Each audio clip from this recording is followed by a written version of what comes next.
GM copy up. Just need some Muzak, and we're good.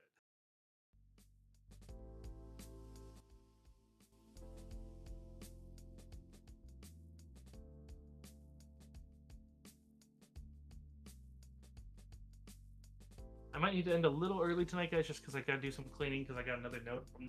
Remember when I bitched that the inspection never came when after all those days of cleaning, and so we just had been kind of sitting out. But we got another note saying, "Oh, we're coming on the 20th," so it's like, okay, I'll do a little extra cleaning tonight and tomorrow morning, and then hopefully they actually come, or I'll be extra pissed. If they don't show up on the 20th, I'm literally gonna just go down there and be like, "Next time, you guys give me one of these." I'm back and live. Hello. He's live. I'm live. Quick, everybody be based. Chat isn't here yet. Quick, everybody say something vulgar. Same what I did last time. Booba!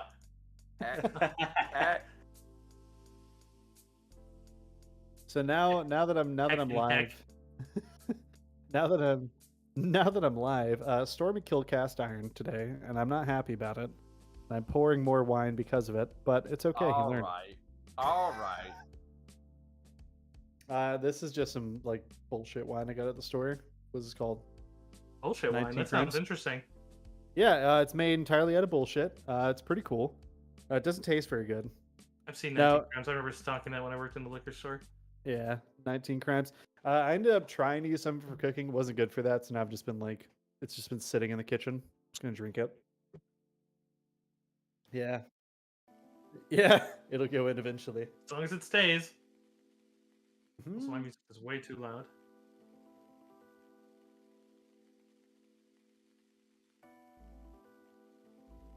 Oh hell yeah! God damn. I gotta go across the river every once in a while, you know. Wow, I have a video up that has 0 views. What the fuck? How does that happen? Usually I have at least 2. I see literally one of mine is just 0. Everything else has like 48 and 50 and like, you know, it's like, what the fuck? I'm just looking at That thing's not the most accurate all time, so I wouldn't take it too personal. I'm not even taking it personal. It's one of those. I'm not even mad. I'm impressed. I'm like, the fuck. All right, episode 20. That's what we're on. What's a good one for this? Got into the refrigerator. Need a whole wheel of cheese.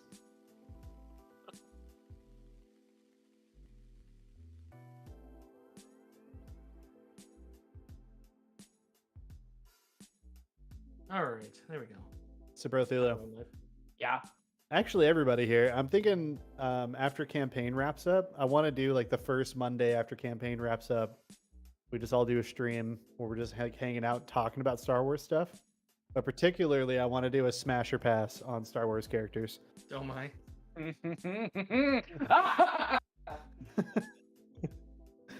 It's gonna be mostly Smash. I was gonna say, yeah, that's gonna be a lot of smashes. That's the... Star Wars is hot, and it'd be a problem if anybody was involved there. Okay, it would be a problem. There'd be so many pregnancies across the galaxy.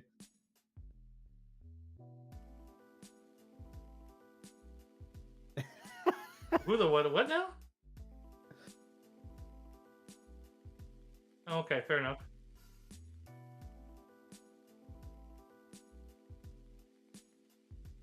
In his defense, I bet Jabba would feel weird as hell, because I don't know if he'd feel like a toad or if he would just feel like I don't know.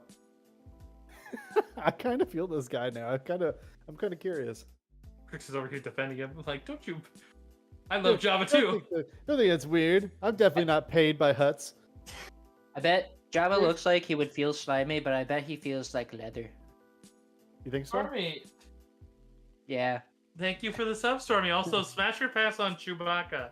I don't know. I feel like it would be. I feel like it'd be an amazing time, and as long as the fur's clean, I suppose. But you know that fur's not gonna clean. Everyone always comments how stinky it is, so it's like, I don't know. I feel like it'd be a smash, but I'd be unhappy for the smell. I have to pass because as much as I would love to do the thing with good old Chewbacca, I'm not a bottom. I don't think we'd be very compatible. There's 0 chance that Chewbacca's a bottom. No Yeah, way. Yeah, 0% chance. I just don't think it's going to happen. That is a Wookiee prince. That's basically his pet. That's basically his pet dog. Let's just be real. Like Han Yeah. Solo is basically Chewbacca's pet dog. There's no way. No way Chewbacca. And now you just made it a lot weirder since you just asked me that. God damn it, Greg. I hate you right You know now. what? You just made it You know so what? much worse. I hate Smash, you. so we can see if he's a top or bottom. Smash. I already said it, yes. But I'm still, oh man, first time. god damn it, random chances is looking at you funny now, Greg. You beware. What was I gonna look up? There's something I was gonna look up that wasn't Smash or Bash Chewbacca. God damn it. I remember there was a real funny YouTube short. This is not what I was trying to look up. It was just, but it was something on Twitch or something on.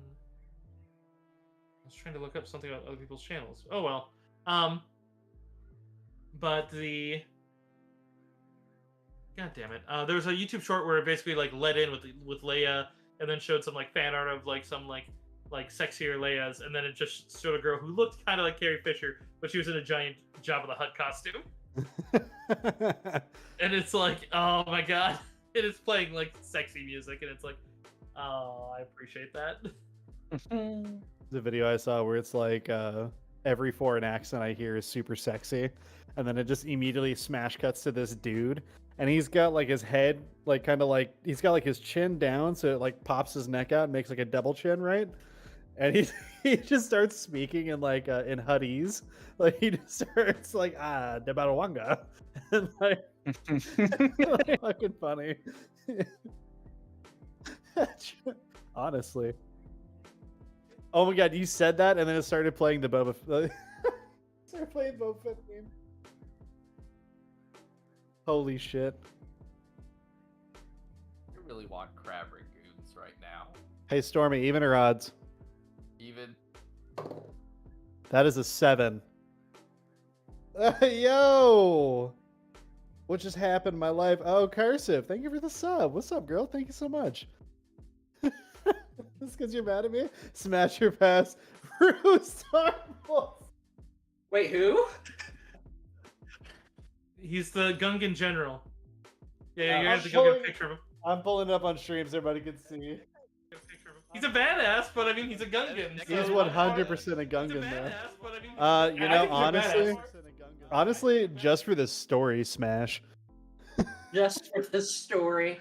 He's gonna Just make for their the where story. he's popping a couple of blue pills and going to town just for the story. No, for sure, for sure. I'd be like, "You've been a bad boy," and then just like, Yeah, hey, in your best accent, you have to say that. I literally can't do that voice. I don't think All right, go ahead. Can you Rosie. imagine whining and dining him? I wouldn't whine and Go dine him. to the No. bedroom at the end of the night, get slowly strip off your clothes, and he just. That's Boss Nass. Yeah. Starpulse is the one that went to battle with Jar Jar. Yeah. Oh, the guy with the little mustache. He's the skinny one with like a little mustache thing. Yeah. He's got the Fu Manchu going on. Yeah. I take it back. Nah, it's still Smash for the story. It's fine. We get after it in one of those fucking like weird chariots that carried ammo too. I'll tell you that right now. The other thing that like Jar Jar accidentally holds open and destroys a bunch of tanks. One of those things.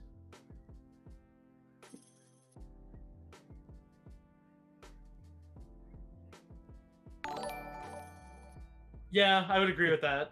I almost said Jar Jar, but I was like, no, he's kind of the go-to. He's also a Sith, and I'll hear nothing else of it. The true ending. Hey, go figure. You two are on my autos. I've always got to be there. Smash.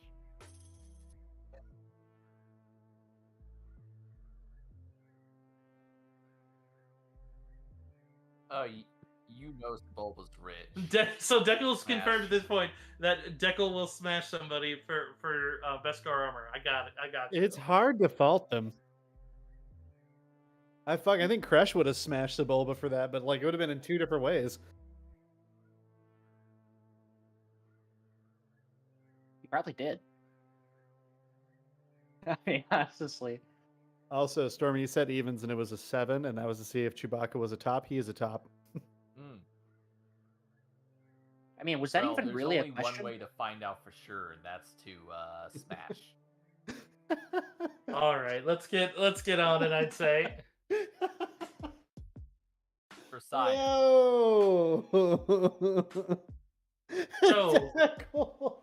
Deckle! what Sorry, Deckle, thank you for the resub.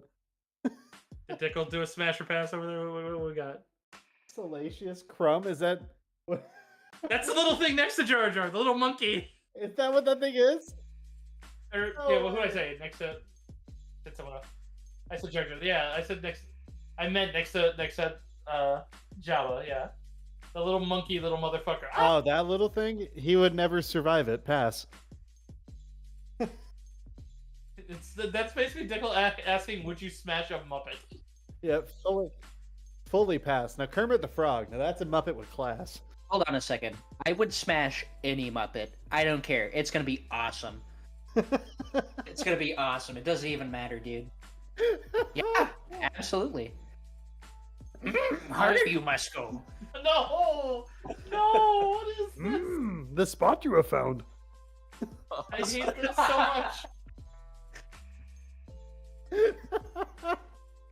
Much of the force I put in you. We gotta do a recap. We gotta do a recap. All right, so prequel, go into the that's recap why. with that as the prequel there. All right. So last session, you guys wrapped up the other book and proceeded into the Core Corruption. In this one, you first were briefed again by Admiral Barth and Captain Verana.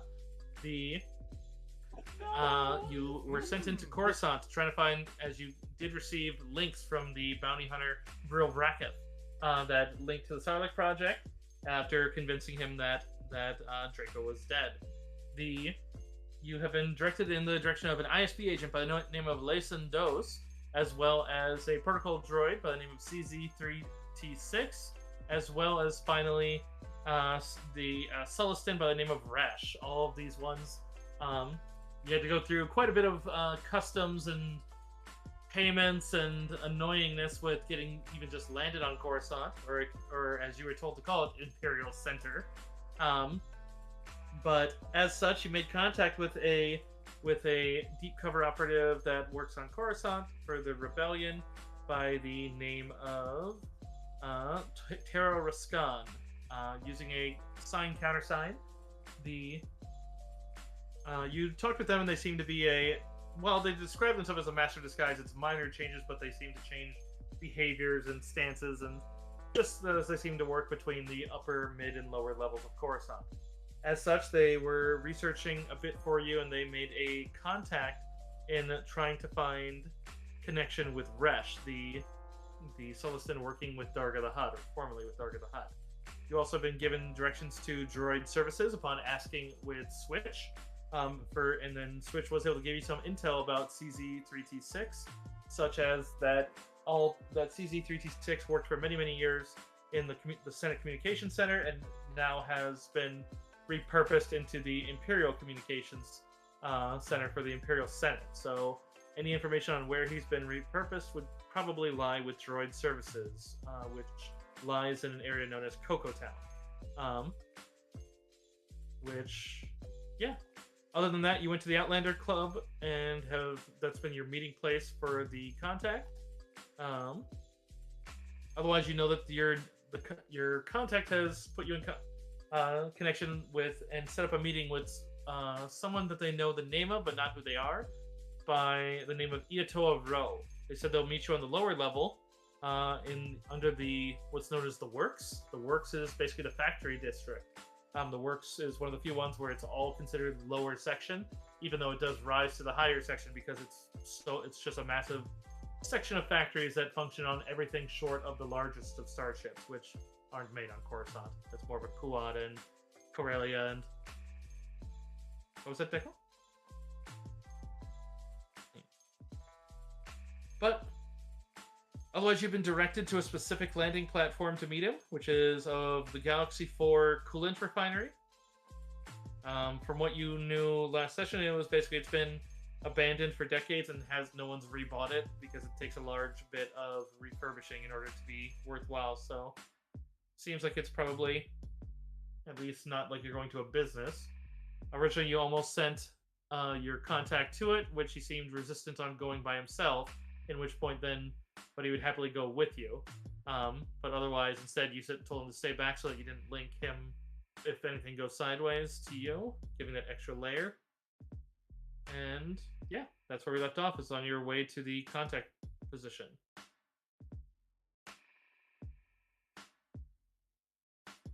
Well, hell yeah. Yeah. Okay, I'm much more with it this time around. I think are we? What's our notoriety like, or notoriety like within like Imperial space? Are we like known, or no? I mean, you saw that the bounty hunter knew you, knew your faces, and knew that, but at the same time, those customs officers last time looked directly at your face and didn't seem to bat an eye. And like, you guys weren't disguised in any major way, so you had false names and such, but I mean, we're probably well. The Yeah. ISB probably knows us, considering they literally hunted down and killed Ricky's family. Or I guess I was a little bit more the Inquisitor, but I'm sure that the ISB has yeah, the information ISB was probably on us, involved so- because you know stormtroopers were involved, not Yeah. just Inquisitors. Yeah. Yeah, the ISB was definitely involved, and all of it was still Draco's, or at least the Inquisitorium's like dealings. But Like Okay. Larry the Stormtrooper is gonna recognize us, yeah, Right. I'm just making sure that we can actually walk around with more or less impunity, so we don't have to like worry about it.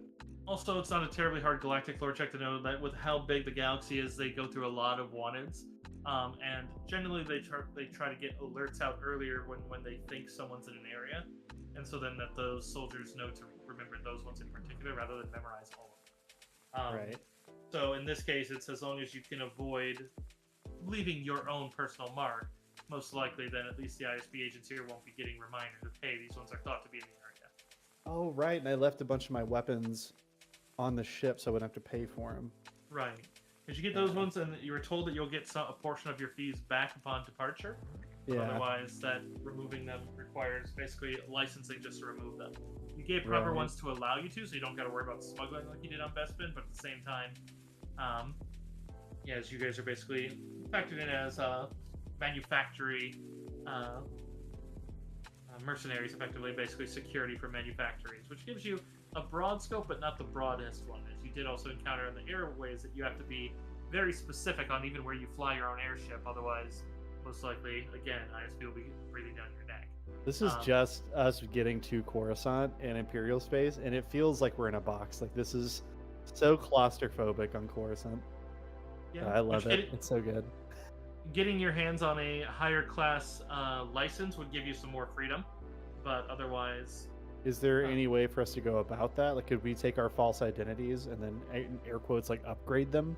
you would could we- do that, would we but you would have need you would need to get to a system, and basically what's in the slicing game terms is basically make it friendly and then do a hard check. Basically, it's saying that you have to go through multiple layers of security and be on a computer that could do that could basically change your record and give you a license that basically is attached to your airspeeder or you. Okay, Um, that's which is really good to possible. know.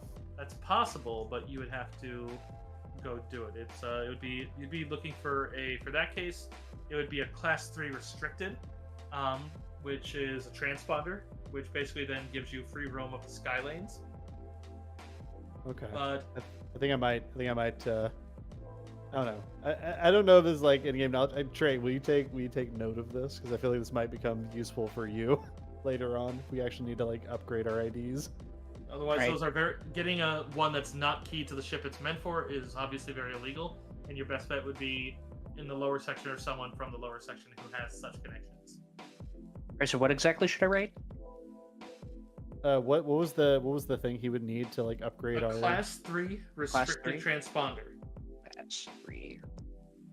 The transponder needed. Okay. Basically, it gives you the legality to roam utterly free in all the sky lanes and anything that's not military or fully restricted.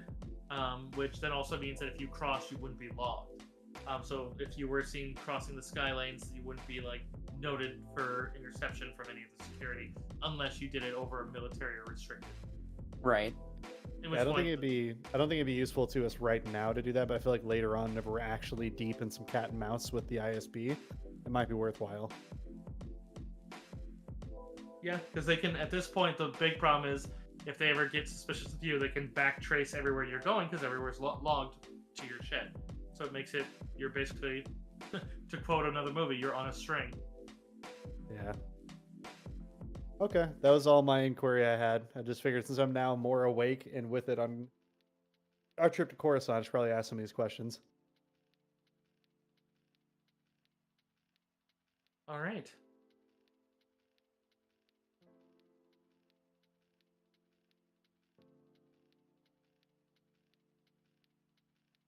So let me double check one of these here. I just gotta check what some of these know.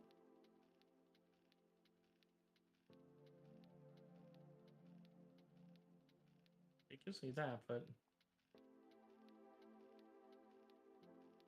okay. So Yato Ro, for the one that you know that Resh is seeking passage off the planet, and that you know that Yato Ro has had a hand in it. So to give you that starting one there, that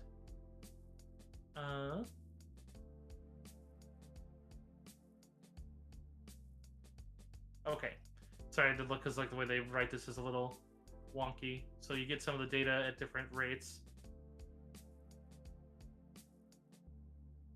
Okay, so heading over to the refinery, to the works as it is, it'd be an easy enough way to direct yourselves over to the Galaxy 4 coolant refinery. Yeah, let's go over there. Let's do it. All right, so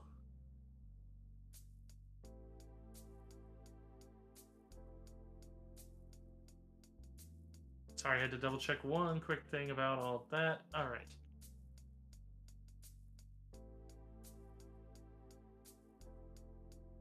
So, as you go through the area, and you could easily just even land on your airspeeder on the, that is the official one. We're getting off that music.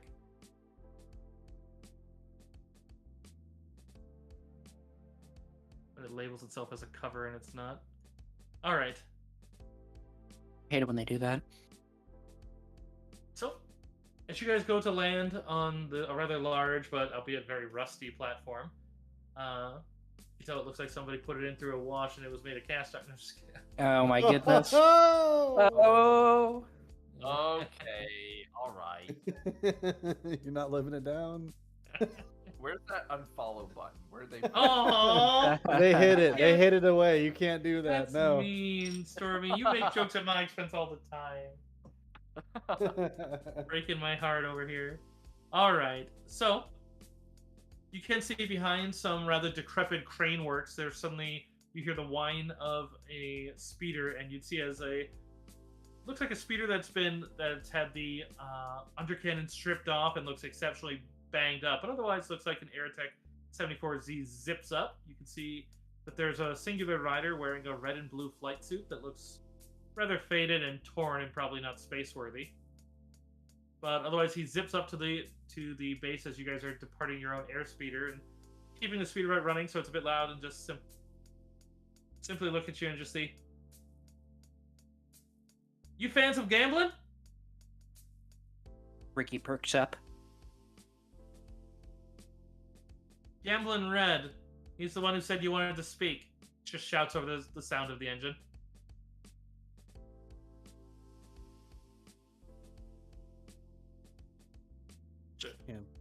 Gambling Red. He probably just kind of gives a look at that kind of non-committal and just you see as he's kind of appraising you all. All right, he said you needed to talk. Talk then. This is Irito Darrow, right? Yatoa Ro, yes. EETOA space RO. Can you remind me, what is the context of us meeting him? That was the part I said just before coming up here, where basically Resh has been, your contact found out that Resh has been in contact with this guy. You know that Resh has been looking for passage off planet. He couldn't find heads or tail if Resh may be already off. So this guy would know. Oh, so we're trying to find Resh from this guy. Correct. Oh, okay. Oh, I thought Ro was our contact for Lisan, not Resh. Okay. Let me double check. I might have misspoken something. Or Darrow was supposed. No, we have one friendly contact, and we have like 3 targets we need to go investigate. No, this is correct the way I'm running it. Yeah. Okay, perfect. So let me copy and paste this over. Yeah, it takes it and- 24 hours of investigation. Okay, got it. And then Yeah. he is able to direct them to Ito Row, I had. telling you that he's an infocent. Yeah, I had. An info merchant. I was like, he's an infant chimp. What? So this guy used to work for Darga, right? Or Not the this guy guy. that The guy we you're hunting. arrested. Yes. Okay. This guy is he pretty involved in the underworld? Is he aware of Darga? I mean, he's probably aware of Darga, but it's as far as you know, he's not with Darga. He's just kind of a generic connector. Right. Looking at him, it's like if it's a human, he's probably very young, but otherwise, whatever race he is probably very live, as he does look fairly small, but otherwise wiry. I think through the translator on my neck, right? I'm gonna throw my arms up, like my friend. Of course, we like to gamble. Of course. I was wondering, you know of any good dens? We used to have this wonderful game. Me and a group of friends of mine whenever I was still working for Darga the Hutt, and I haven't seen any good dens like that in a while. There's probably just a pause as the engine just is the only real thing punctuated before he's like, Gamblin Red, the one who put us in contact, or at least was supposed to be. You'd see as he kind of tests the rev on his engine, as it seems like you put him a little on edge. Doesn't look like he's as aggressive as he is flighty.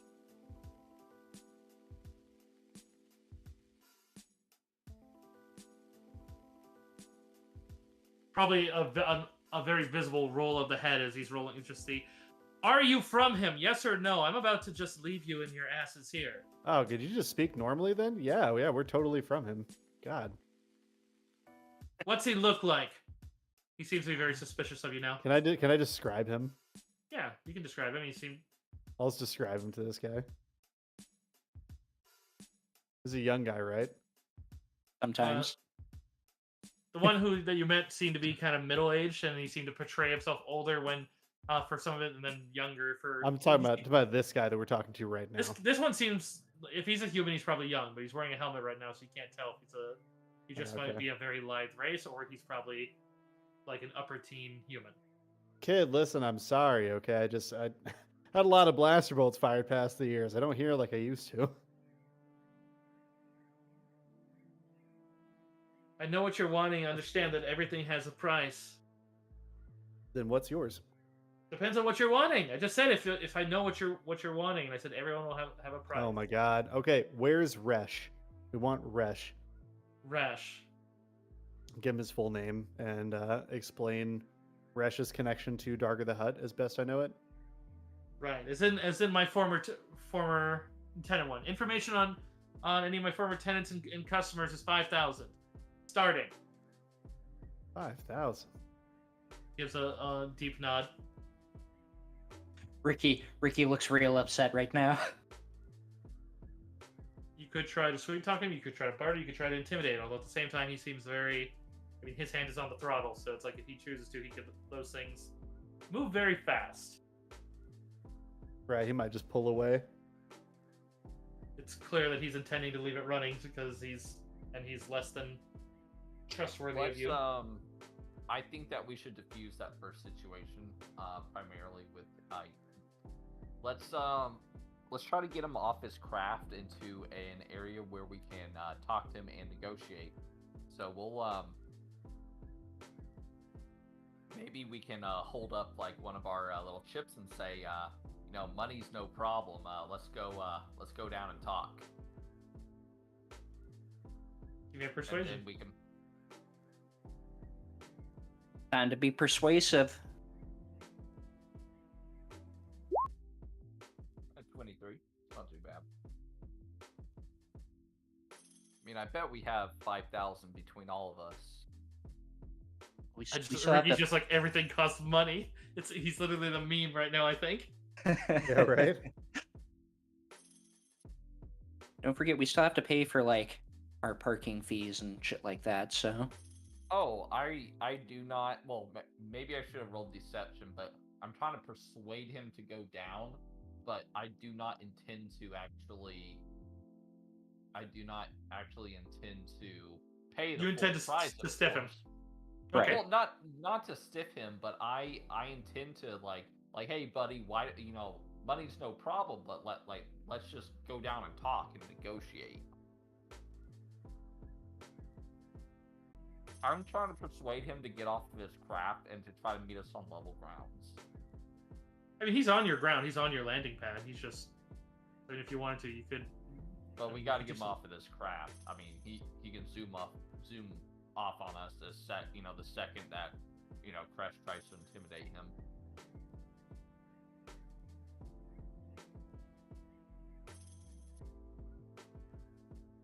Get my music off the classic again, because too many in this. All right. He doesn't seem utterly convinced by you, but it doesn't seem utterly put off either. He just kind of looks. He's just like, I'm kind of like, the distance keeps us both safe, keeps us honest. There's no one around for a good mile and a half. Or, well, I don't know what's good. I don't know what they use for the short distances like that, but Yards? I'm just trying to think of the Star Wars term. They have a term for distance, clicks, but Is it clicks? Like, I was like, are they metric? I don't know. It's a really good question, actually. In any case, he just gestures around, probably taking a handoff for a moment, as he's like, "There's nobody about. I've made sure of it. That's why I picked this spot. Not even droids come this close." Can you pay it or not? If not, then we're gonna have to wait until you can, or you're gonna have to find it out somewhere else. This is literally my bread and butter. That's fair. All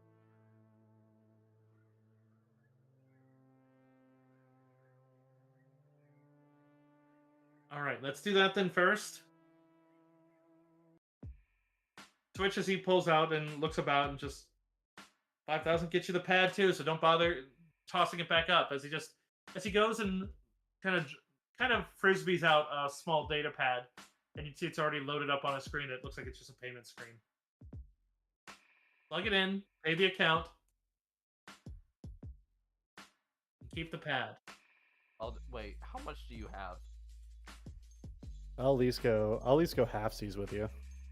I can go. I'll do 2,000 of that. So how much was it? 6K total, cursive? 5K. 5K. So Okay. you have 3K to split. You'll do 1,500 each. I got the 2K of it. I'll tell you what. I'll do 2.5, and then Dekel, you just do 500 because like you already covered a bunch of stuff last session. Actually, fuck it. I'll just do 3. Keep your money, Dekel, because you already covered a bunch of stuff already. You do see as Iato does lean forward on his bike a little bit. He's like, for an additional 500, I'll give you something extra that even Resh doesn't know, but that is relevant to Resh. But that's up to you.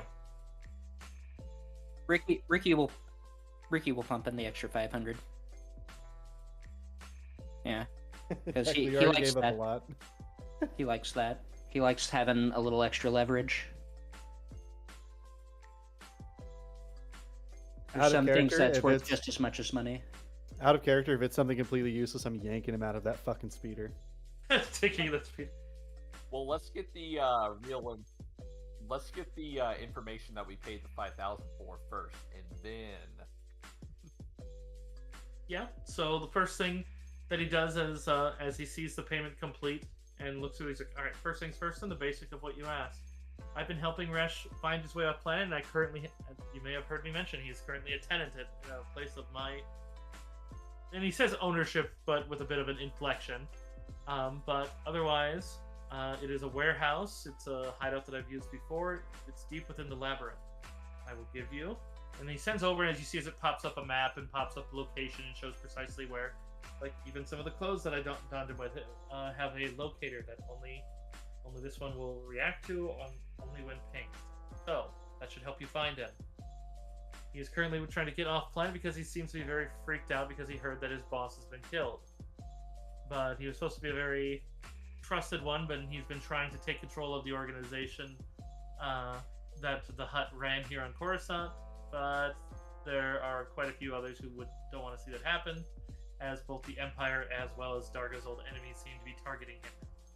He then switched to try independent enforcing, is when he contacted me, as he said if that fell through, he'd be contacting me to give him a new identity and ship him off planet. But he's been slow on the credits to finish the smuggling off. Otherwise, anything that's a bit cheaper has not presented itself. He said his boss died. Yeah, Darga the Hutt. He was a Hutt that lived on some other planet and traveled planet to planet. I don't have as much intel on him, but I could get it for you. We Ricky don't know. Cops. No, we're just interested in Resh. So, Resh became very paranoid because Imperials put a bounty on him a couple months ago. So, Really? Yeah, 10,000 credits. Oh, is that all? Okay. Otherwise, then now he's in the, as I said, the factory sector in the labyrinth, which is basically just a bunch of pipes and such that all been laid over each other between different factories that would ship their goods between one another. So most of them abandoned now, so it's just a giant labyrinth of horizontal and vertical pipe work. But It's so cool.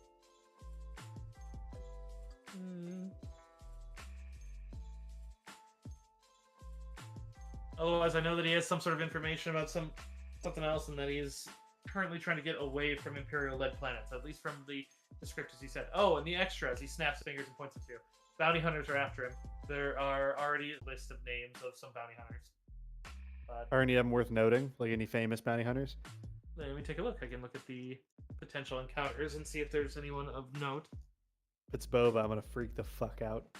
Say any of them are Zabrak friend that I can't remember the name of because I just wrote Zabrak Bounty Hunter for some reason. That's a real Vrakith, and I do not believe so.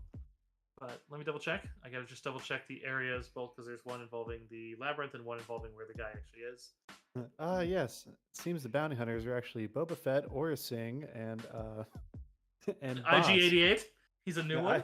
Yeah, right. IG-88, Cad Bane, as well as some amount of a Trandoshan named Bosk. I don't know. It's crazy.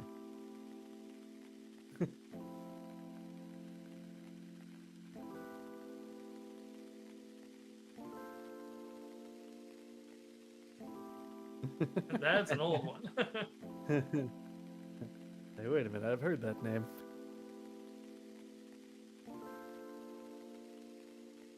Okay, maybe I shouldn't make jokes.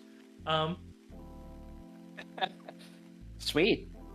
Ones that might draw a note of those is there's an IG-86 on the list that seems to be a solo one, as well as there is one that is marked as a Deveronian by the name of Sizzla that seems to work with a group. It seems like they are the only one with the license, but they run with others underneath them.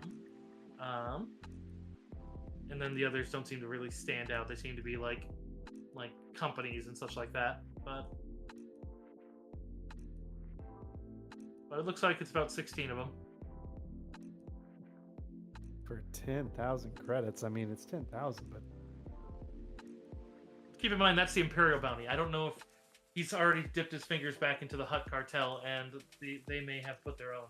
But unfortunately, That's true. that intel is beyond my fingers. At least beyond where I've tried to reach. I've already protected the guy for more than what his bounty would be, so at this point. But he's well aware of my... And he just taps the wrist that he's using to control the one of my process that... I can tell you that you're the first to have contacted me, so no one else has his exact position, but at the same time, I'm not going to guarantee anything that's not... They might be able to find it by their own skill. Still. Ricky's gonna tap Crash and ask him to ask if he's got a map of the labyrinth. yeah, do you have some kind of map of the labyrinth or some kind of, layout or anything?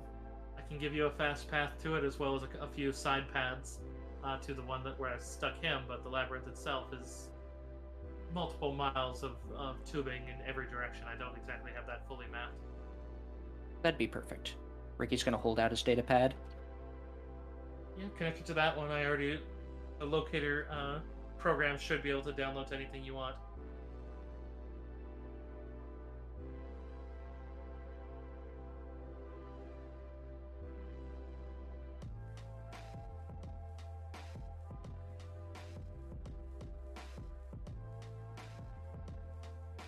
That's about all the questions I had for him.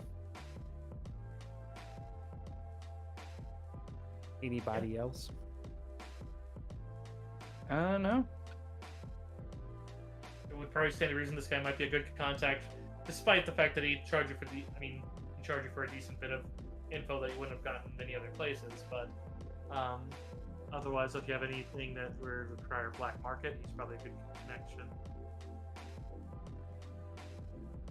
Yeah, probably hold on to his info in case we need to find like a safe house or something else we need to find in the underbelly. Yeah. All right. I can't tell you what to do, but judging the number of those bounty hunters, you don't see people. Even Coruscant or not, most people, and especially not this guy. I wouldn't say it seems to have the wherewithal to survive long with that many at his heels. Yeah, see what you're getting at. Okay. Well, thank you for your information. We'll be in touch. And he gives a nod. And double checking to make sure there's something else that he would say. No. Contacts, here's a row.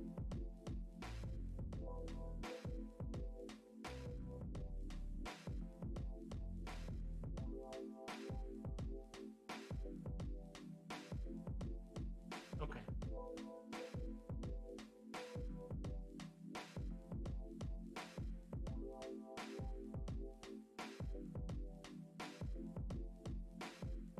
Okay, just was double checking if there's any intel that wasn't said, but no, we're good. All right, cool.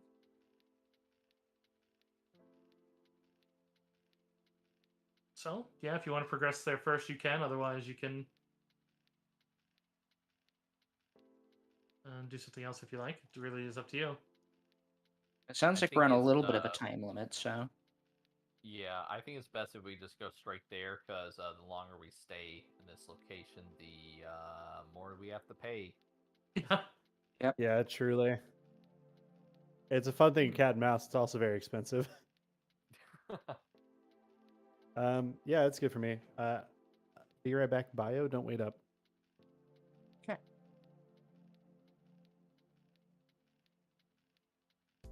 Yeah, God forbid we actually have to sell our ship. Sorry, Droid McDroid face. You gotta go do droid stuff now for money. You can't see me, but I'm raising my eyebrow, just like the fuck. You know, droid stuff. Oh yeah.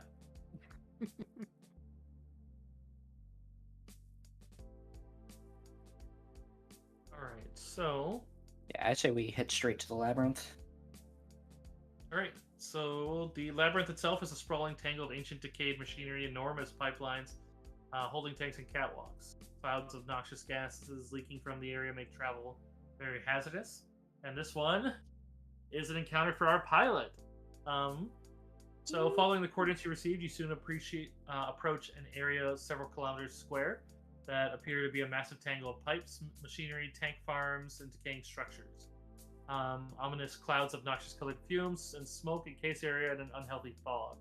Your navigation charts that indicate that the building you're looking for is in the deepest levels of the area. You're going to have to traverse through some of these oversized tubes via airspeeder. Okay. How long would it take to traverse? I don't have a direct ETA, but why? What's the question? Would it be long enough to possibly take 20? No, because there's hazards. Because 20, you have to be, if there's a critical failure, it has to have no penalty. In this one, given the hazards, you are very likely to have quite a few penalties. 10-4. Okay, sounds good. All right, so roll number 1. 1 second. Let me get to the. While you do have the most accurate of targeting data, the one thing you notice as soon as you're here is the amount of smoke in the different entry points is not directly clear. So it does take either a computer check or a perception check to locate a proper entry point. So, Perhaps we could have Ricky do a use computer check, unless this has to be from the pilot. Because Ricky's kind of acting as my co-pilot / navigator. All right. So one thing that I need to know before we make any of the rolls too is this is assuming speed 12 that your airspeeder can make speed 12, and that's because that's the average most of them can. I do believe yours can actually make 16, but it's assuming speed 12. You can go faster to increase the number of time, but that does increase the DC. Otherwise, you can go slower to fly more carefully, at which point then it'll take more rounds. But basically, your rounds in here will also matter for multiple reasons. Okay.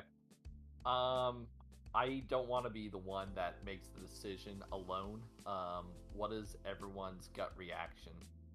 I mean, I don't want to meta, but I have a fairly decent modifier, so we would have a better chance to get there quicker, since time is kind of roughly of the essence.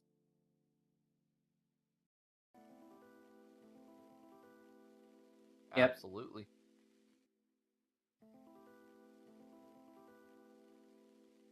I mean, Fair enough. Agreed. If you're confident in your piloting skills, go as fast as you'd like. I'm always happy to assist since I'm co-pilot. And you said my max. So you said my max was a speed of 12 squares, I believe. 12 is the average it assumes. Your airspeed, it'll be on. It's basically your move rating for the airspeeder. The stat should be on your ship because you guys are using your detachable. Yeah, let's just go ahead and use the average for this one. I don't want to overly complicate things with speeding up or going relatively slow. So let's just go ahead and let's do medium difficulty. Okay, medium difficulty it is. Okay, so at this one, the first one, you guys may all roll. Anyone that could either reach a computer or look out the windows may make a use computer check or perception to help find your initial. Basically, there are multiple levels, and I'll instruct, and then there are hazards to each, and then each one takes so much time to traverse them. So, and I can't tell you exactly right because if you do it, your fastest time at average speed looks like it'll take a bit over maybe 2 minutes, whereas if you're going faster or slower, it might be even less. But that's assuming your speeder going with all perfect navigations. You are automatically considered to use the highest roll, and then everyone else is considered to be aiding, so you don't need to worry about who's denoting it, just because you're all helping each other by searching the area. Gotcha.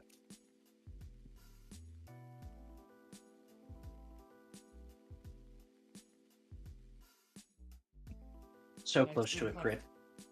Yeah, love seeing that. You love to see it. Let me take a peek at my chat. I just realized I haven't looked in the... Oh, no, still. Alright.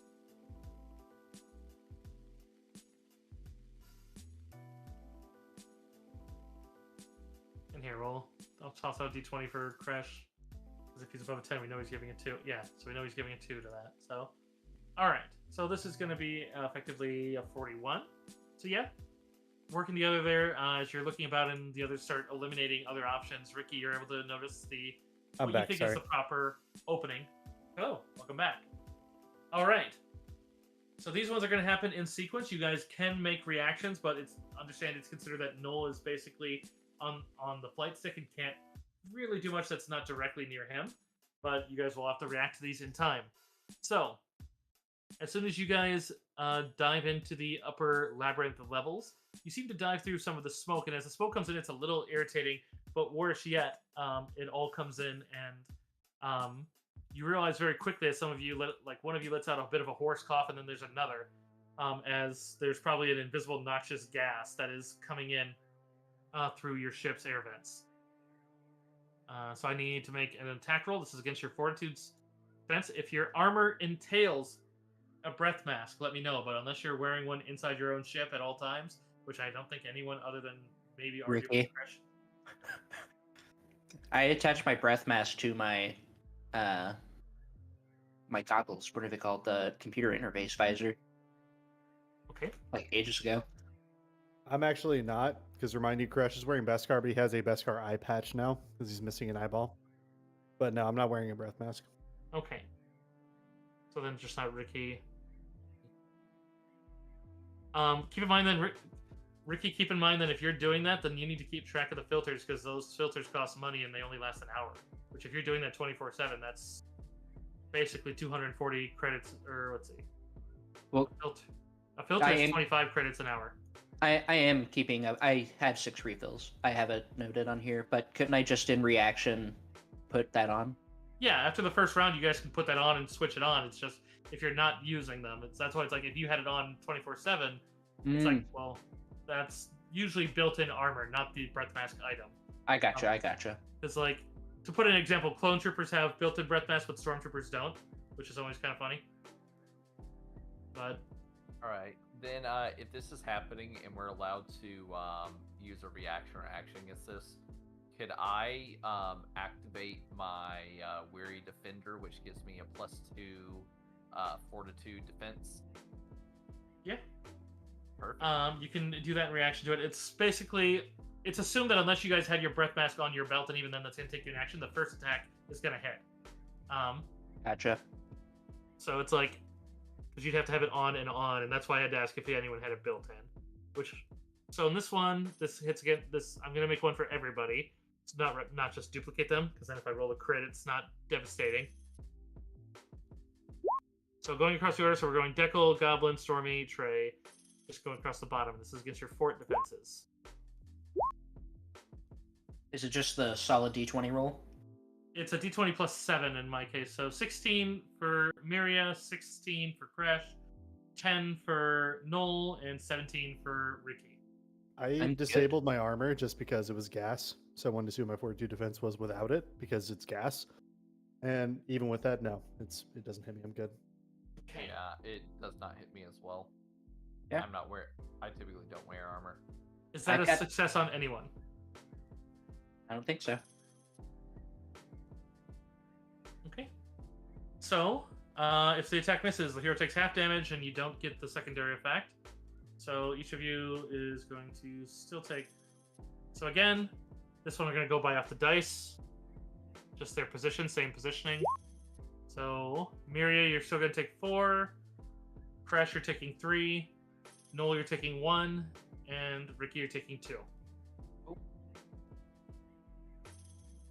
Alright, so at this stage you guys have a turn of action, but there's going to be more of those. There's going to be at your speed. Looking at the computer, Ricky, you can tell it's going to take you 4 rounds to get through this area, and it all seems to be coming from the factory. So it's unlikely whatever that gas isn't going to stop.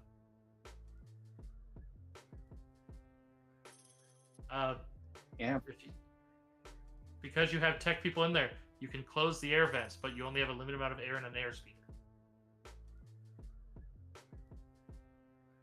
Right, but it's like you still only have a limit. Even it has only a limited amount of air.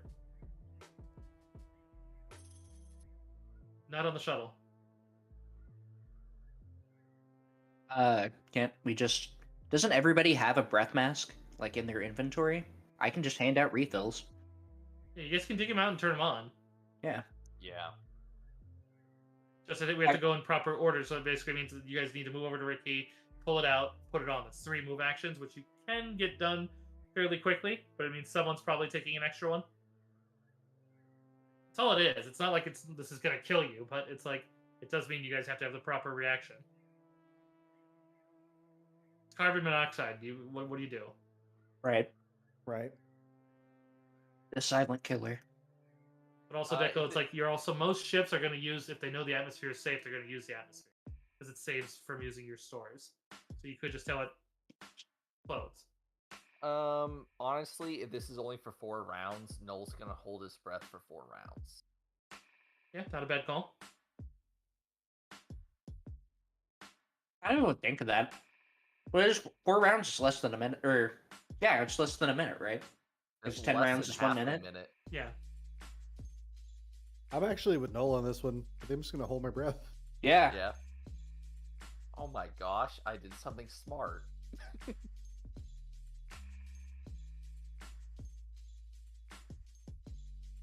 you need a refill? Or do you have plenty?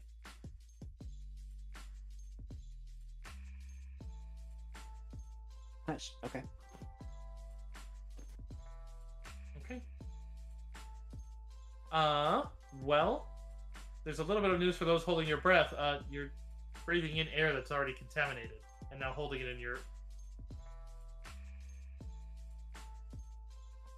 Yeah. I see. fair. Why wouldn't I just breathe out and stop breathing to hold my breath? I mean, you can do that, but then I would not say you'd get the normal breathe, because normal holding your breath is you take a breath and it's the air in your system. If you breathe out, you're like, if you would put it in dive terms, it's usually 1/10 the time, which you could do, because normally you get your Constitution score in rounds, so 1/10 of that would be 2 rounds. That's assuming like a 20. I do have Okay. an 18. I think Saga has the same edition thing as 3.5 with round down, but I'm not certain. I can check for you on that one. Oh god, this music has a line from Vader. What the fuck? So they heard, I am your father. Okay, let's just go through it, and then whatever you do, and we're gonna handle it from there. So Miria, sound like you're digging out your mask and putting it on. So that's one to pull it out, one to put it on. So yeah, then you don't have to move over to Ricky. If you have it on you, you're on. Noel, what are you doing? He's going to he's piloting the ship. He's got to use both hands. He can't. He's not in the priority to do anything now with his hands. So he's literally just gonna hold his breath. Okay. He can't do Ricky? anything, but he does like I said before, activate that weary defender. Yeah, I said you could activate that before the attack roll even came out. So Oh, okay. Ricky, I'm just gonna deal with it. My fortitude defense is high enough. I think I can deal with it. Because it's 1d20 plus 7. That's 27 max. I have fortitude 25. So yeah, it's a fairly good chance to just be fine. And then Crash. Well, I suppose I'll just like dig out my breathing mask because I also have one. So I'll just dig that thing out and put it on. Okay. We're done. So that's only 2 more than on the other 2. Might as well save my HP for tanking. So this one will go to Noel. So 14. And to Ricky, an 18. That's a With- miss on Noel. With 2 and 3 reflective damage for the halved damage. Oh. You guys have another turn of it, since if anyone else wants to do anything else or help out in any way. Nope. I gotta use my hands to fly. and I'm backing up my boy. I'm fine with just going ahead and doing 2 more rolls on me. Can I actually dig Noel's breath mask out and then put it on him? Yeah, no reason you couldn't. Also, if someone wants to take If an that's- action to turn on the computer and close the vents, that would probably also stop your problem. Yeah. Noel, are you okay with that? Yeah, that's fine. Okay.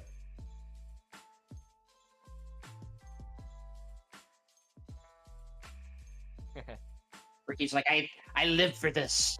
This smells like the sandcrawler.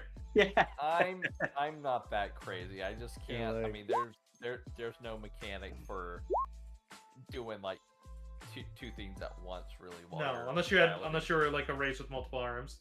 All Yeah. right, so that's going to be another 2 damage, Ricky. But I was like, this then at smells point, just like a Furby party I was at. that's the 3rd round, which closing the vents turns it to every other because the lingering smoke in the system or the lingering gas in the ship is still a problem, but then it begins to dissipate as the ship begins to vent it out. All right. So to get out of the top section at this stage, as part of these 4 rounds, I need another roll from. This is to enter the next section of the labyrinth. So this one again can be multiple people. So you can use computer or perception. What am I good at? Where is it? There it is. Perceive. Great. So that's definitely another easy find for you guys, as flying by at As your airspeed flies through and you can hear it echoing across it, you manage to find a section down to the middle section. However, as you do, that there is a...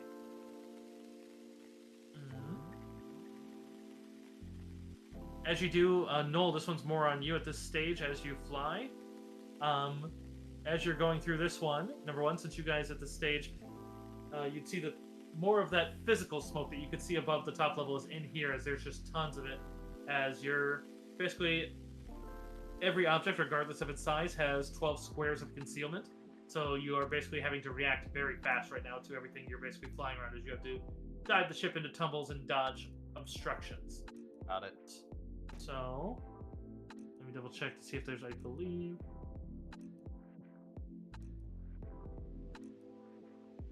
Each section... Okay, yeah, it doesn't give you a map, so I don't have like a set one of those.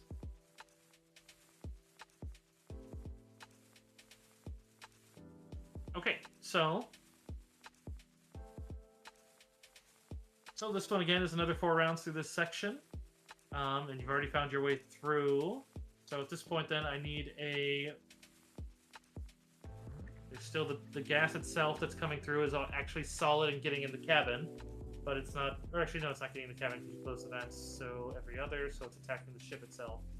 You would be getting alerts, but it doesn't have enough damage to get effectively through the ship, but you would see that it's the gas itself is dealing mild damage to the shields, but your hull is indicating that there's some sort of acridness on it, that it's basically corroding the hull. Not at a terribly fast speed, but the denseness is a problem. Also, music. It's more gas, but this gas is like corrosive. Corrosive, and it's solid, not clear, so it's difficult to apply through. Gotcha. So, I guess actually like Jupiter, I guess. So yeah, if you've already closed at that stage, there's still a couple more that they get filtered through. The toxic atmosphere. We're also wearing all of our breath masks now. Oh, did Ricky put on his? Hell no. Okay. So every other in that one for the stuff that's still in there, your ship is still pumping out some, but it doesn't give me a time for it to let it pump out. Just as you continue them in this section. So I guess that just means 25 ties? It sure does. It's just going to be 7 damage, and you go down a condition track. Ooh. Meanwhile, I need a piloting check from Stormy. Easily done. Showing off them skills. Alright, no obstruction hit, so if you guys want to do anything, you can. At this stage, really, it's mainly just if Ricky wants to put on a mask. But...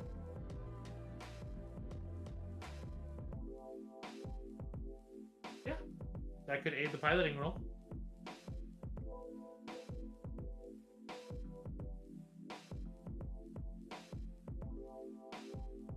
Is that... okay. How does sense surrounding precisely work, or what's the wording of it? I'm so curious, like if it's just automatic, or I imagine you're probably fine. 24 is pretty decent.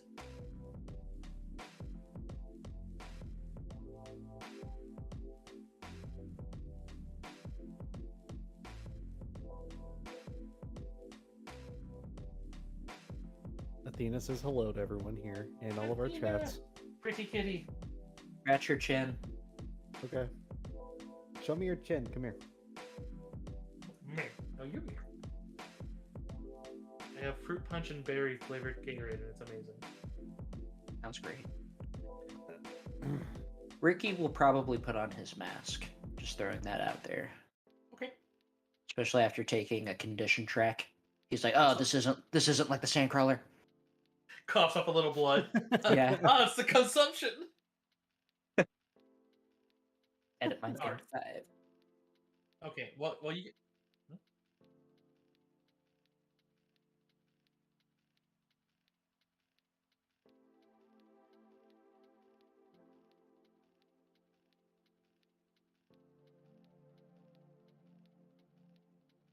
Okay.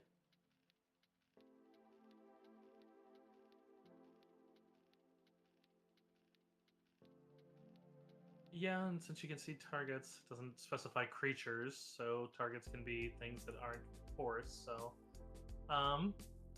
yeah. So I'll allow it as an aid, but only an aid. All right. So then I guess just give me 3 more flight checks, and that'll just be you moving through this area.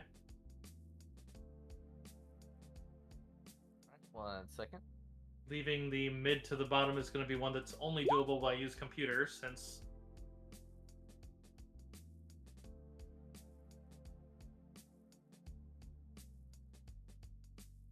Okay. Said we need to do a That's use 1, 2. computer. I'll give you 1 second here, just because I got to do this one first. Stormy, Gotcha. the second one there, even with the aid of the first use of force prior. Actually, no, that would attach to that one. I need 1 more use of force from Deckle. There's 1, 2, 3. Okay. All right. So in this case, the first one, Stormy, you would suddenly come out as you'd see that there's this catwalk between factory sections that you're just about to hit. So I need you to you get an immediate reaction of an avoid collision roll, just like in dogfighting.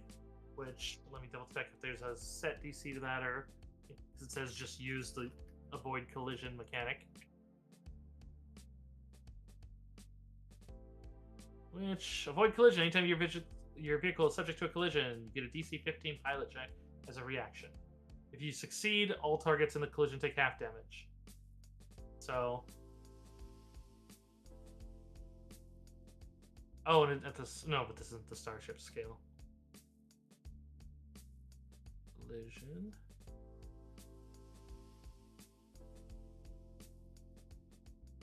Okay, so half damage... Does it tell me the object size?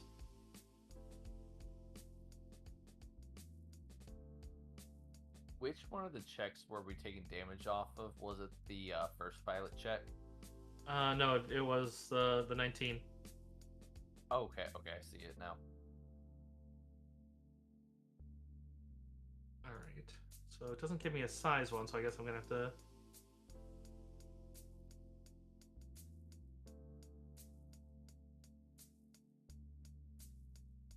It seems like an oversight on their part, because there's quite a few different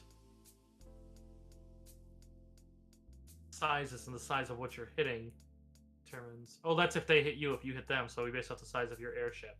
Oh, I got it. So in this case, it's the shuttle. The shuttle is size...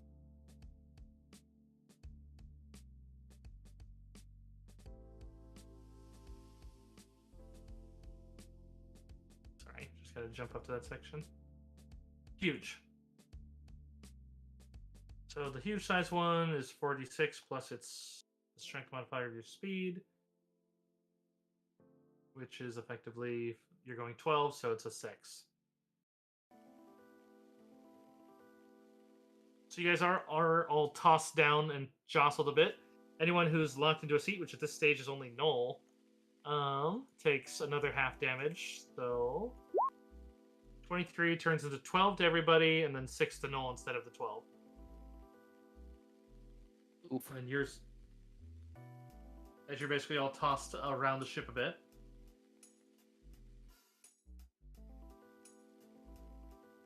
And then there is another one in another failure in the 22. Ooh.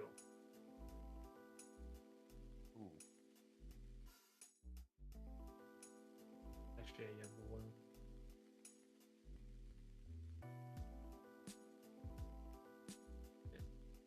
So if you want to roll me the reaction one first. Very gentle music right now For what's A, going on, right? natural one. Oh. Oh no. All right. All right. Good campaign, everybody. Don't mean to be too morbid, but I actually have a plan if we're all gonna die. Cursive. Yeah, I know. I know you do. All right, so luckily that is the double damage thing is, well, a sidebar roll in Pathfinder. It's not going to be double damage, but that's a guaranteed failure. Which, it's not an immediate crash unless it takes out a system, but since it is a critical fail on a collision, there is a chance the system goes out, which could be really bad, which can be negated by a mechanics check. So first things first, let's get the damage then. So This, everybody damage takes. to the ship, or this is personal damage. Got it. This first is 15 damage to everybody, including the ship. Well, I mean, the 23 hit the ship too, but that would have been stopped by the shield. So the 15, yeah, your shields are reduced to 0, as well as the ship takes some hull damage. But then all of you take 15 points of damage. Stormy, because it was a critical failure, your chair doesn't help you. And then yeah, we have to roll to see which systems get damaged, if any. Shields. So shields aren't coming back up. God forsaken. Can I like yell back to Kresh things? Yeah. I'm gonna tell him to hop on fixing the shields. Okay. Yeah, Jordy could go assist him with that too, because Jordy's not bad at mechanics. Yes. He'll just look at his son, and his son will just know. All right. From the look from his visor. This one, I will treat Miria as aiding you as well, but I do need a used computer to find a way out of here.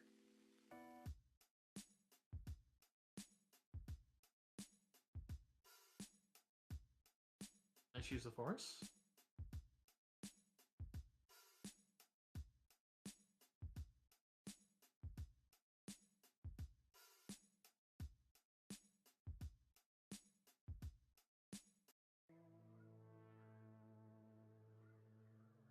Arden, is that a used computer from everyone, or just is this just Miria? Technically, everyone can make a roll on these ones. It's just I'm treating her as an aid, but you have to be you can't use perception at this stage because it's not about looking. But the pilot can use the radar, so if you want to use it, you can too. Just like the others, it's basically it takes the highest of any of those because it's everybody shouting what they're seeing basically, and then anyone else is treated as aiding. Got it. Since this is an aid, another roll, I'm gonna add my bonus. Okay. Can we get one from Ricky then too for the radar? Yep, absolutely. Ooh, not my best. No, but with the 2 aids, that actually is still going to be enough, thank God. So you managed to find your way out of the smoky middle labyrinth, and as you reach into it's not even the Undercity, but you realize it's the section underneath this complex that is just a large kind of under sewer. But as it does, you'd see your timing itself could be better as there's a massive malfunctioning power coupling that snaps loose and just suddenly swings with a groan towards your ship. It gets an attack roll against your ship, so it's an area attack roll.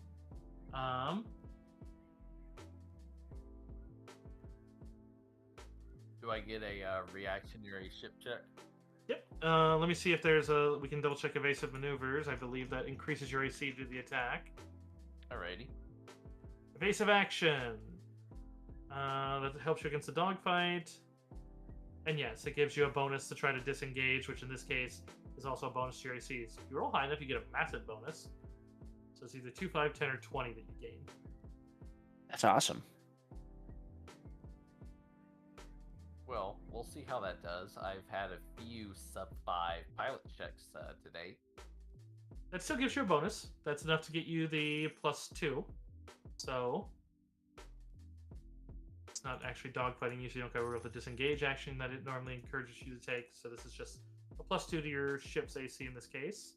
And then it makes an attack. Now, the same attack roll in this case as it does, assuming it hits the ship, which, let's go double check. Your ship's baseline is... Oh, yeah, is only a 12. So yeah, that +20 would have been amazing. Because this one's not a fortitude against the ship, it is a reflex, because as soon as it does, your ship begins crackling with a surge of ion energy, and your shields are down. Man, perfect storm on that one. So Oof. none of the damage is mitigated. The ship itself takes full damage from the strike, which is 5d10 points of ion damage. However, if that hits your reflex, you guys are subject to half damage as well as it crackles through the ship.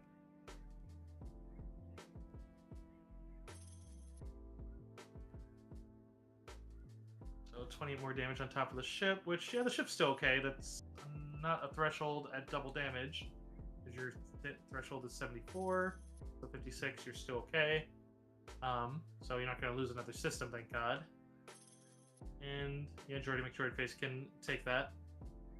Only because I gave the extra HP and soaking ability, so thank God I made him a tanker. That actually would have been just... That does threshold him. But probably So, as he's helping you fix the shields, it's something just... By the way, are we like in turns, or am I actively working on like the shields and stuff right now? Or This one's one turn, because it's one turn, and then you're just in a giant area that's kind of like just a big open area. So then you're not in checks anymore. oh, okay. So this is just kind of the last thing. Is basically once you escape what's known as the middle section, the coupling is just poorly timed and swinging at you. Basically breaks free and comes. So in this case, Coruscant's just mean, man. Excuse me, Imperial Center. Yeah. Fucking Imperial Center. Yeah, you can't call it that anymore. It's like Voldemort. It's cool. I'm like It's looking at my pilot checks. I'm like 22, hell yeah! And then you're like, you're gonna take damage. I'm like, oh no. then the die just like makes like the blorp noise, and then just 22. So this is that section. All right, This is I that gotta fuck start me using section of force your points. die. I love the fuck you and fuck me. I took pictures of that and showed it to my roleplay group, and they were just like, I want it. Oh, so has everybody gotten their gift? That's good. Oh yeah.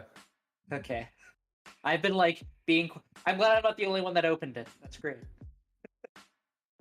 Oh, was it not supposed? Oh, what the fuck? Stormy gave me some shit for it. Yeah, we weren't supposed to open them until Christmas. Stormy was knew the- that we were gonna open them for Christmas. Oh, Yeah. absolutely. I just heard I was getting a package, not I was getting a. Oh, It's all good. no, I I feel that. God damn it! Don't feel bad. I didn't even ask. I told him. I was like, I am opening this. I didn't say anything, but it was implied. Like, I'm the only one that Should've should known. kind of feel bad, but at the same time, I don't because I use it. I do have a question for you about this dice sticker later, though. All right.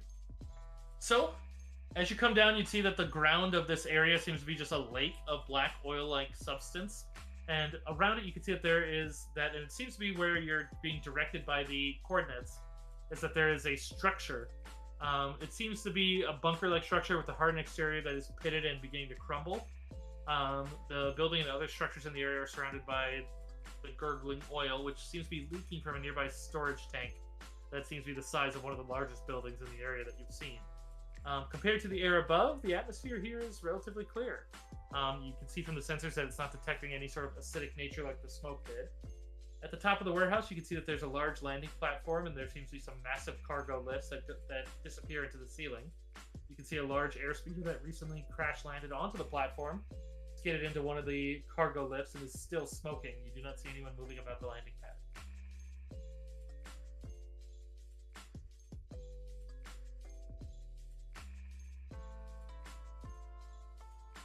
Yeah, I'd say so. I'll get ready I for can get- company. You can give me a perception check.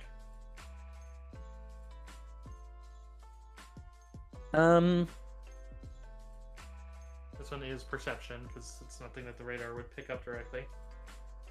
Boom. Okay, Noel, you're the only one who notices as you're flying over towards the landing pad that you would see what looks like over. They're both spread out, but near the edge of where the lake of oil meets the ground of the bunker, you would see that there is one deeper out in it and another that's at the edge of it that seems to be two armored bodies. Looks like some people floating in the oil. Sorry, people floating in the oil? Like they're Yes. dead?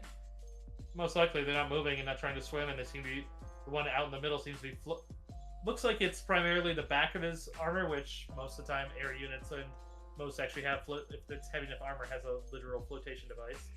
Yeah. Alright, I'll relay what I saw to everyone and kind of point it out if they are too able to see it. And upon being pointed out, they'd be able to spot it as you fly over. As you see one and then see the other, and the only real possible landing for this shuttle is going to be that landing pad, unless you want to drop them off in circle. Alright. That's fine. I think I'll I don't think we should split the party, like drop them off in circle. I'm usually against it from a player choice, Yeah. but I yeah, try not to so tell you guys what to do.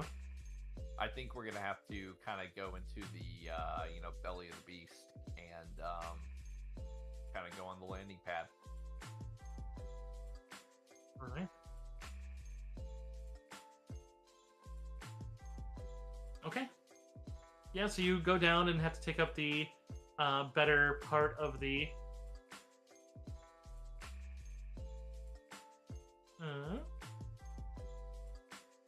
As you fly closer, we'll go with the same perception check, but a couple of you are able to spot that there seems to be a singular body, not so much in the speeder on the pad, but you realize that it's where the other speeder get into a cargo lift. You can make out a rather spindly droid form.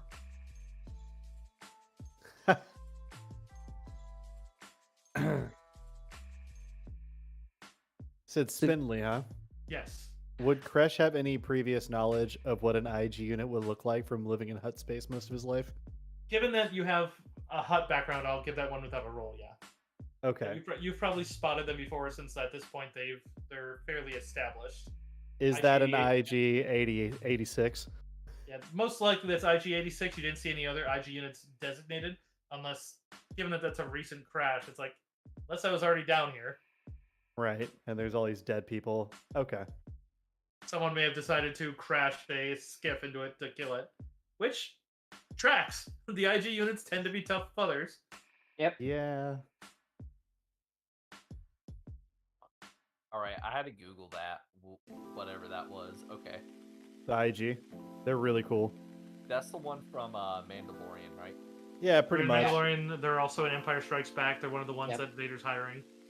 IG-88 actually has beaten Boba Fett multiple times. Yeah, the 88's the one in the Mandalorian that has those crazy reflexes and like shoots like 94 dudes like in half second.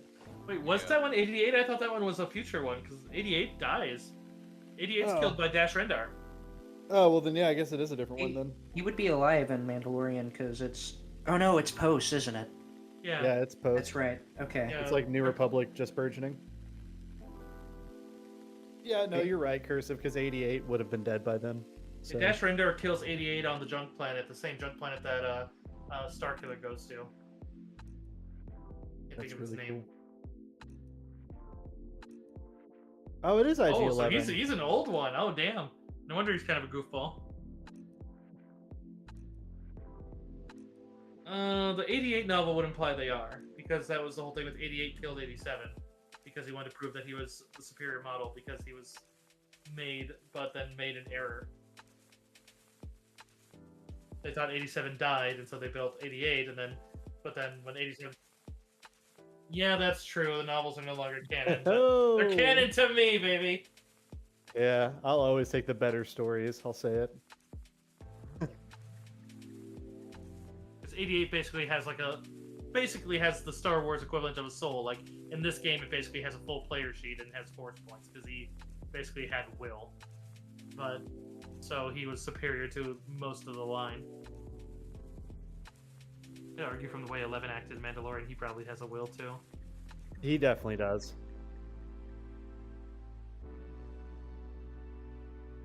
By the way, Mandalorian spoilers. Yeah, right.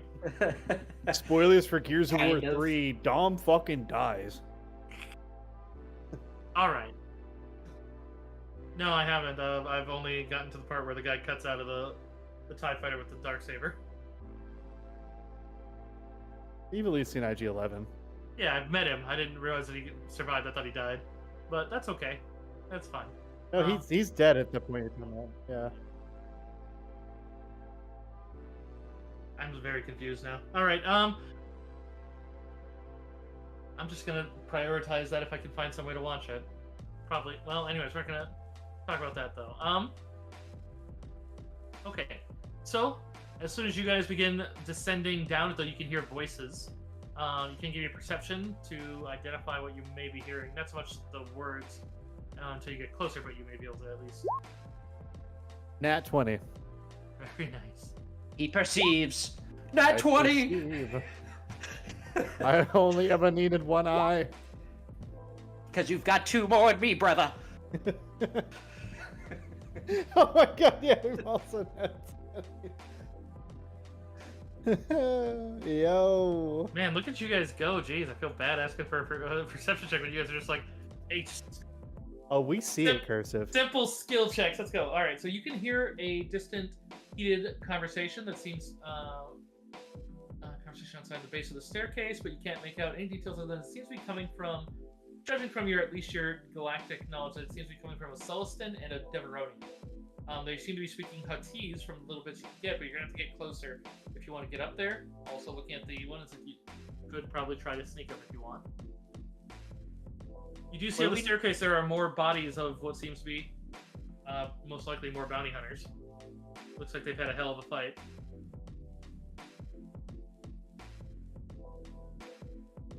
I was gonna say, what do we know about our guy? Like, do we know what race he is? Celestin. Oh, okay, cool. Oh, Nian Num, if you know you Return of the Jedi, dude with the little double-layered face. Oh, yeah. Okay, okay. And that's one of the voices we just heard, right? You said that was one of the language that in Deveronian? Correct.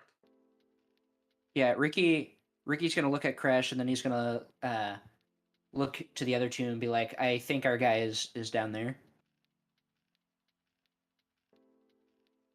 All right. At least might want to sneak to a vantage point or something. I'm not good at sneaking, so.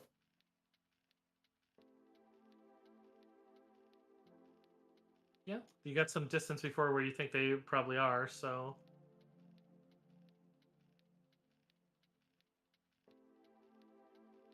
Yeah, I suggest we park the ship now, and let's see if we can run up there real fast. I mean, how far away could we realistically park? I'm not entirely sure. I know it's a big open area, but I think that got missed. There's only really one landing pad, unless you want the ship to either land in the muck or circle. And so we had already talked about landing. So this was landing after you stepped down and then you began hearing. There's no way. okay, There's no way you'd hear it over the engines. gotcha. I think that may have gotten missed, but now on the same page.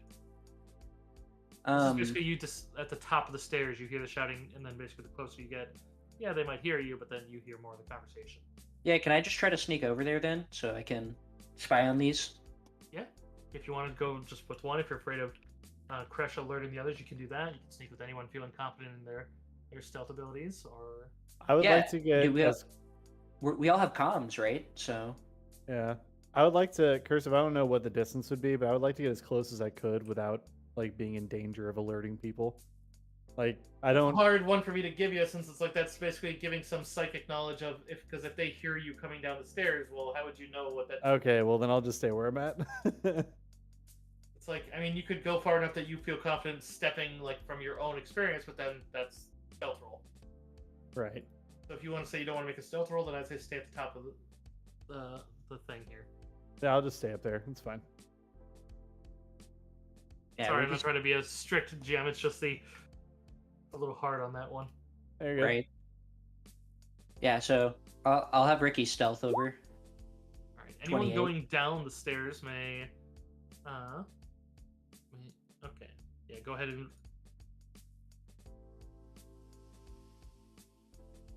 So I can shrink.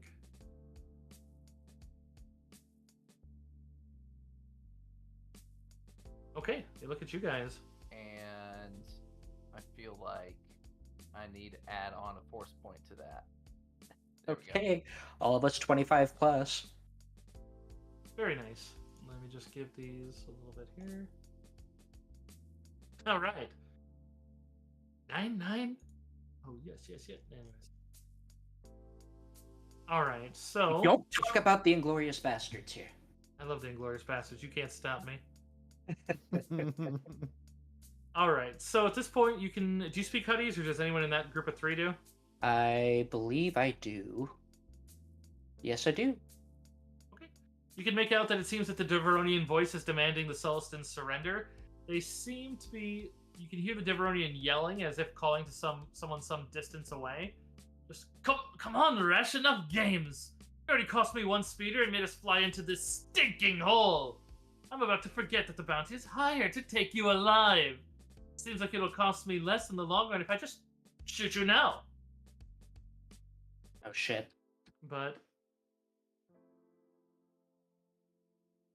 it seems to be basically just a little landing area with a singular door that's hanging open, and then that looks out into what seems to be a much larger room. Can't make out any details just yet. You'd have to go up to that doorway. If you want, you could go peek the doorway, in which point then they get a second roll for... I mean, there's another stealth roll.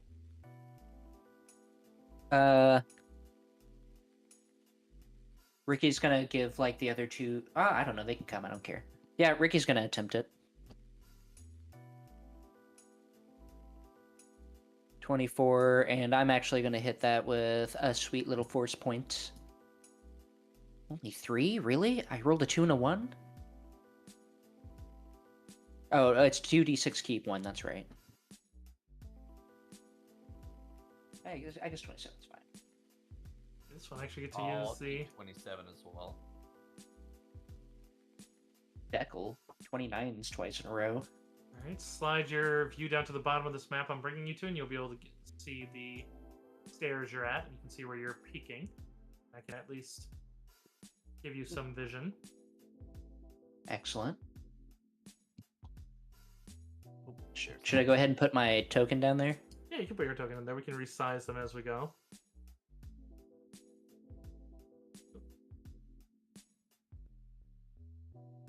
Thanks again for the AI art. It really is perfect. I love it. Yeah, I love that the one that came out for you and Crash. They look so good. Yeah, yours is I like awesome. yours too. I'm trying to imply I don't like it. Jeez. I don't like it. He doesn't like it. Wait, yeah.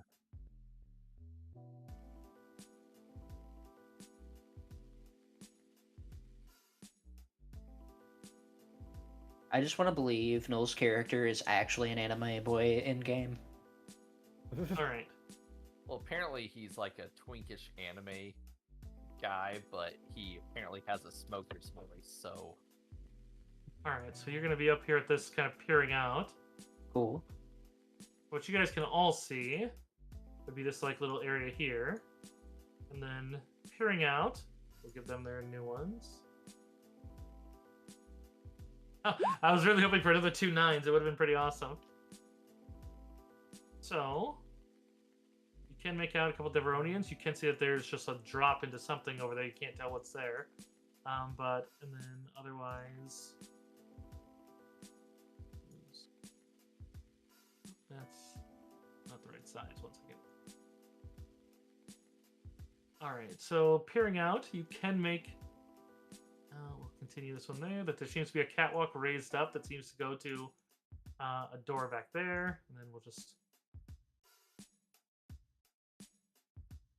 And seems to be like so. And it just seems to be like there's an armored looking room that just seems to be kind of hovering in the middle. Not hovering in the middle, but it seems to be more of the whatever's below. You can, as you look at the floor of this one here, it all seems to be a grating of black metal, but more of that black tarish oil seems to be on the floor of the warehouse to an unknown depth. Seems to be a drop of 10 meters from the grating below. There's old crates and boxes in various states of disintegration. The lighting is very dim, very scattered light fixtures and the occasional beam of light peeking through a discolored window. The ceiling's about at least 10 meters above, but it's lost in the darkness. You can see two catwalks extending through the roof trusses from the mezzanine out into the warehouse. But it seems like the argument's taking place at the other end.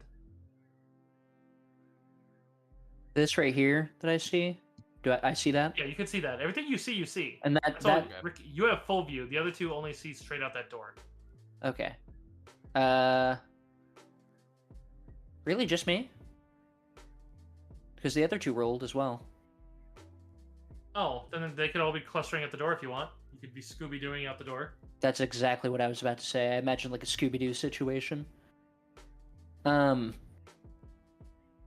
whoever's talking to the guy up there, the voice is coming from. It doesn't seem to be any of the ones you see here, because because they're not the ones shouting currently.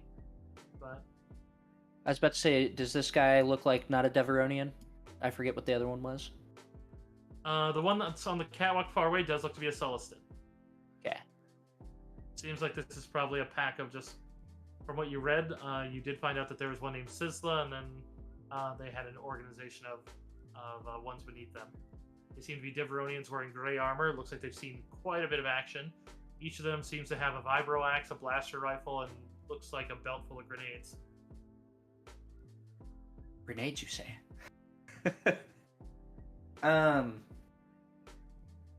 Yeah, could I do a stealth roll to alert Kresh to get down here? Because, I mean, he did just threaten to just shoot the guy.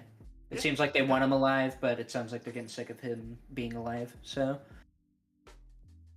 But I see the ones here that you see here in cover as these ones seem... This one here seems to be crouching and just kind of like moving up the catwalk. Okay. Yeah, I want to see if I can tell Kresh, Jesus, why can't I speak? To get his ass down here. Should I get down there quickly or quietly? As quietly as possible, but I think it's going to be okay regardless, because... I will try it, but I apologize in advance. Okay. I know, that's why you stayed behind, but at this point, it's like a 50-50. Yeah, Cursive, I'm going to attempt to stealth down the stairs. I don't imagine it's going to go well. All right. Wait, hold on. Is this a situation where you could take 20? No, because again, a failure... Situation? Let me explain.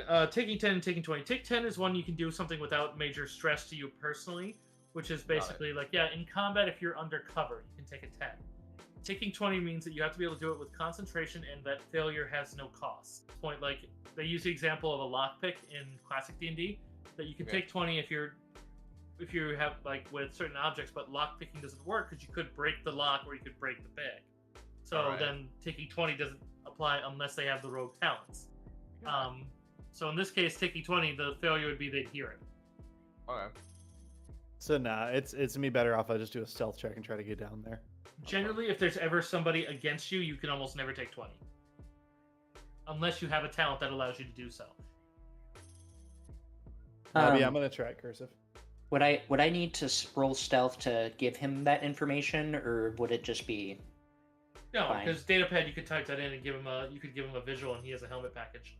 Oh, that's right. I forgot I can do that. Nat 20. Oh my What's god. up? Crash is The just a Wookiee fucking snuck. ninja. Yeah, the Wookiee snuck, dude. Like, I call to get you there, and you're just there already. I just lean into your ear. I'm already I just turn here. around, I'm like, It's, ooh. it's the anime thing where it just shows him on the comms and you're looming out of the shadows, just... Oh my gosh, you do. So wait, you said always pull from the picture, right? And not from the... From the letters, not the picture. Always draw from your name. I do, I'm so sorry. What? When you're pulling your token out, draw from the words, like Oh. your name. I was so Under your journal. confused.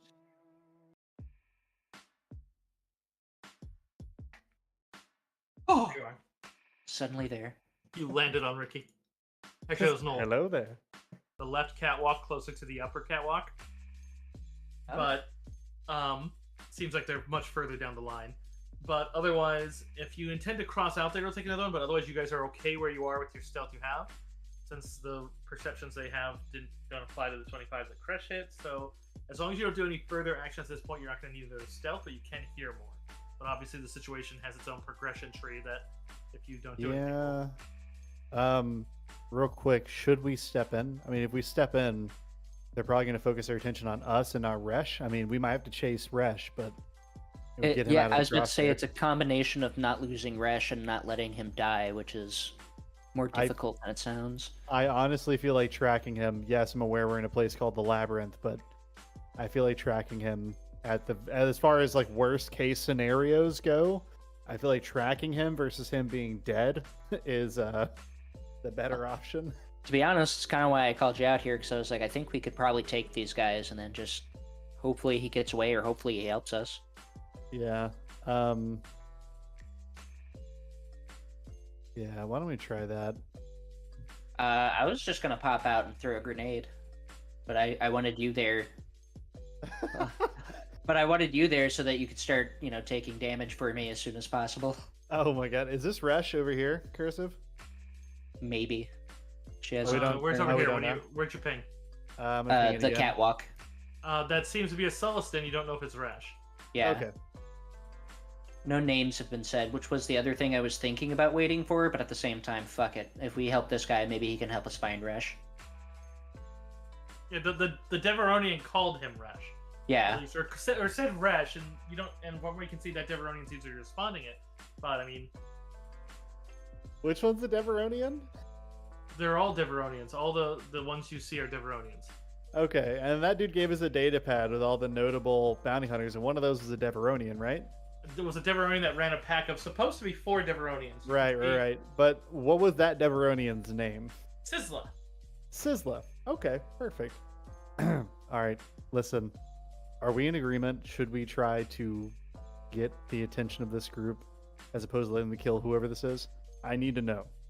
Yeah, I was going to just pop out now that Kresh... I didn't know how long it was going to take Kresh to get there, but then he rolled a natural 20, so... Give me a perception, by the way, Okay. that you guys are doing this. Perception. Oh, I had to get a nat 1 eventually. Better on the perception. Better on the check. perception than on the stealth. Yeah, no shit. All right, Stormy and Noel, you are able to spot. I mean, number one, just from the number of Deveronians you see and the fact that you hear one, unless those are all the Deveronians, but you do spot as climbing out of the muck seems to be very quietly. You'd spot movement down there as it looks like there's ladders leading up to the upper catwalk, and as they talk, you can see that there's one climbing there, and you'd actually hear the jostle of metal, and that one's not moving as you realize. There's probably one on the other side of the catwalk as well. Looks like Okay. they're basically Ricky wants But to pop out and the grenade now. Deveronian was for the progression, just so you guys get the conversation progression. The Yeah. Sullison just simply then take your shot if that's what you're here for, but you're obviously waiting. You want the bigger payday, and you can have a bigger payday. I could become greater than the Huts, but instead you're listening to worms. And he just seems to be kind of going off at it. And it's becoming fairly clear without a perception that the Deveronian's just trying to lead him on. Since at this point he has guys climbing up the ladders. Right. I think at this point, I want to turn to Miria and Noel and see if they want to get his attention, because they do. I do actually have an idea. Yeah, I think... Oh, sorry, I didn't mean to move him just now. Ricky would absolutely react to that at this point. Ricky, hold on. Hold that grenade. Just let me step out and get their attention first. Okay. Let me try and lure them in a little bit. Oh, no! Okay, I'm trying to get a plan across. Relax. All right. Let me step out. I'm gonna start talking to these Deveronians. When I do, Ricky, grenade. I mean, if you can get a couple of them, that'd be great. Just grenade one of them. I'm gonna alert that Sulliston, and then Miri and Noel. I mean, do what you do best. We'll have to cover ground and try to get to him. Hey, Kresh. Huh? Be sure to threaten to break both their legs as I enable my abilities to give you a +3 on aid another. Oh, Nice. I am going to give you a little bit of friendly gem advice that these guys seem to be the winners of a bit of a bounty hunter battle royale. So I don't know how well they're going to take to suddenly what might be another bounty hunter coming in. Just as a word of like, I don't know how much you're expecting them to be social with you. I expect them to fully turn and attack me, but that's not really. It doesn't. Their bedside manner isn't my concern. Okay, I just want to make sure that you wouldn't feel like, oh, they didn't even talk. It's like they probably won't. They expect that another group of bounty hunters might land any moment. I'm not sneaky, and I need to get close to them if I'm being dead honest, and I have a decent deception. So. And pardon me while I also do this. But yeah, I'm gonna go ahead and step out. Roll. Okay. I guess I'll look to the group and give them kind of a nod and be like, follow my lead. And then I'm gonna step out. We're all in agreement that I'm gonna step here. Cursive, tell me if I need to like roll stealth or anything. I'm not trying to be quiet. I'm just trying If to. you're not trying to be them. stealth is a choice. If you're not trying to stealth, it's automatic. Then they'll notice you. Unless they're in a firefight, they don't get a penalty to noticing, and then it's just. Yeah, You said the guy's name was Sivla? Sizzla, or Sisla. Like, Sizzla, you old dog. And I'm going to start walking towards the Deveronians. Can I give a deception to try and get as close as I can to them while making them believe that I'm somebody they used to know? You can give me the deception first off, yeah, but Apparently, Like my 26. second wind isn't taking, but I took my second wind. okay, fair enough. If you need to re-roll to get the roll to take, you can. Otherwise, I'm just adjusting since you can see around the corner from their crash, so you can see. I'm trying to click the take button, but we'll just go ahead and manually add back my 19. Okay. So, Yeah. also the L's and T's, so you guys know for the map, are basically what is low cover or tall cover. So you understand if you can see over it or not. Oh, perfect. Can't see over any of it. That's fair. All of it is just tease. It's all tease. No, yeah, I'm gonna call out to Sizzla and just start walking towards the Deveronians very disarmingly. Or So trying I'd say to. take the entirety of your first turn, then wherever you want to move to, since they're all going to react in turn at that point. Would it be like my full movement? Yeah, you take your full turn before they get to react in this case, because they're kind of in combat. They're just holding their turns.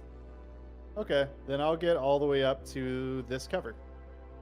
That's 6 spaces.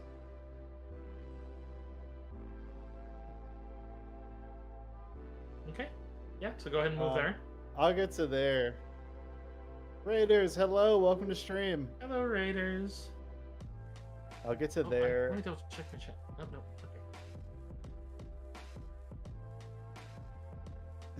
Hi, Diva. Hello, Raiders. Welcome to the game. Okay, so I'll get up to cover there, and then I'm behind tall cover, so can they see me or no? They would have seen you coming up. They'd be reacting and turning around. They saw you move to it, so they're aware of what square you're in if they can't see you. Okay. While I'm behind cover, I will, I guess, take my action to draw my Argarok. Your And action then- was the deception check. Oh, okay. Well, never mind then. Because normally those take a full minute. In this case, I'm allowing it, even though they're going to react in time.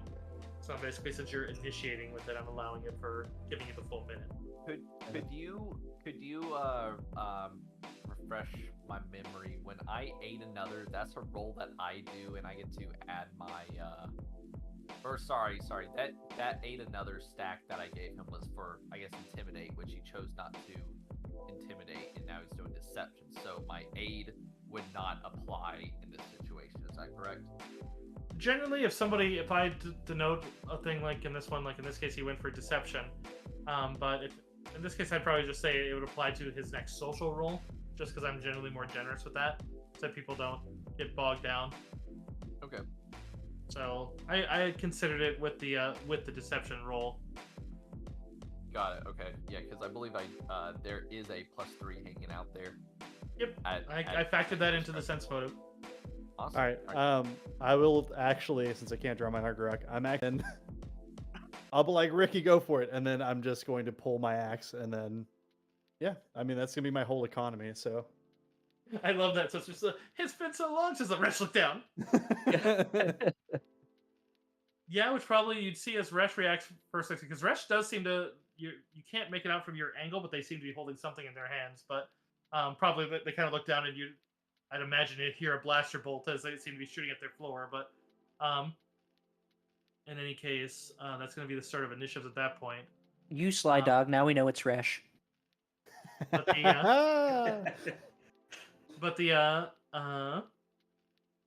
we are going to roll full initiatives with everybody.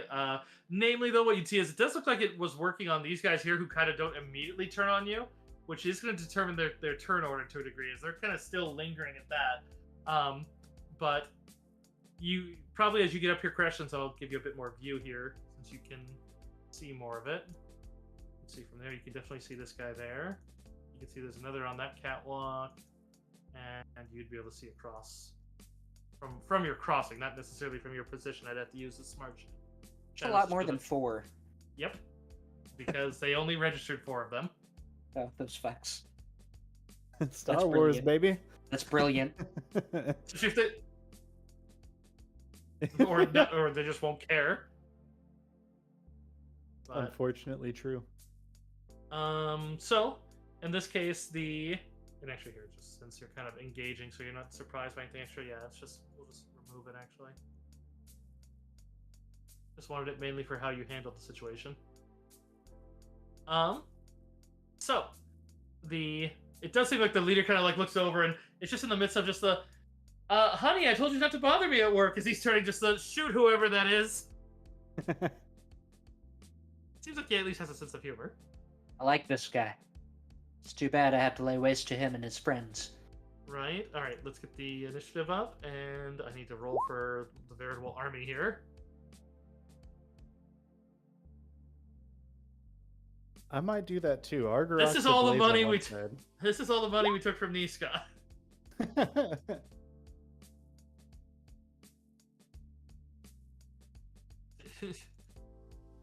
Why is it not letting me click off of this token?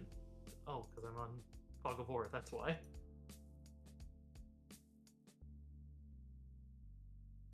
See, they never show you what happened to him though, and so I assumed something bad. There's no way Niska. But I always was curious if that guy like. Best for everybody. He certified had a bad day. I mean, yeah, it's Niska. Have you heard the writings of Shan Yu? Makes me wonder because they talk about Shan Yu as from like 1400 AD, and it makes me wonder if there's anything from Shan Yu in our history. Like, was that actually something? Because if so, oh. Don't know, but you gave me some reading homework to do. What's up, history?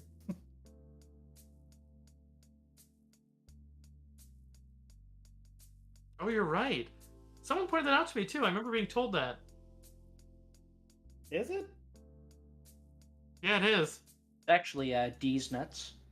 Oh, wow. I know he was also one of the first ones for like things for as far as rights of the woman in the like, because that was the one where he would say like if they went to divorce and the woman accused the man of something that he says he didn't do, they proved the truth by tying the man a hand behind his back, digging him into a hole, and giving him a sword, but then giving her a sword, and she could fight from standing ground. And whoever was standing at the end was telling the truth. I know we're on like 5 different subjects right now. The Disney Shan Yu is based on Attila the Hun. Makes sense. And then there was a real Zhan Yu, but he was actually he was just a Chinese warrior. He wasn't a Hun or a Xiang Yu. So he went with he went to war with the Han Emperor. Okay, so he got an 18. He has. Oh. Okay. And just need to find out which one of these is the big guy. I'm talking to him has a different. It's 1, 2, 3, 4, 5, 6, 7. 1, 2, 3, 4, 5, 6, 7, 8. Okay. And the rest are easy. 17, 14, 7, 21, 6, 16, 12. Hello, TJ Wolf. Alright. I'm still missing initiative for Crash. Well, Crash is initiating, but I need Miria still.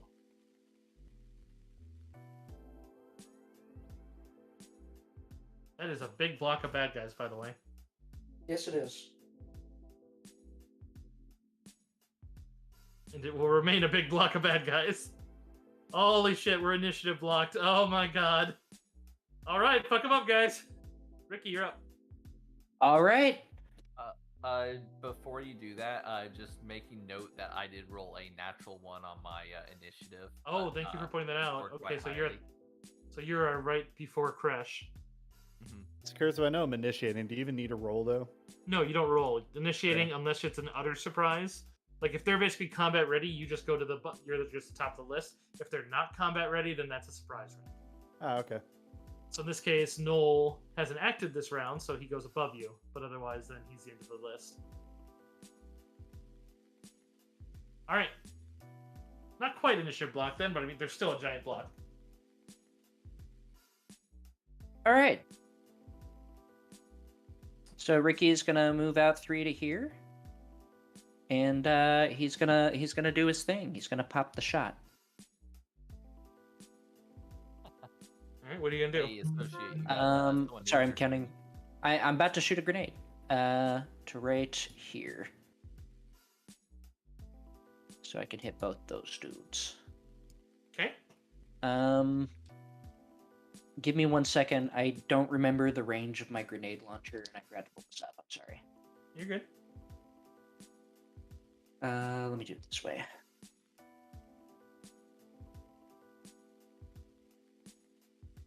Shit, right? There it is. Yeah, Stormy, I'm talking to you and TJ in my chat. I'm just muting myself in here so I'm not like talking to everybody. Oh god. Okay, my bad. You're good. I don't know. Okay, cool. I needed to make sure I was still counting for point blank with the grenade launcher, but it's got a solid 50, so we're good. Okay. So boom. I believe I only get the +2 right now. And where did you aim it, and what's its radius? It's right here, and it's 2 squares. Okay, yep, that'll work. Let me adjust my character sheet here. Wow.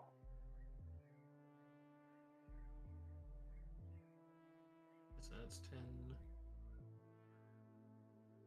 10, 10, 10, 10. And then I get partial cover from them because of my feet, and that's what +2 to my AC, essentially. Or I guess you have to factor that in. I'll just make note of it if I get attacked. 5, 10, 15, 20, 25, 30, 35. Okay. So you would notice that the blast seems to have blasted clean through the plate there, and it has created a 5-foot hole there, and it looks like all the 9 around it, and then basically where your grenade hit has drawn clean through.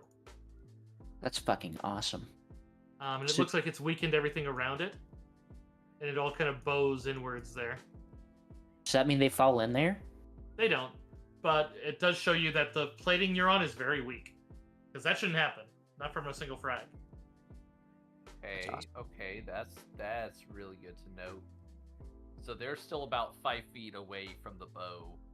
Yeah, and the spots they're standing on are damaged by the blast as well, because they all basically took 5 damage. I'll tell you what I did mathematically, where basically every square that, in the blast radius basically took half of what its whatever's closer to the blast radius in as well. So since this one basically took the damage of all the other ones, it had nothing else and collapsed inwards.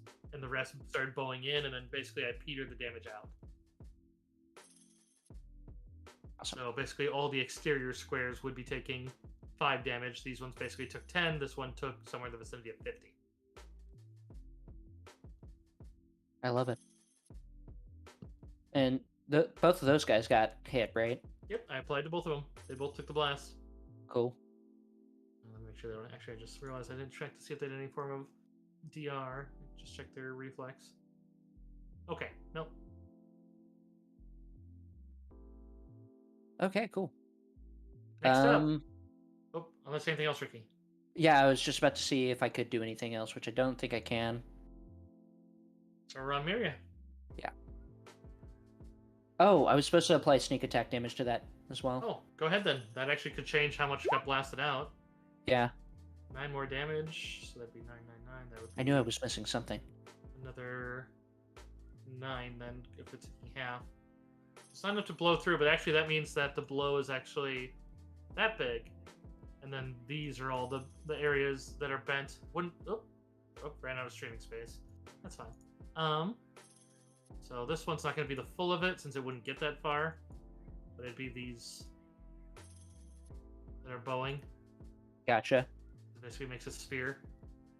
Would they be treated as like on rough terrain at this point? I probably use it's not a house where I put in my one, but I basically call it precarious position, where it's basically I give a penalty to things that would knock them down. Their attack rolls generally because they're basically standing on ground that's not solid. So, I love that. I'm gonna something I actually apply- make note of that. It's something how I do if someone's doing something risky. At the same time, I usually give them a bonus to things like intimidate and shit because you look awesome. But not in this case since they took it. But if you do it intentionally, like jump on a railing. That's so cool, though. Why don't you run a pirate campaign? Where is that? I ran it for my live group. There's a campaign in Pathfinder called Skull and Shackles, and it's awesome, by the way. You literally like book 1. You literally Shanghai. You get Shanghaied into a crew, only to mutiny and take it for your own. Fucking awesome. Imagine not having me and Brothulu at a pirate table. That was my live game. You would have had I'm to be gonna up here in flip this Minnesota. table. Yeah, you're right. I'm gonna flip this table. You're just making me want to run Traveler more, buddy, because Traveler is space pirates if you want to be. You had me at space. I'm down for Traveler. Yeah. Traveler is quite awesome. I've never it's freeform. It's freeform space with its own like space rules for like how jumping and shit works and how their tech works. So it comes off very unique. Okay, I'm sorry. I'm talking over combat. Is it Miria's turn? Yes, Maria's turn. Also,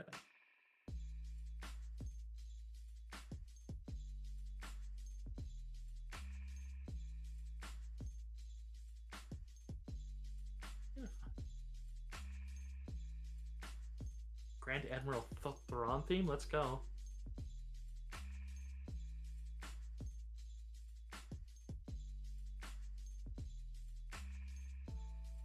Yes, he is. He just took a slight blast, and he's kind of standing on some bowed ground now.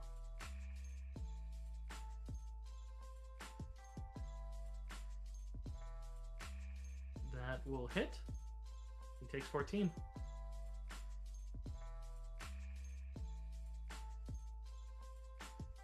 Anything else?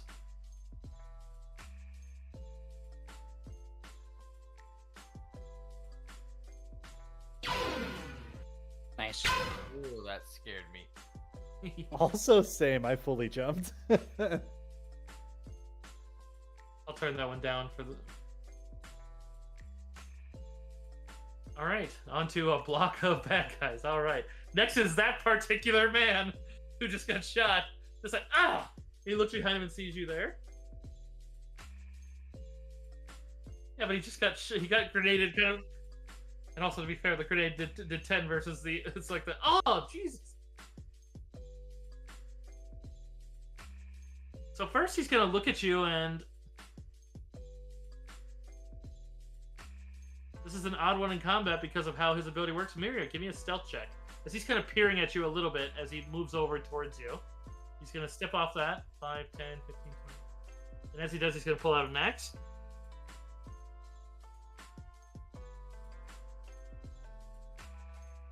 And he rolls perception against you.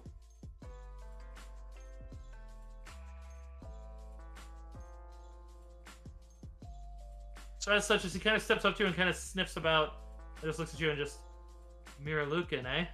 And he seems to just kind of grin as he goes to swing at you. And that he can't use that because that takes the swift action, but he can mighty swing. So he pulls out a vibro axe and illuminates it as he does, and then goes to swing at you. Was that plus 12? It was. It's not a charge. Okay, plus 12. Mighty swing. Wah. Oh. Oh. The swing was mighty. All right. That's a super good call for a crit mighty swing. A crit mighty swing vibro axe. Yeah. That's a super good call. We've seen what that does. Yeah. That could have been. Looking at it, 3d10 plus 10. So yeah, that could have been 40 damage, turned to 80. We just roll the damage just so we could see what it would have been. Sure.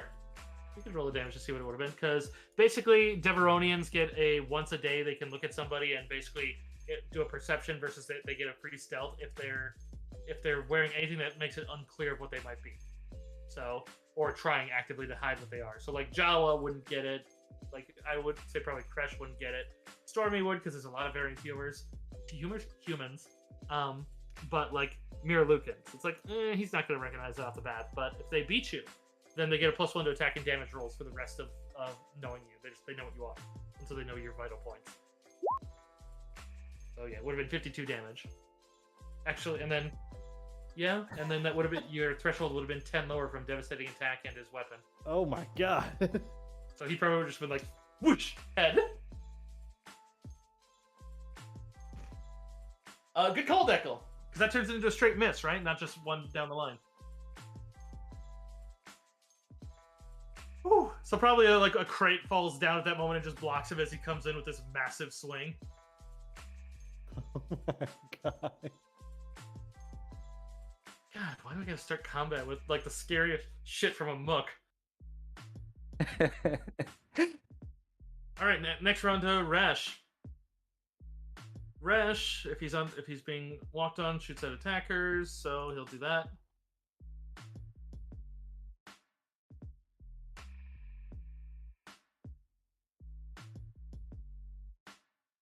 He has a heavy blaster pistol. So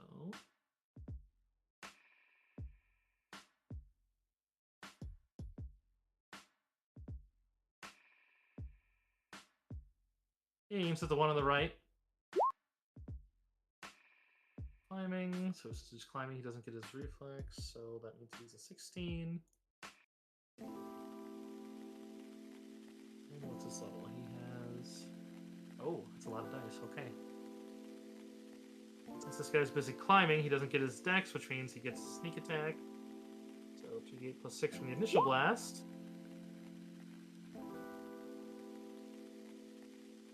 Is Mira the only one with the Destiny in this campaign? She's the only one that elected for Destiny. I think everybody else took background. I'm actually not familiar with what you took. Background gave you an extra... Because background gives you extra passive abilities, but then you never get Destiny points, whereas Destiny, you get Destiny points, and some Force abilities require Destiny points to fuel them. Like, we encountered one that, as soon as Kresh calls out to look down, he sees him and fires through the grating, and you see the shot goes kind of down his neck and into his chest cavity, and he just falls down off it. Oh, no, it says I do have a Destiny of Corruption. Oh, you did take Destiny?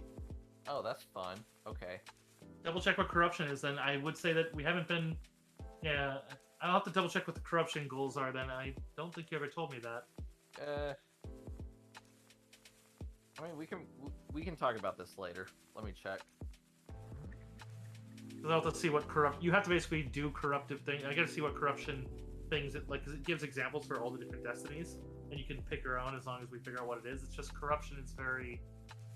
I feel like he's corrupt an individual, organization, or location. I am definitely corrupting my my family's own business at this point. You're sullying their name, I suppose. So that's true. Whenever you drag their name through the mud. That's funny. Makes perfect sense, actually. No wonder your uncle is your enemy. He's trying to save the family name, I'm sure.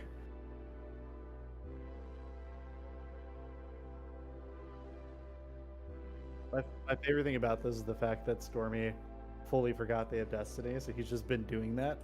Just his guy just forgot he had a Destiny. He's just like, yeah, that's fine. He just has been doing that like this whole time.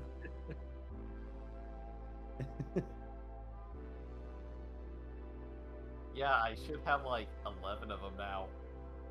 You do see, though, as otherwise he shifts a little bit and waits at the top of the next one. Although it looks like he's preparing another shot, but he does draw out what looks like a vibro dagger, and he illuminates the edge of it. Looks like it has what looks like some sort of burning edge. He's got a +1 fire dagger over here. Well, I mean, this Celestin is his description is he looks older, bare-armed, muscular, heavy armor over his torso, covered in scars, durable-looking clothing, stained and torn. Looks like he's been hiding down here for a while. But so basically, you got the strength-based rogue Celestin over here. Fuck yes. If I was a Celestin. All right, so next one. Oh, it's the leader. I'd be like, this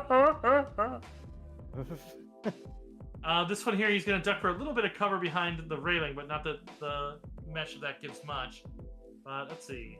Gonna double check to close that. You can make out Crash, but there is tall. No, actually low cover. Yeah, he actually has line of sight on Crash, so he's going to take a shot at you. Who, Resh is? Not Rash. I was about to say, that's good. Oh, that's fair. I did outright call him out, so that's I was expecting that part. That's fine. And he mentions, he kind of looks in it. Yeah, at that range, he's gonna, or just give me a combat strats.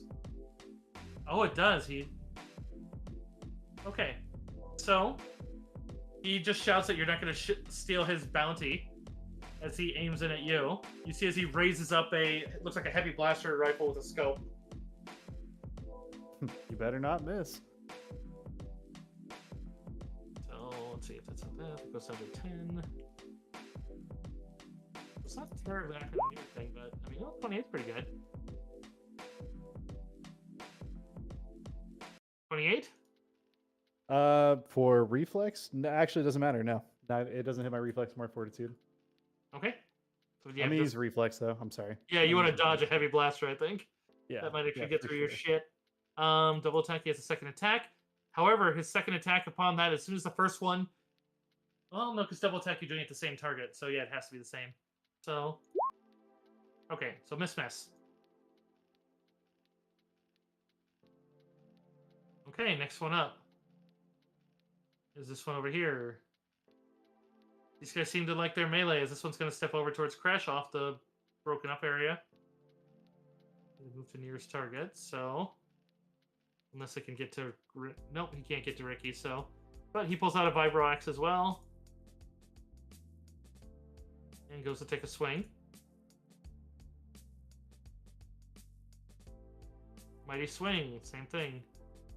They don't charge. Miss.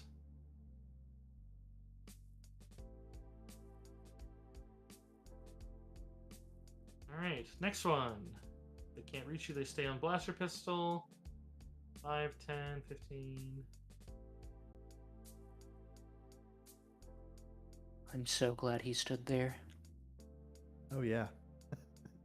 Yeah, I definitely don't have a background looking at these. Oh, okay, the climber does get a natural 20 on the climb. Uh-oh.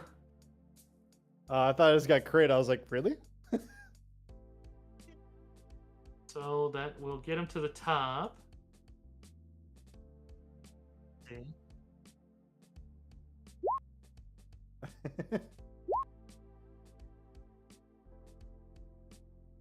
Alright, so he goes to grapple Resh, trying to grab him, but Resh does take the Vibro Dagger and just jams it into his gut. You just hear in Celestin as you just hear anyone who speaks it or the translator in Crash's ear just hears, "You fucking thought." And he laughs like the one from fucking Lando Calrissian's fucking co-pilot, the Millennium Falcon. 39 plus 2 threshold, so yeah, the guy just drops back. So yeah, he just kills him and just basically hurls him back over the edge.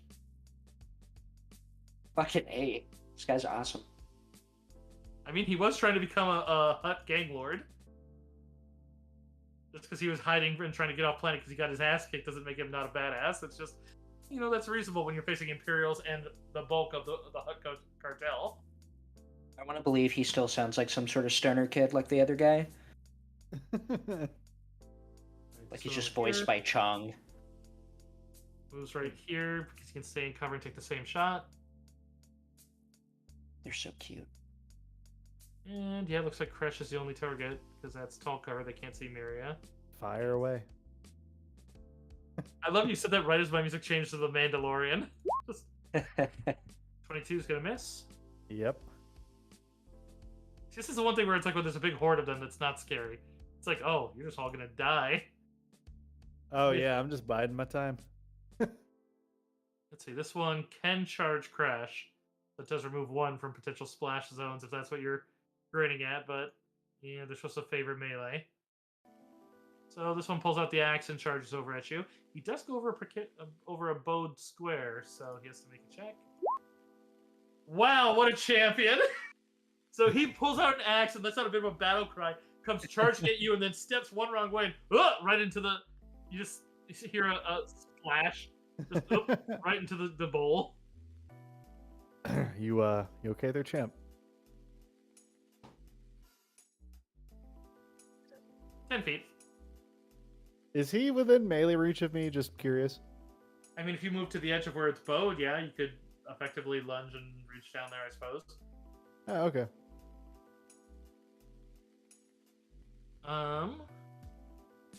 And then that goes on to this last one over here on the right. Who's going to, let's see, he can see Ricky. Tall, low. So he's going to move closer. He's going to stop and cover right here, though. And he's taking a shot at Ricky. Go for it. Blam. 18? Yeah, it misses. All right. Ricky dodges it like some sort of crack fiend entranced. Noel. Noel's going to step out. Oop. Okay, that's snapping weird. Give me 1 second. Noel's going to make an attack roll on this, but not after doing the Born Leader. Okay.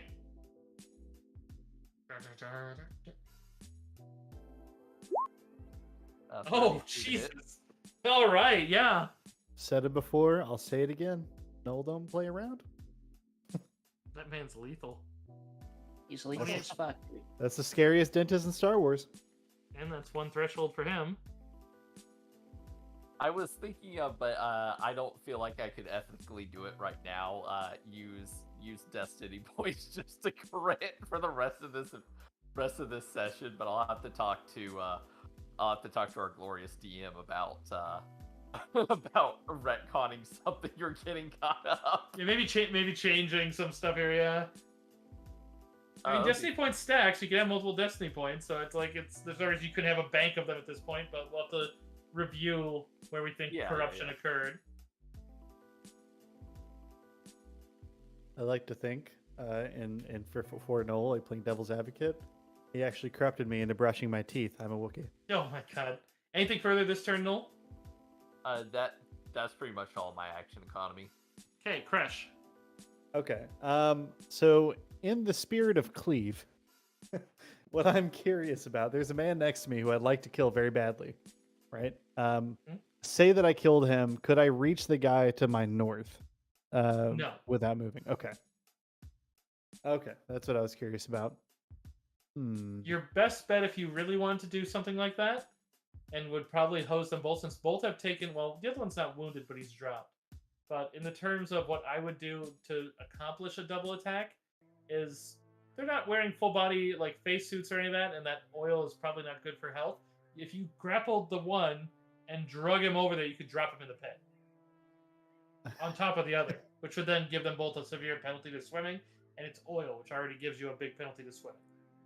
Oh. And they're wearing armor, which gives you a penalty to swimming. I see. And then I'd Basically basically be able to get... Yeah. Okay, actually, I will do that, as a matter of fact. I'd like to grapple the one next to me and throw him into the pit.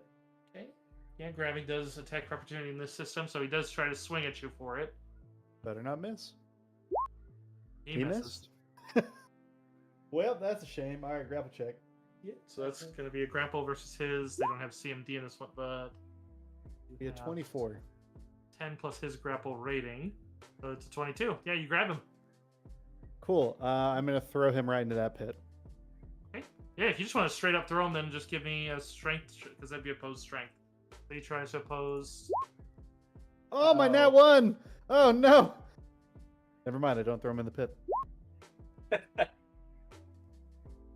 Yeah, unfortunately, that's going to break the grapple. As you go to throw him, it just kind of slips off his armor, because unfortunately, the natural 1 versus his not natural 1 equals... Okay.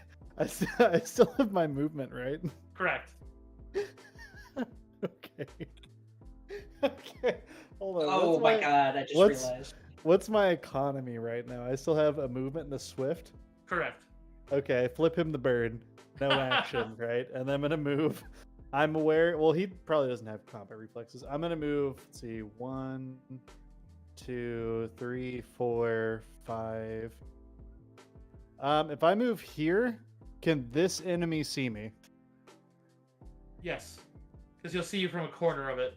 I would like to move here and draw fire. Okay. Let me double check if they have combat reflexes. Nope. No swing. Okay, then yeah, I'm gonna draw fire. Okay, go ahead and roll. Just trying to find it. I'm gonna Wookiee that. Gonna Wookiee that. Hell It's a yeah. good bookie. That's a good Wookiee, yeah. That's a big 24 change. right there. You know, I just I want to see. make sure that no one else is gonna get hit. There's a lot of enemies out here. I'm gonna force point it for the I just sake like of making imagine sure. like all like 10 of these motherfuckers just shooting at you and just like you're just like looking around like Fucking lasers like bouncing off his Beskar and shit. Yeah, I fully just flipped that guy off in his face and then walked out here and taunted all of his friends. I think it's what Crash just does. Just stands out there like, "What are you guys doing?" Crash fights like a pro wrestler, but like much more lethal. He kind of does, yeah. It's like Ric Flair if he was a Wookiee. Dude, I just imagine like you went to grab him and they did that thing where like you grab him by the shoulders in wrestling and they do the arm He like break. slaps the Slaps wrist the arms down. Yeah, slaps the wrist down. You just flip him off, walk over there, just like, can you smell what the Wookiee is cooking? You know. Can you smell what the Wookiee is The cooking? Wookiee's cooking. That's lovely. All right, Ricky. Speaking of Ricky Flair, Ricky. Yes. That's so appropriate too. Most explosive boy around. All right. So Ricky's gonna move here because he's small. He's not gonna be in cover from this guy, right? correct. Okay, that's fine. I'll just have to deal with that, I suppose. Because I really badly want to launch a grenade right here, right on top of this dude. I want to sink Good. everybody there. Where is it? Where is it? There it is. All right. Did Noel, did you activate Sure your did. bardic inspiration? Yep. Okay. That's what I'm gonna call it from now on. Bardic Inspiration. A 28 to hit them both. And more damage than the last one before the sneak attack. Yep. Which will be where is it? 3d6. Chicka pow. Plus 12. 19 plus 12. That is way more damage. All right, 31 versus the other one's 22. So the hole's gonna be 50% bigger. They might live to drown.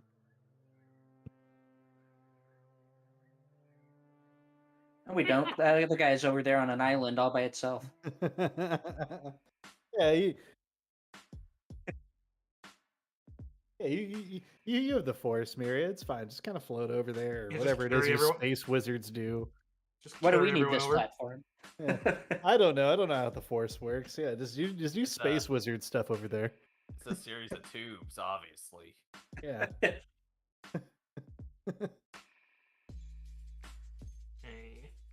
Yeah, just use your So tubes. there's to no get actual this blast there, but that spot there is busted. Which then we're gonna give it a check to see if it takes down that end of the. Oh, so it does. So this leftward one, which we're gonna draw freehand, is now slanted downwards as that end of there snaps free of the platform and just drops down into the muck. You can see as this guy kind of grabs onto the railing as he realizes that just dropped in. As you basically.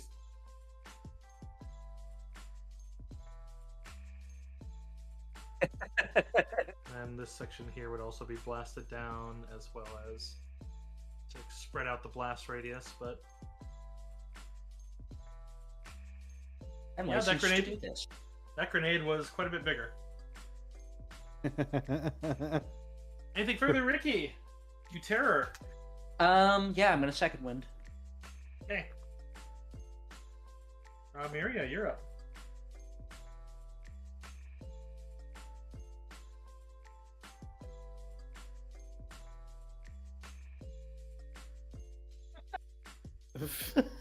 All right, Iceman.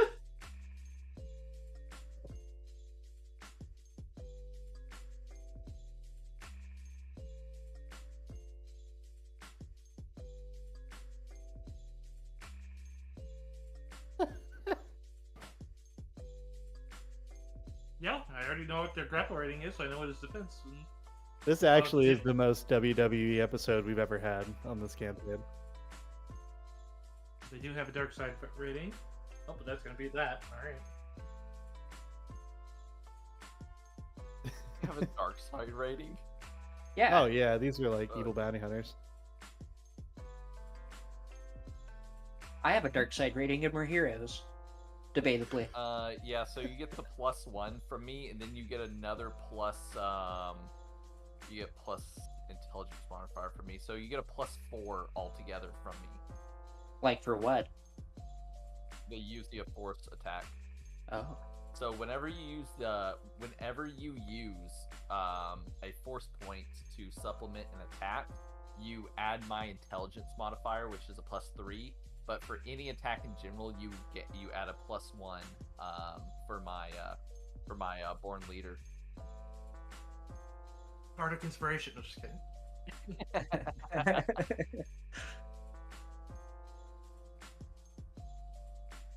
Yeah, so it's a medium. If you want to roll the damage as he lands on him. Gonna put them side by side, but they're on top of each other. Roger said, "Ah!" Wilhelm scream. Put that to my sound table. Okay, so applied. Put between. Oh, wait. 6. Okay. Alright. Yeah, they're both down there on the same square. I'll just put it like that so I don't think he's out. And we'll apply the in the muck token to all of them. Got on these two too. Alright.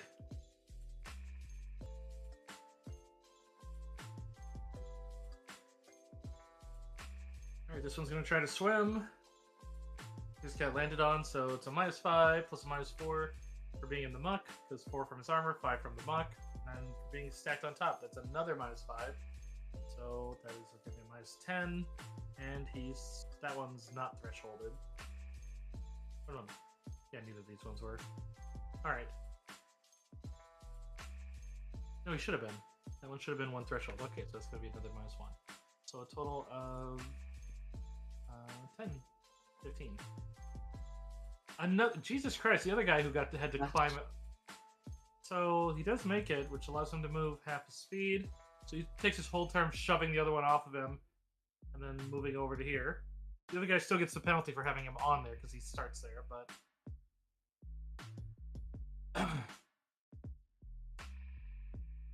Crash doesn't care for these guys, but they're growing on me.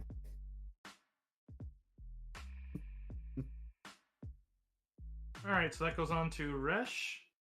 See, Resh kind of peeks over and watches how it's going over there. And so then peeks over on the other side. He seems to be staying covered, but it looks like he starts taking pot shots over at the leader now.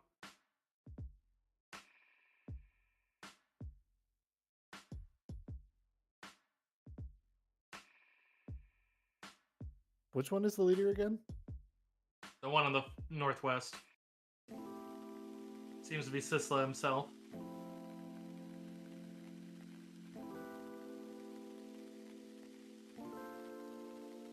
Okay. He knows that's not going to get.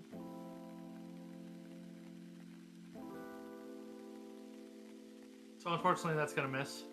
I don't consider this guy an ally, not until after we have a conversation with him. If that Yeah, you don't know if he's gonna. Yeah, I don't know if he's gonna try to mess with us, so I'm not giving him the +1 bonus if that does change things. Speaking of, Sizzla's right after him, and probably as he kind of ducks that shot and is kind of standing on the slanted walkway, seems to aim for a different. It looks like he's aiming back at Resh. He goes to take a double attack.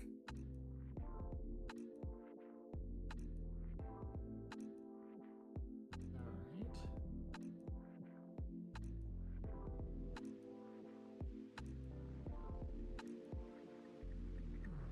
That is maybe 10 plus 5 for each hit.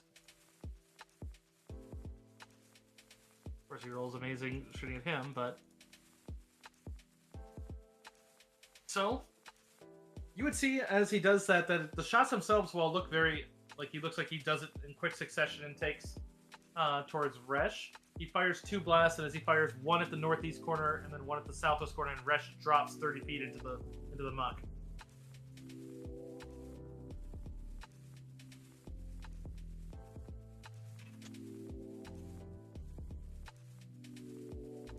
Yep.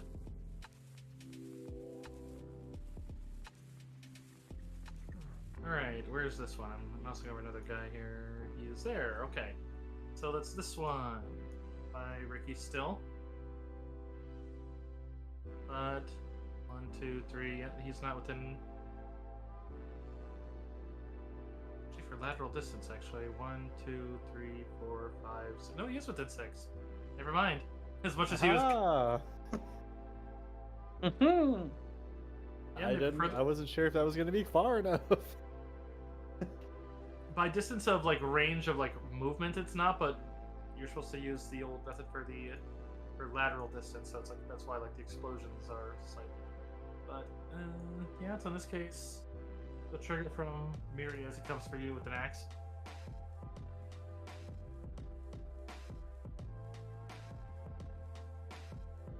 Want to attack opportunity, Miria? You may. Oh, there you go.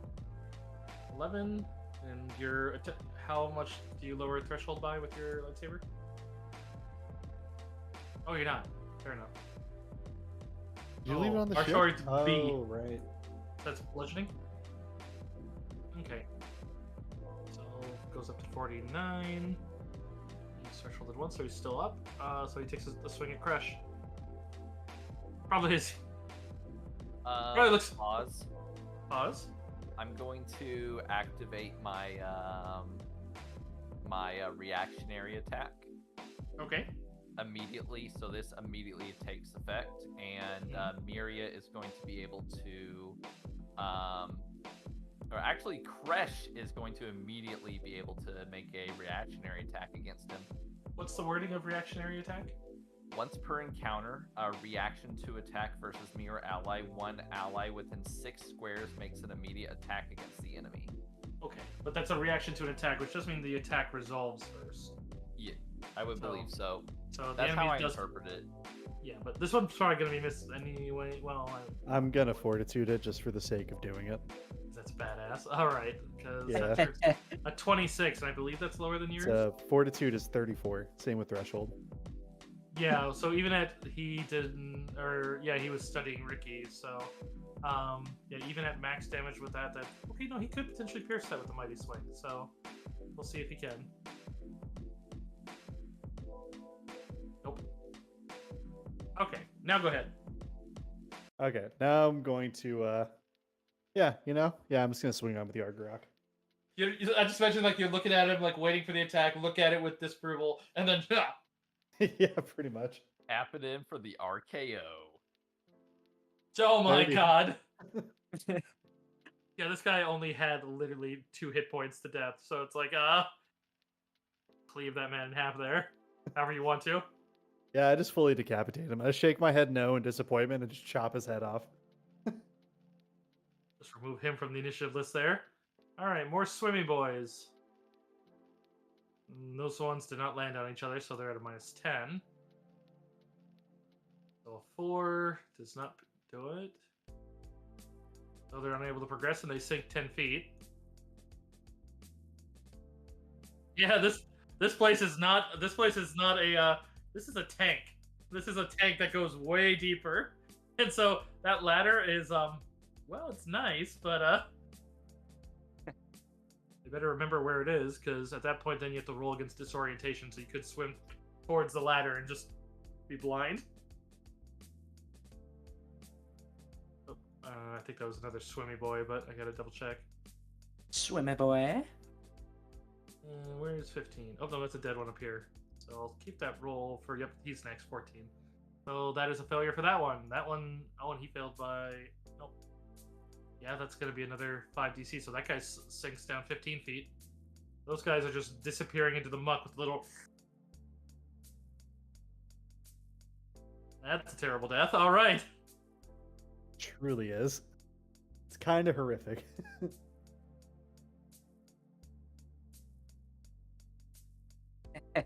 Another Right. one in the muck. This one gets an additional... This one gets a -15 because he still is suffering the penalty from being landed on. Actually, I think this is the one that got thrown. Yep, this is the one that got... This is the basketball.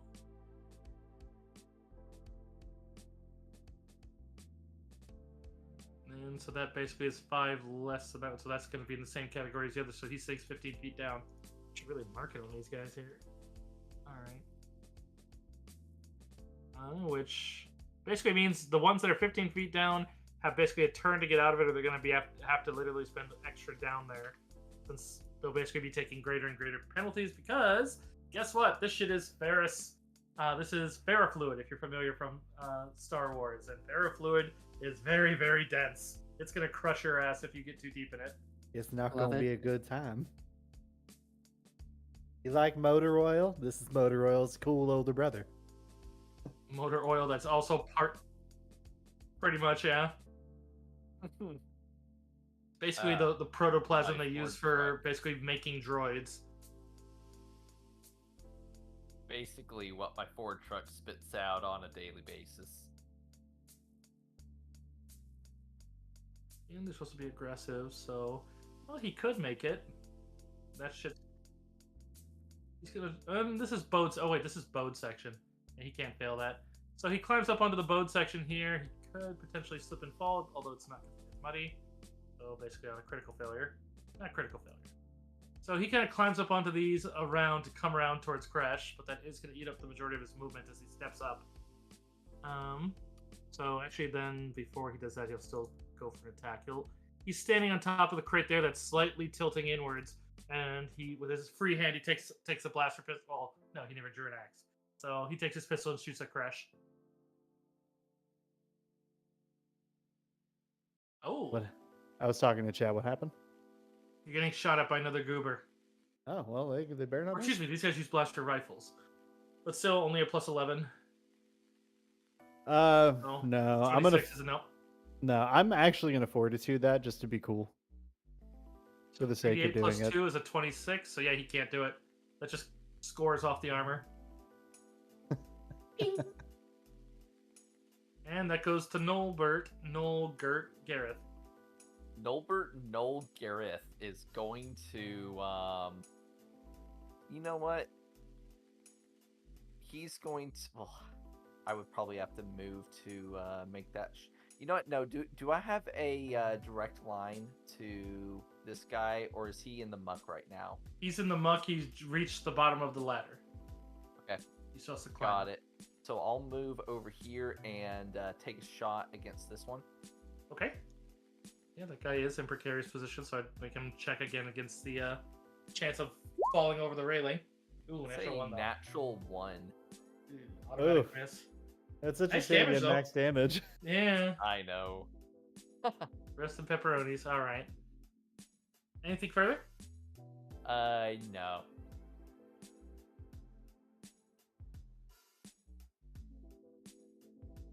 Yeah. Come on, you can do it like you gotta hold him above your head, like WWE style. It's been the thing. Anyways, Chris.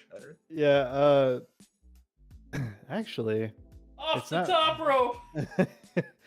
I have an odd question about charge. This guy's technically in this square too, because he's sunk. You guys still see the suction, but I have an odd question about charge, Cursive. uh-huh. What would be the logistics of me charging this man and then throwing him into that pit? We saw Resh drop into this liquid, right? Yep. Okay, I think I'll turn to Miriam And and be he like, dropped from higher up, which means he probably sunk more. yeah, I'll turn to Miriam and be like, hey, if you can, could you try and get Resh out of that liquid?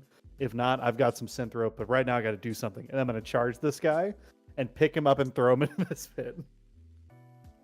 Okay. So you said it's a grapple check? Correct.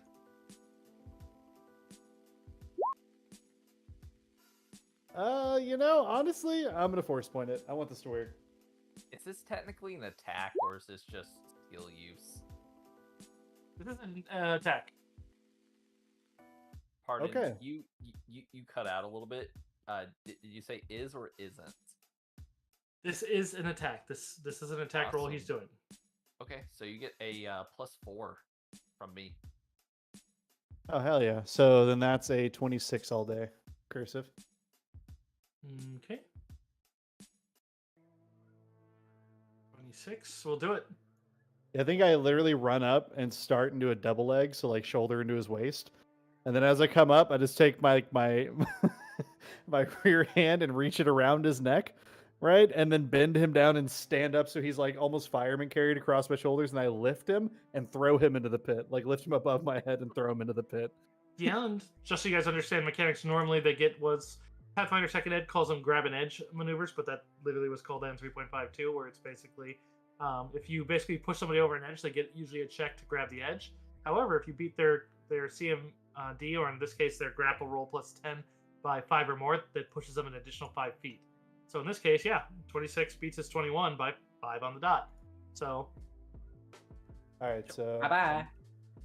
or I should say his 22, but then with Noel's attack roll thing, so that actually pushes it by another 4. So he's going that far out, and he's dropping from 10. Actually, he was up 5 feet, so he's dropping by 15 feet, which means he's going to drop 8 feet into the muck. That poor guy. Sploosh. Let's see. Is there anybody even out of the muck right now, like enemy wise? The boss Is he within my line of sight? within your line of sight, yeah. Oh, cool. Everybody else is within 6 feet of me. All my allies are within 6 squares. Ricky's not, technically. You probably can't see Ricky. Yeah, the exact wording on draw fire is all enemies within my line of sight, and it's versus like allies within 6 squares. So Gotcha. I will Wookiee this. Actually, I'm gonna try to draw fire.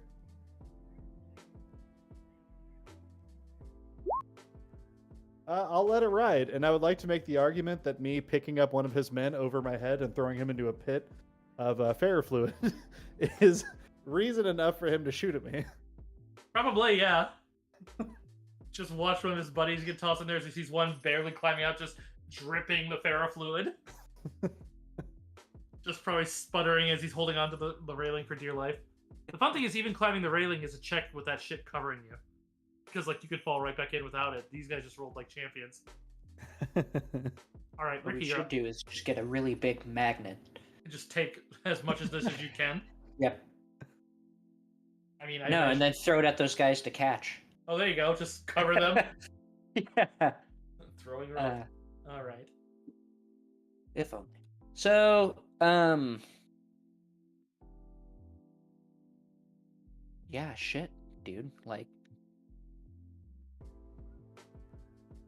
Ricky's gonna quick draw to his blaster, and then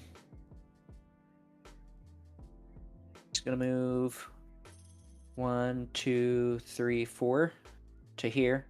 Oh, right here in front of Noel. And then I think that's in line of sight. I don't think he has any cover here. Right here. Yeah, you can see him. Yeah, sweet. Yeah, I'll pop a shot at him with my blaster. Lamb. Right. Spiggity bat. 31 for 19 plus 7 damage. So 26 damage. That hits, and that will threshold him 1.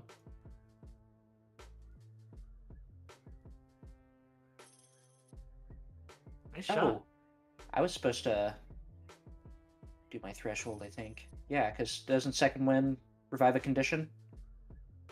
Only if It you does have for feats. Crush. Yeah, Crush's speed does okay. that.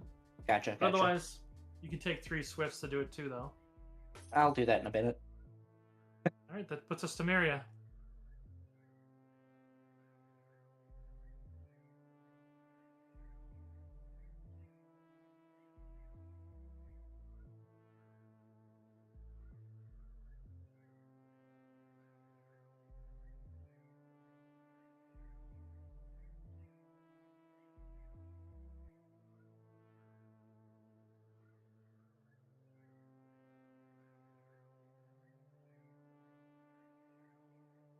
Okay. Yeah, give me a use the force one, because he's not gonna know to not resist. It's like the fuck. Oh, nice natural 20. Never mind. All right then. You pull him out Resistance is dry. futile. Yeah, Fucking A. The nat Yeah. 20s. You pull him up as he begins to surface there, and you got a firm hold of him. Anything further? Alright, which goes on to Mucky Boy here. So that one tries to climb the railing. Minus 10 goes to 4, takes a 50. Okay, no, he's just unable to climb. So yeah, you see him down there just basically just slipping off the railing as he's just kind of gasping for air and trying to get up and just unable to even get 1 foot out of it. But he does have a hold on something, so he's not going to sink. That goes on to him. Resh is going to try to swim. He's on the surface. Actually, no, that's just him trying to grab the railing. Same penalty. Yeah, so he's just grabbing onto the railing right there next to the catwalk. He just kind of swings over to this side of it, but he's unable to climb as well. Sizzla seems to take their rifle and quickly stow it behind them on a sling and draws out what looks like a double-barrel pistol with another one beneath it. But swift action, they're going to change its firing mode. And then, actually, that's part of the draw action because, yeah, the draw is a swift. So, but in any case, you spot them, switch it, and then as they fire, you'd see as they seem to fire a cord. They fire it at Resh. This motherfucker has a net gun. I kind of want to steal it. So, Bad. you'd see as it pierces in, as it seems to just pierce right into his skin, and you can see as it looks like a synth rope grows taut, as he basically pulls it taut. Then he'll spend his move action dragging him over. That's going to be opposed strength. He does have an anchor, so that gives him a bonus. +2. Yeah, you could give him... I mean, he won't know that's what occurred, but... Yeah, you would also be aiding the resist. So it'd go against the higher of either him holding on to the railing or your strength. That's a hell of a roll. So his grapple... Oh god, and then he rolls a 3. Of course. Oh god, and then... Yeah, so he actually put up a good effort of resisting too. So he would have... But... That's just part of him just kind of tugging and just... You see this real quizzical look on the Deveronian's face, like, the fuck? Like...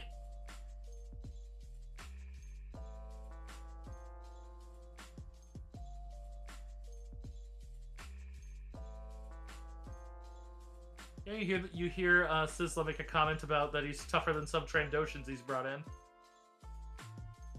Alright, more mucky boys trying to swim. These are the ones that are 10 and 15 feet down. Oh. Well, his entire effort is almost spent just getting breached, but this guy does breach and manage to move 5 feet to the edge as he's just struggling.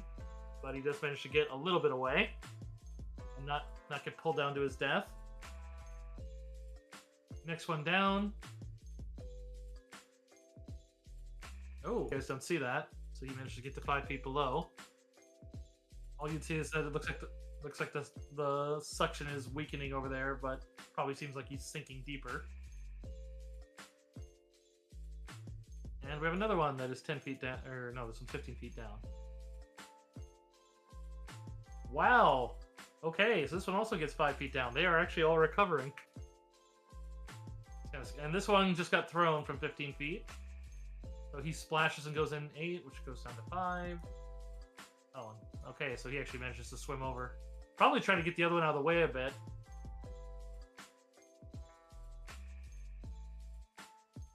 You definitely hear the panic in their voices.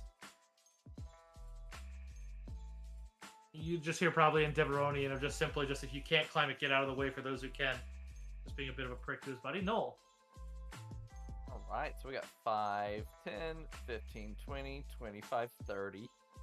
And he's just gonna look at this nice little ladder which they're climbing up. And he's going to shoot the connection point. Oh, nice. Fair enough. Oh, just the hopelessness that'll set in. Like, wait a minute. They start climbing and the thing's just slowly going down. You know what? Hold on. Wait. Well, what's the AC of a ladder? Not 15. It's less than that. It's a mobile object. Yeah. But that's 24 points on a ladder. Yeah, even with 5 hardness, considering that the floor has 30 hit points. Yeah, that's just pretty much you blasted, and the thing is now just loose off the edge, and basically as they try to climb, going down with them. Noel's just kind of lean over and be like, "Sorry guys, this one's occupied." Man, brutal. Makes feel any better. I was gonna walk over there and cleave both of them whenever it got to my turn. So. Oh, god, that's terrifying. All right, Chris, your turn, buddy. Well, I was gonna go over there and cleave them, so there goes my turn prep. Acrobatics. Ignore that. Okay. Well, those other guys are. No, wait, are those two guys that are left? Are they actually out of the pit? They're down in the water, or in the ferrous fluid. This is a bowed section. If you really want, you could push this in on top of them. I'm trying to think of what would be useful for party right now. I don't know if I actually brought like I don't have a gun with me. I have my spray stick. Well, yeah, but technically can't fire at long range. I gotta look at ranges again. I'm sorry, my hydrates are out. My hydrates are out? What? So when I click hydrate, it says reward is temporarily unavailable. I didn't even disable it. What the hell? I'm gonna have to check on that. Let me check. Well, while you guys are doing, go ahead and keep deciding. I'm gonna go play in my channel, figure out what happened. I don't remember messing with it. I redeemed? Or what do you want? Yeah. I'm gonna wait for you to get that done, but I know what I want to do now. What do you want to do? Just tell me. It's easy enough to... I'm going to draw my Stokely spray stick, because measuring this, he's about 15 squares away, which still leaves him well within range of the spray stick. I want to shoot a net at the boss, and which initiates a range grapple, and I want to go to pull him into the liquid.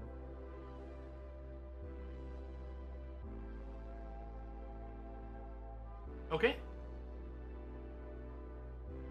Yeah, there's not even a cooldown or anything on it right now. What the hell?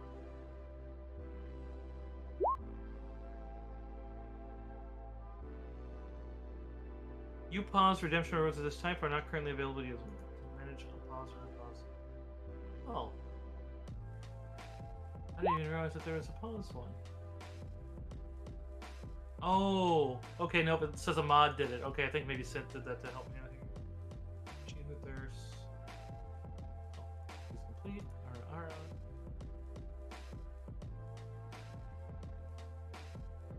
Okay, the requests are clear. Okay, should be good. Synth might have done that whenever I was drowning you a few streams ago. Well, yeah, I know that he got bummed that I couldn't when he tried to do the spam, and so he might have did that because I know he was. Yeah, I don't want to say bummed, but oh, okay. Remember, I wasn't feeling well during other. So, anyways, so that'll be a dirty 20 to hit him. The boss? Yep. He dodges. Okay, well, that's okay. He looks to be very nimble and well armored. Fair enough. I really only have one ranged weapon with me because I left the rest on the ship. I am going to open a bottle of water. I'm not going to do this all in Gatorade because that's a good way to get sick. Alright. I guess for my swift action, I'm going to draw fire. Okay. Ricky, Tiki, Tabby. Those are his three names. Yeah, Ricky's just gotta keep shooting that fuck. So. Get him. But I do want to move. Oh my god, this is gonna be a lot of water. Two. Oh my god. Oh, you're just gonna big points, fair enough.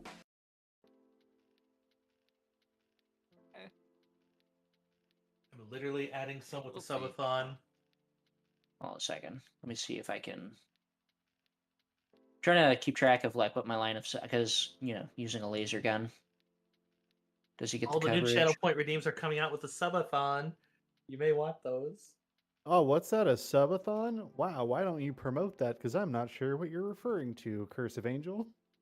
I'm doing my subathon starting tomorrow, so going to be playing a lot of games potentially for a lot of time. And also it means you're going to see the site stuff because I'm not going to be shying away from anything I'm needed on site. I'm just not making any events with it. So yeah, we're going to be playing a lot of games, collabing. I think we're got planned for, was that this? No, it was next week. But we also got to find a day for another one. for some Teenage Mutant Ninja Turtles action. Hey. Yeah. I need to find out if there's an action or something you got to do to unlock Casey Jones, because I see him in the preview and it says 6-player co-op, but there's only 5. No, there are 6 options. There's 6. Yeah, there's Splinter and there's April O'Neil. But I know Casey Jones is an option too. Yep. So I just don't see him off the bat, so I wonder if he's unlockable. My Probably a boss. request is that I get to be one of the turtles. I will fill. I am happy to play as any of them. Like, I know some people don't even like Splinter. I am happy to play as any of them. They do have different stats. Yes. So, because I feel like I want to see what their stats are. Their Leo is perfectly balanced because it's power, speed, and reach. So, I think that. I wonder if Donatello is going to be Yeah, it's only a bow staff. It's huge. But yeah, subathon. Believe it or not, I actually don't have the extending time decided yet. I'm literally deciding that tonight and putting it on the infographic.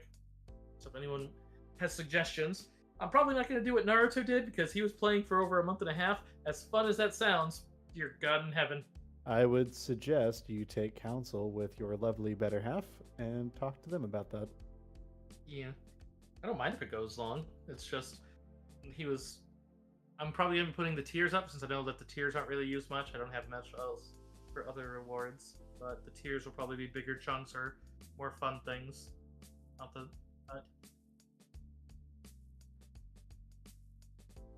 don't have a terrible amount of fun stuff, but that's the fun part of subathon is I can go to the grocery store in the midst of it and grab something. And whenever I'm sleeping and gone, obviously the timer will stop. I'm not going to burn time doing that. Anywho. Can I safely move into the square?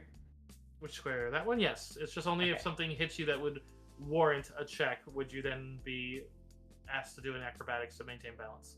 Gotcha. So, like, a blaster bolt is usually what I consider, but otherwise... I'm shooting the duder here for a 29 to hit.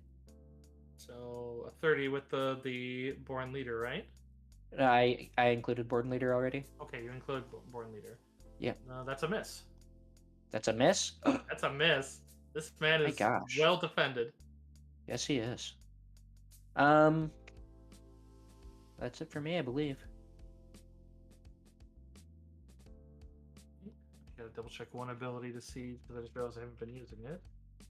Or as a swift action, can I switch the fire on my weapon? Yeah. Okay, yeah, after the miss and seeing how wily he is, I'm gonna switch it to the auto fire. Got it.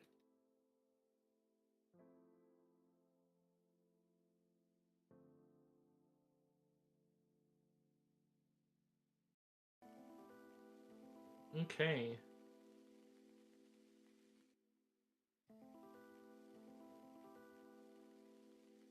Double checking one thing on here. Okay, that's what that does. Fair enough. Miria, you're up.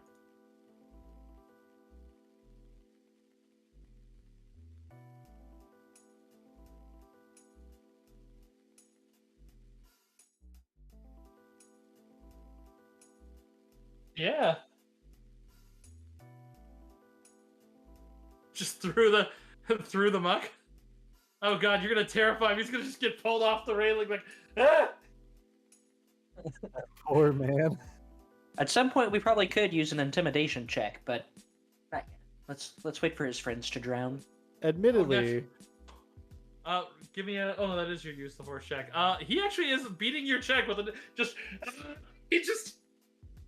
You just hear him screaming like, "It's sucking me in!" It's the most terrified dude of all time. I can't punch parafluid. Oh, that's great. Anything further?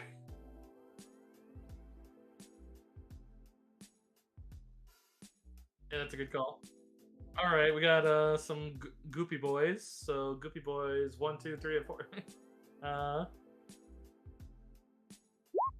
Okay, yeah, he actually manages to. Oh no, but he doesn't. There's no ladder. He just. So that one's probably him actually not realizing you just shot off the edge. Just he like intrinsic. Yeah, he just like he literally like dodges your bolt, thinking you're shooting at him. Like as you basically fire 2 into the top of the ladder and just like detach it, and then goes to climb as it just goes up and goes nowhere because he's covered. He can't see shit. He's just like covered in this goopy fluid and just He gets- is doing a great job climbing As he the just makes- ladder under the goop. and just kind of gets to the top and just like, and then yeah, we'll give him just some movement as he pushes past the other and they swim over first. Let's see, is there another ladder south? Let's see, they know the area. No, there's not. Okay, looks like it is pretty equidistant.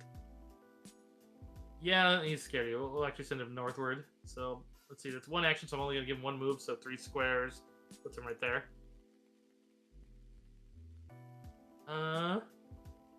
This guy's holding on for dear life. I guess if you want to stop him and drag him towards you, you can. But otherwise, he's trying to still climb out. Oh, and failing. So he's just stuck at the bottom of believing that this stuff is just suctioning. Fucking great. Meanwhile, the other guy's still trying to drag him in. As he's actually shouting, it's like, then stop hanging on and let me pull you to safety and we'll take care of these assholes. It's just kind of gives him like, he's still resisting him. He's not going to listen to it. Oh, yeah, the bounty hunter rolls like shit. And another natural 20 from the Sultan. Oh. Go ahead, Miriam. Let's see yours just for fun. See if even... That's panic mode. He's just hanging on for dear life. He's just... This is Rush Hour 2. Let go! No! Can't believe I threw 10,000 miles for this shit! Alright, these guys who got to 5 feet up, they're almost out of the muck. Let's see if they can manage. 1. Oh! With a minus 10, plus 9, 12 is a failure. So this guy sinks 5 feet back down into the muck.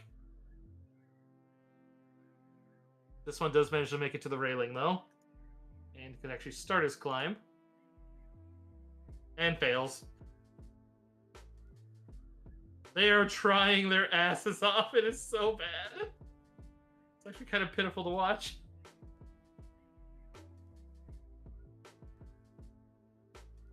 There's the keyword. Whoop, down he goes. 9 to 15, minus 5 goes to a, or minus 10 goes to a 5, failed by 10, so he is down 10 feet. So this guy sinks again back down to 10 feet and moves nowhere. As you just hear some sputtering beneath you there, Ricky. And this guy at least has an anchor, so he can't sink anywhere. Oh no, he doesn't. He doesn't have an anchor. He has to that guy swim that way, and how they fought over this one, he'll swim the other way. So he swims here under the grating a little. Noel. Noel will kind of Slav squat and look down at this guy right here, and he'll shout out at him and like, "Hey, you need a hand?" You hear what sounds like Deveronian cursing mixed with sputtering. All right, here, let me give you a hand. And Noel starts clapping, and he'll tell Ricky to try another shot at him, at the big boss, giving him a second standard action on his turn. Hell yeah! Awesome. Fresh, I think we're on you. Well, with all of my options here. Oh wait, people are out of their pits now. Look at that. Yep. I think Crush is about sick of people trying to swim and get out of it. Who's out of the pit? Yeah, that dude's just under. He's swimming under it. That guy? Yep. Yeah. Oh, He swam just under like because he's aware you guys are up here, so he's like, "Oh, I'll swim in some cover." Oh. Well, then he's safe for now, I guess. Imagine Kresh like doing RoboCop through the floor and grabbing the guy. I wish that'd be so cool. Try to push like one of these boxes on top of these guys in the goop. That'd be really funny. There's not really a ton I can do. I will. I mean, you could try to jump this area over here. This is only Boeing. Yeah. And I could get on that catwalk and run up to the boss, right? Correct. Okay, yeah, I'm gonna do that. Oh, I'm dumb. This catwalk's down. They could actually start getting. Well, it probably has to sink in a bit, but they could actually start climbing that too. So can I make the jump from here? Well, potentially. Where are you trying to jump to? The spot you indicated to. Oh, here? You were right here, weren't you? Yeah, I was... 20, 25, 30, 35, 40, 45, 50, 55, 60. You could get here. Without even a check. If you want to get closer, you need a jump. I'll just get there. Yeah. Okay. Yeah, this is dropped down, basically resting in the muck here. Okay. I don't But think these guys dropped in the muck. They didn't see it. That's why they would have swam for the ladder. Because until you start climbing a ladder, you can't see. Okay. All right. Ricky. That's it for me. Draw fire. You know... Wrong You're- end, bro. All right, so what are we just gonna skip my turn? Well, did we skip? Oh no, Yeah. I didn't mean to. I hit it twice because I. Okay, I apologize. Ricky, go ahead. It's okay. You skip your turn. What did you give me again, Noel? 2 moves? Two Standard. actions? 2 standards? Two standard actions. All right, and I am in auto fire. So Ricky's just gonna move. To here, and he's gonna do 2 different attacks. All right. Is there a negative for multiple attacks in this? Not in the case of how he's using it. If you normally Gotcha. have things like this guy has double attack, which lowers him by 5. Okay. So the first one's dirty 30, and I'm gonna just go ahead and roll a force. Well, no, I don't. It's an auto fire. He's taking half anyway, so yeah, dirty 30. Okay. Does that hit? That does hit. Excellent. Ties him. Sweet. So 22 goes to 48. And also seems to heavily damage the area around him. Which 4 squares? Do I get sneak attack damage for both of these? If you move Attacks? 10 feet, yeah. Yeah, if I move. Yeah, if I move the 2 squares.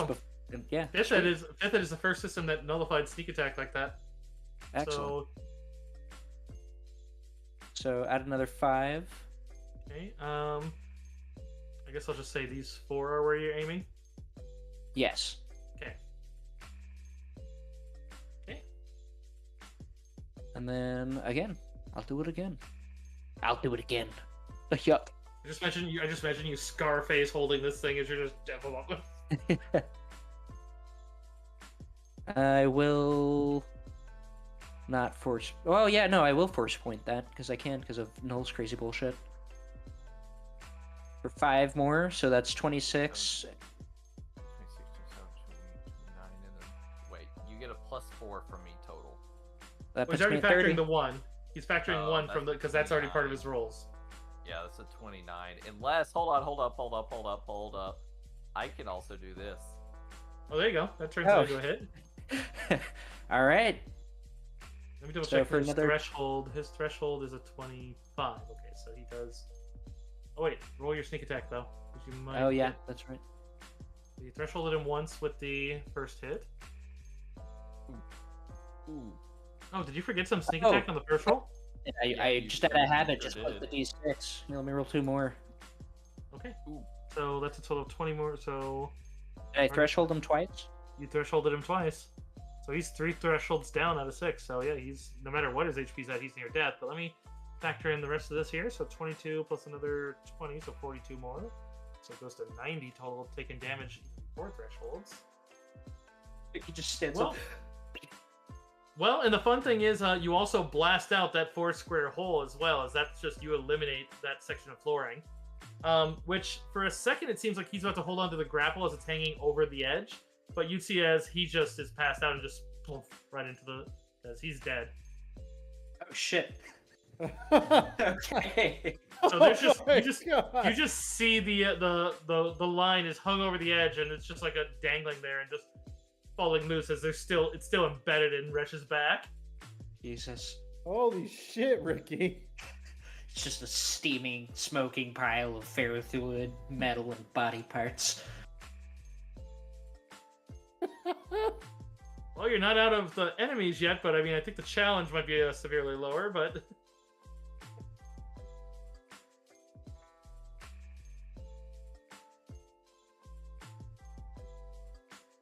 Where's here?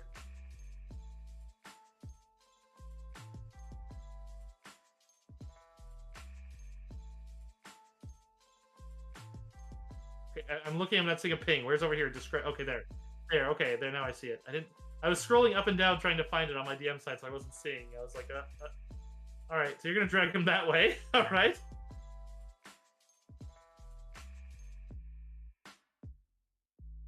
Okay, he actually does poorly this time. Go ahead and give me a force.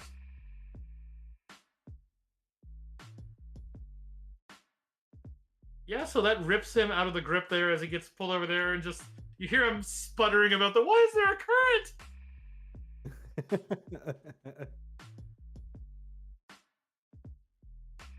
No, my life.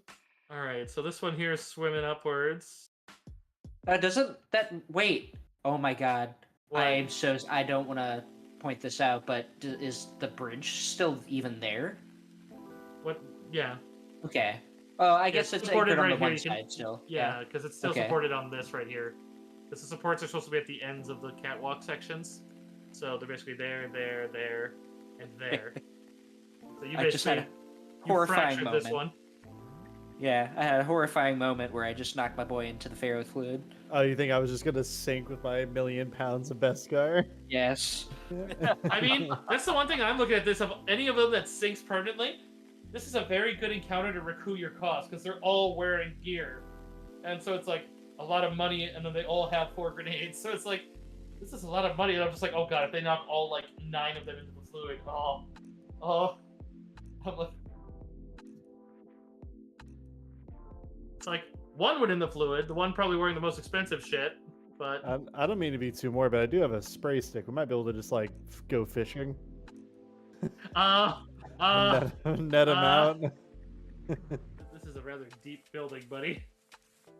Yeah, Well, that's we fair. can tell them all to swim to the ladder. Well, you know, it's like, hey, give us I your mean, gear. when you're out of this, I'll give you guys a tech roll because there is a certain thing that, like, ferrofluid is well used. It's just it's not supposed to be leaking into it. But this is actually one of the buildings it's supposed to be in.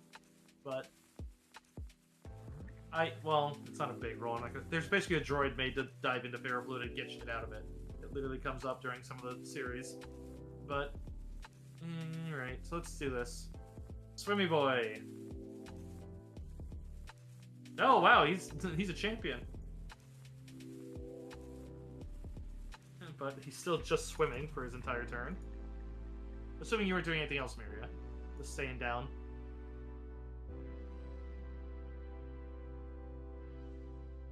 Okay, so that's 10 feet up. So he can't reach anything there. Yeah, he's just gonna try to fight your pull and get away to someplace he's anchored.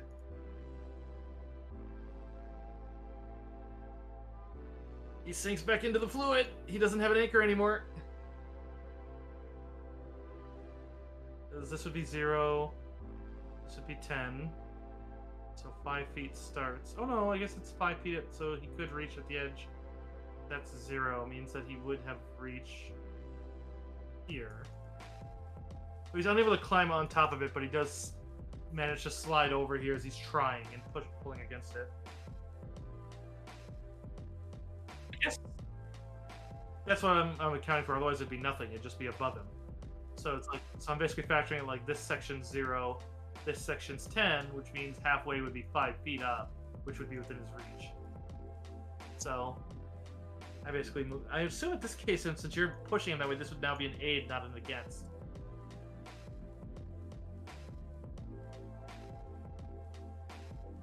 So still a failure. So I'm not gonna put him onto it, but he's trying.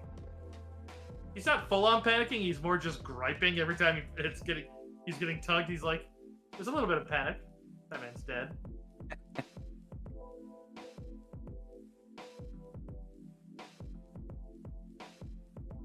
Truly. Oh, this guy gets up. This guy actually gets out. He has to spend his whole turn climbing up, pretty much. Oh, whoa, God. Oh, God. I just zoomed into 200%. Science, what have you done to me? So he gets up and moves a bit away as he just starts trying to shake off some of the fluid. But you'll see that it clings to him. Basically, everything he does, he gets a -5 to, and he's treated as half-blinded. It's just dripping down his face. Do you wish to see? This one here. Oh, this is the man that's just attempting with all of his being. Swims back up to 5 feet. He's still holding his breath, so... But you just see... This guy's making 0...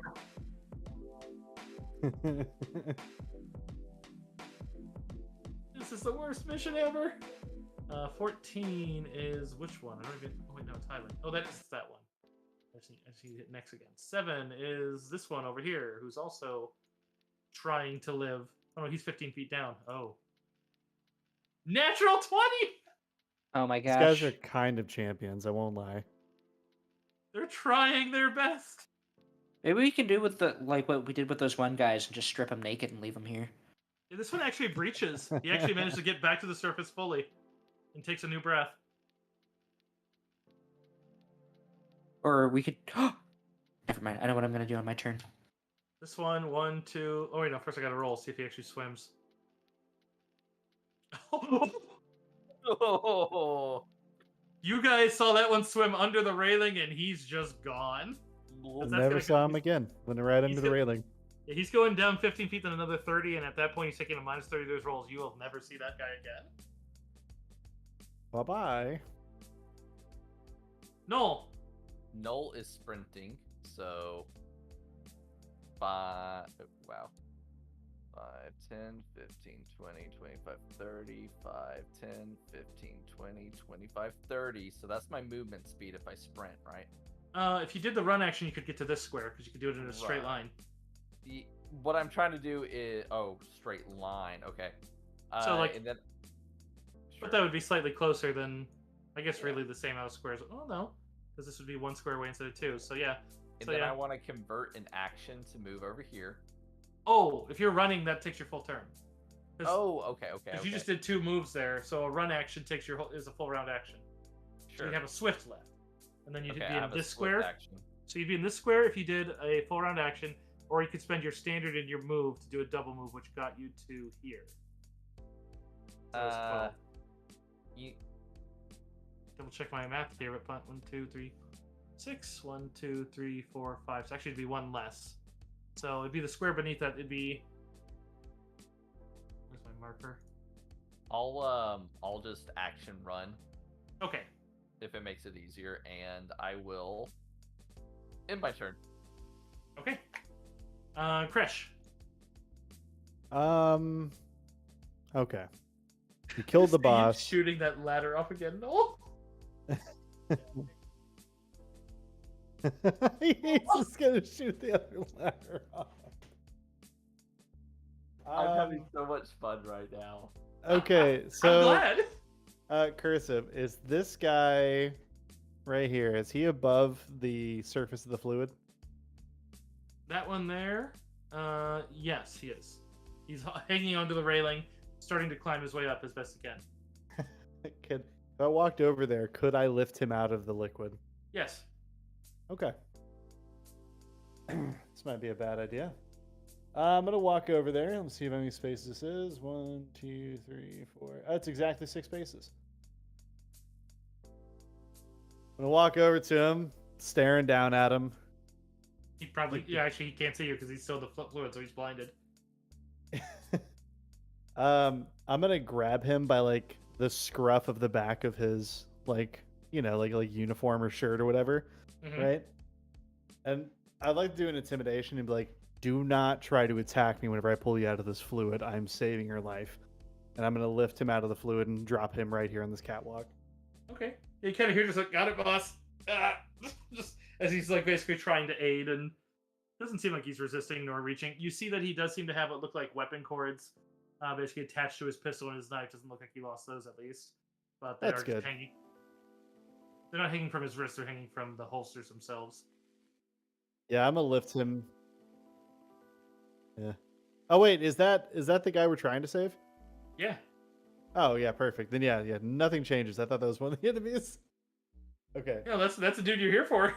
Yeah, I'm gonna lift him out of the fluid, and yeah, put him in like an adjacent square or something. Oh, that's not my drag. That is me just drawing on the map. All right. Cool. Action since lines. Since he's Do not out of- resist, or you're being rescued. Since he's out of the square, I will actually activate Harm's Way with my swift action. Basically, I designate an ally. In this instance, I'm considering him an ally within 6 squares, or an adjacent ally. Sorry, it's a new ability. And basically, if they were to take fire, I can choose to take that damage for them. Yeah. All right. I'm semi-familiar because I remember it from Pathfinder. Yep. So I will Harm's Way for this guy. Got it. So then that goes to Ricky. All right. So everybody alive is just trying to not sink. Yeah, there's one guy who got up top and is trying to shake off the shit, but he's basically blinded and he's clearly covered in oil. Fair fluid, but I mean, it clings to machines and life, so it's basically oil.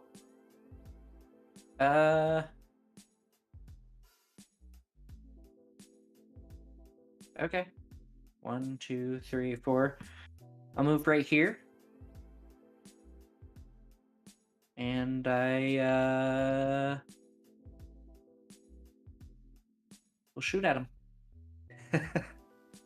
He's Yeah. blinded, so he can't see the attack coming. Drain sneak attack even if he didn't move. That'll hit. Cool. I just needed to get into a line of sight, to be honest. I was like, where's a good spot to be? All right. Another 14 damage of sneak attack damage, so 23 plus 14. So 37 plus threshold. Let me just rejoin. As my thing crashed and reloaded my GM page as a player. All right. Oh, he's just down. Even before I worry about threshold, he's just toasty. Nice. Yeah, he had 31 damage on top of him, so and they only have before. Koala's in there? Hi, Koala. Oh, Koala. That was probably like 30 minutes ago. All right. Anything else, Ricky? Oh, that'll be it from Ricky. Midia. Oh, Koala's still here.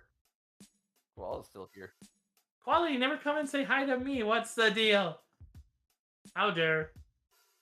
How dare? Also, Deco, this Wagyu beef jerky is amazing. Thank you for it.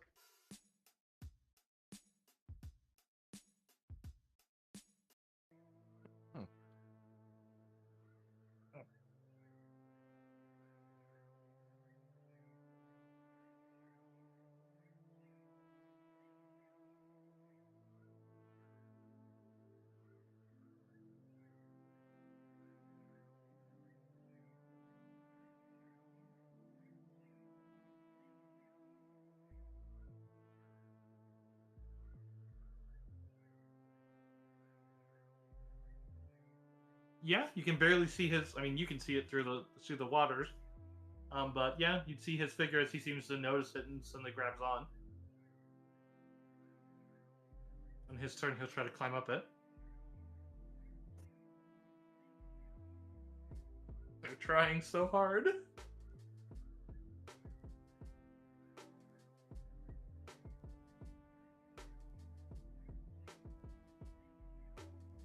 Anything else? Okay. Yeah, I think you have a swift action left, that's all. Alright, going around the line. This one's still up. Trying to get over there. Poor guys, I'm just gonna let him get up there.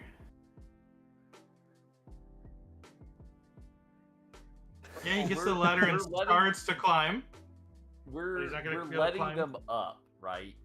Yes. Fails the climb roll.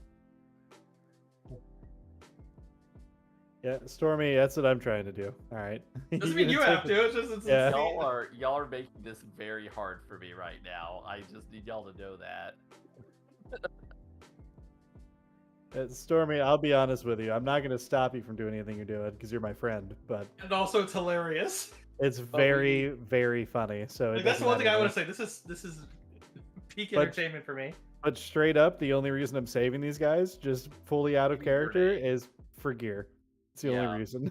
I agree. All right. Yes, that's just the leader one. And yeah, he just kind of similar to the other one. He's gonna try to clean himself off. So I think there's an action involved, but I think it takes like 5 minutes. The blind clear fluid is not immediately hazardous, but it coats anyone who falls into it. Okay, they can take an action to cut a single part of their body off for each and then movement. So they can do their eyes, their hands, or their feet. So in his case, we're gonna go with like I feel like the first instinct is your eyes, so getting it out of his eyes and then getting it off his hands as he's just kind of looking to you and just kind of gives you a bit of a nod before looking and realizing the others are still up. You just heard a blaster bolt from Ricky, so he figures the fight's still afoot. So he'll just stay kind of on one knee. He's effectively prone, but otherwise you can see that he has a vibro axe as well as that vibro blade that's hanging out of its thing. His pistol is hanging out of its thing. And then you see some other stuff on his belt. Oh, excuse me. What's up? Sorry, I keep sneezing. Oh, hey, no worries. Sorry, I just heard the excuse me. I didn't hear the sneeze, so I was like, my mistake. All right, so this one here is dead, so we skip him. The 14.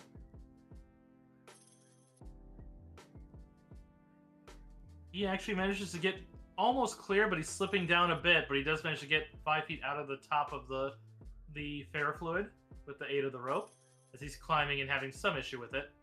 But he has made it until he's basically between the rope and the edge and starts gripping the bent metal edge of the blast.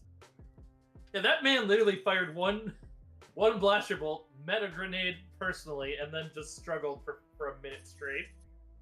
He had a bad time. He had a Felt it suck him down. Only really rose because he rolled 2 natural 20s in a row because he was 30 feet down, and just no.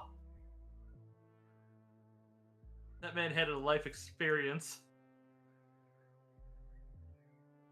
This one, who is at the surface.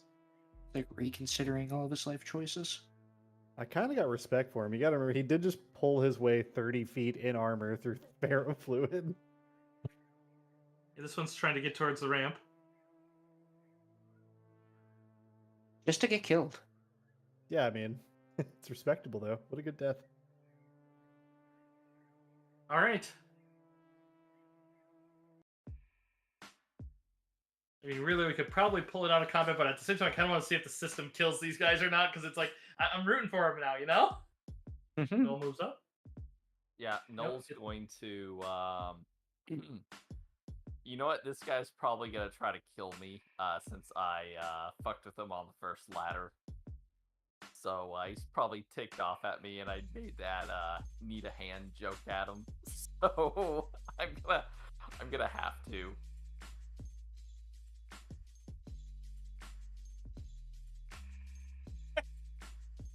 Yep. What happened? Yeah, this guy's 5 feet up, so he would see it just sink back in as he hears the bolt, and you just hear this rather dejected sigh. Just this...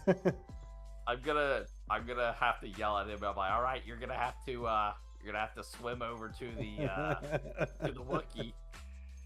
Oh, this has got to be exhausting. This man's literally swum from the middle of the bottom section to the ladder to this ladder, and just.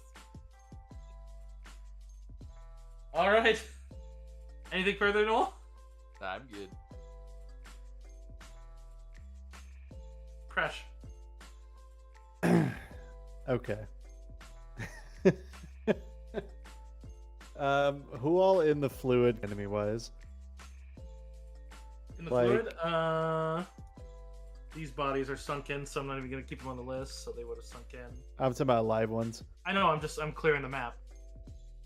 So you can still see this guy's in the fluid. You can see him under the thing, and this one is 5 feet above the surface of the water and being pulled up by Miria. This one's on the top level, so you have him. So that's it. The rest you don't see. I don't see that one over by Noel. Oh, I guess you could see that one, yeah. Okay. I'm gonna call out to that guy and be like, "Hey, man, I can get you out of that fluid. You're not gonna like the option." And then, You're using your translator, right? yeah, Okay. Just that polite imperial voice. yeah, polite imperial female voice. And then I'm gonna shoot my Stokely spray stick at him to initiate a range grapple and start pulling him in towards me. Nice. Just rope him in like a fucking fish.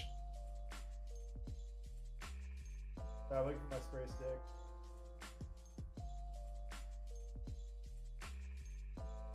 $21 to hit because of Noel's thing. Yeah, that'll hit. Cool. So yeah, it starts a range grapple. I'm just gonna pull him as much as I can, like towards me. Yeah, just yeah. If he's not, oh, actually, there's no resisting him because he's considered entangled. So, Yeah, I mean, that's lucky for him. Just pull up a corpse, and then Crush is just like just as good. yeah, I mean, I'll be honest, I don't really care about him as much as what he's wearing. So, All right. So at that stage now, since that one's not at risk, let's see. The only ones at risk. Let's see if we can expedite this on. Unless you guys plan to shoot them, I'll just see if I can get the ones that are swimming done, and we can be done with this. So... I mean, I was gonna shoot them when they got back up. Oh, okay, fair enough. oh, Oh, why? All right, well, let's play this out then. Ricky, your turn. I mean, are they on land? This one's being pulled up by Miria on a rope. This one's underneath, and you can see him. Okay, I'll just wait then. Miria. If you want, you can just reach out and pull him up. He's within your weight category.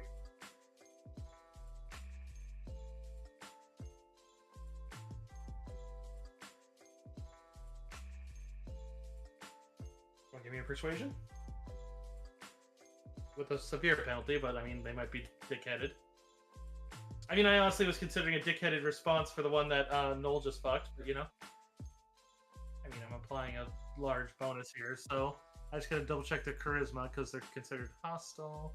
Charisma would be difficulty would be a 15 plus their charisma modifier. The charisma modifier is a 0. Their charisma 10. So yeah, you're still successful.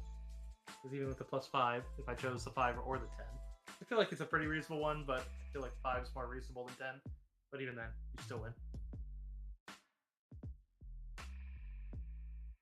Which probably is just kind of lean him over the barrel near the edge as he just kind of nods. That one had his gun out, so the gun's gone, but otherwise the rest of his gear is still there. Because these guys do not have anything to secure the guns. Alright, anything further?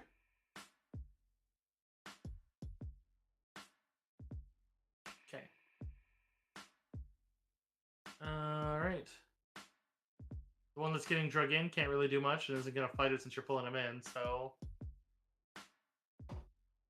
The leader will clear off his feet before standing back up and probably just reholsters the knife, then keeps the pistol out, just kind of looking towards the others.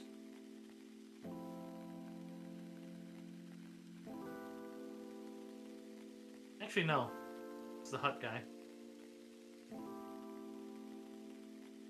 He just probably very politely kind of gives you a nod, Crush, and just kind of wipes his eye again and then looks over and towards the muck and just, pardon me.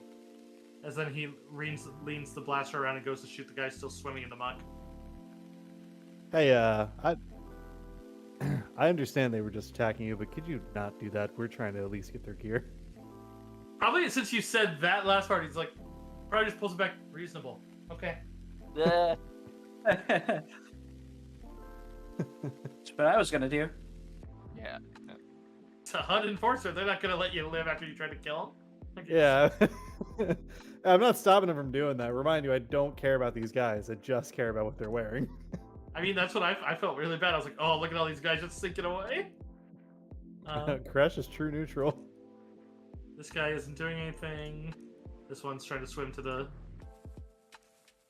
Oh, and he manages to make it. So yeah, this guy comes sputtering up onto the ramp here. So he barely makes it over.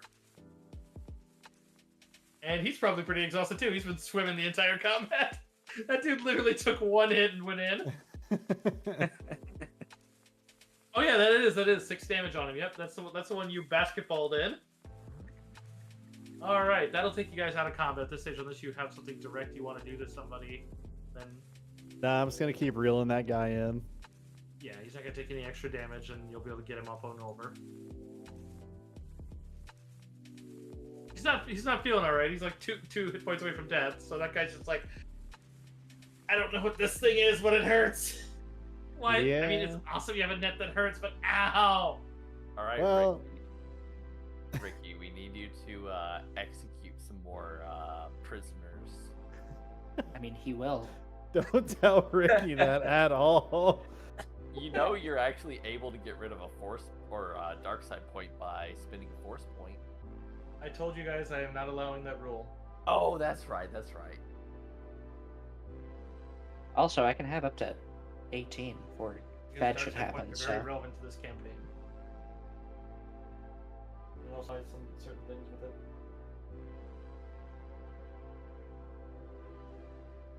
right, like just in case we piss off a Jedi, it might be cool to have some dark side points. But Ricky will, if you ask him to. He'll execute everybody. He's only Miriam's gonna over here, you might. like he'll do it. I only have one dark side point. I can get like a lot more. So there's only 2 prisoners, right? Who, Ricky's? Actually, I don't. Probably not good. He doesn't have a lot of strength. Yeah, so I only got 4. So at this point, you guys could probably move them however you want. You can do what you want. Just let me know if there's anything final like that occurring, because then I just need to worry about potential reactions from anyone who notices. Are there? So there's 2 people living. There are. Let's see. You got Resh. You got 1, 2, 3 living. 3 of the regular. They're called Sisla's hunters. And then you have. Here, we'll police the bodies here. 2 dead ones. We got 3 living ones. That's a good guy. And then you have your target, who's up there by Gresh. Let's move him down here so you guys can talk. Yeah. Can I just want to line up the 3 living guys and strip them down for their loot. I mean, at this point, they're exhausted because they've been swimming in I don't know. Necessarily be okay with Ricky just outright executing these dudes after we strip them for their gear. But probably just strip them for their gear and let them walk. Like, don't necessarily have to help them leave, but just strip them for their gear and let them walk. Just saying, Just he'll bounty do it if you hunters. ask him to.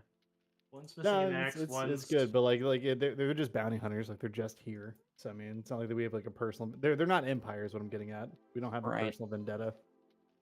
Between them, because one of them dropped an axe, one dropped a rifle, so you'd have 2 vibro axes, 2 blaster rifles.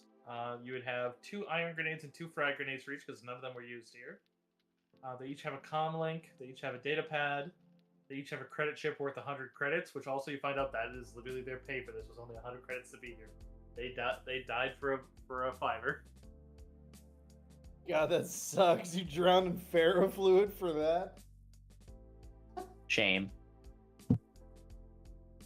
That was, I mean, granted that was their prepay. They would have gotten more upon the completion, but still, that's terrible. Then each of them is wearing medium battle armor, the +8, +2 equipment with and they each have a helmet package. Ooh, helmet package is always nice. Yeah, there's something. Apart from one item, there was nothing else off Sisla you were able to rescue. So from Sisla, you are able to get their Ascension gun. It's not worth a ton, but it's a pretty nice thing all the same. I'd say it's fairly undervalued. It functions as a heavy blaster pistol with a special synthrope tether and then a grappling dart launcher attached underneath. And as a swift action, you switch it from blaster to Ascension, and then it shoots a grappling dart that's automatically attached to the synthrope. And then it automatically pulls the wielder upwards, or it pulls at a strength of 720 kilograms. So basically, you can also use it to grab things. And then otherwise, it functions. And then the Ascension gun portion requires an extra power pack to operate. And then the Fucking synth rope awesome. is single use, so it does still have its second use of synth rope. Otherwise, you can replace it. And then it is bulkier, so it's harder to hide.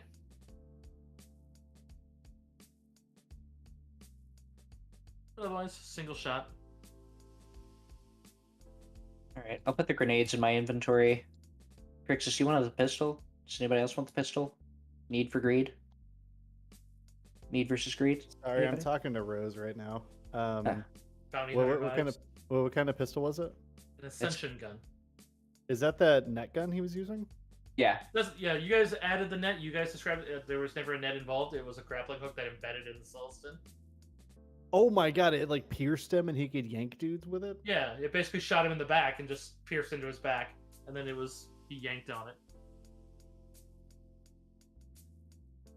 Mhm. Oh, I see.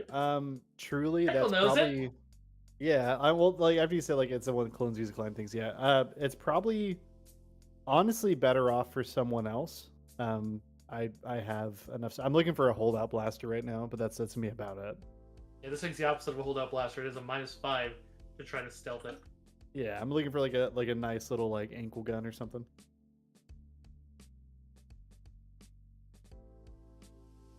To be specific, I'm looking for a Blurg 1120, but you know, we'll see. Oh, this can be upgraded and stuff too, can't it? Correct. Yeah, hold on to that. I'll take it. I will probably, if everybody's okay with it, I think I might nab that vibro axe. Yeah, there were 2 of them. I might see about swapping up weapons sometime soon. We'll see. Been using the Argarok this whole campaign, so I don't know. But Yeah, I wouldn't mind having that Ascension gun because I can still attach my shit to it. yeah, it's not gonna do me any good for its intended purpose. I can climb even under pressure. Like I can take 10 under pressure. So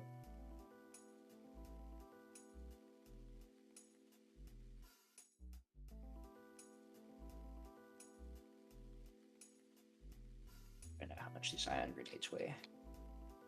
if you guys want to keep going, I do need to talk to Rose for a couple minutes. So I just got AFK real quick. But if you guys want to keep going, that's great. Yeah, you could interrogate Rash.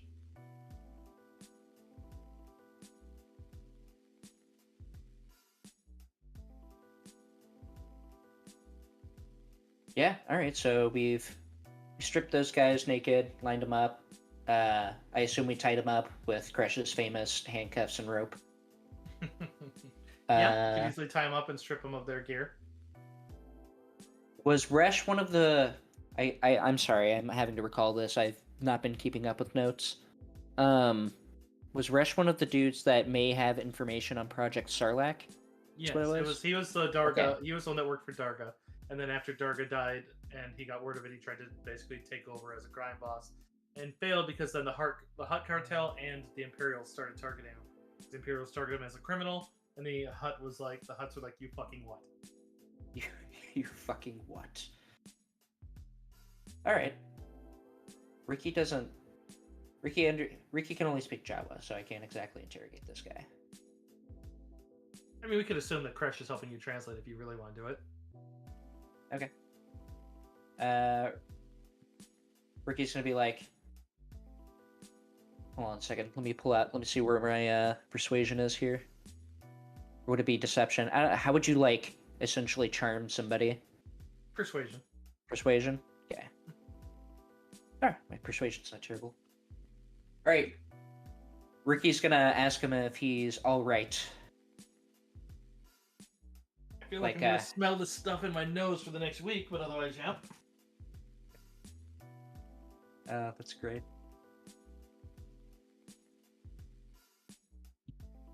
Yeah, you gotta be careful you go on that. There's a suction.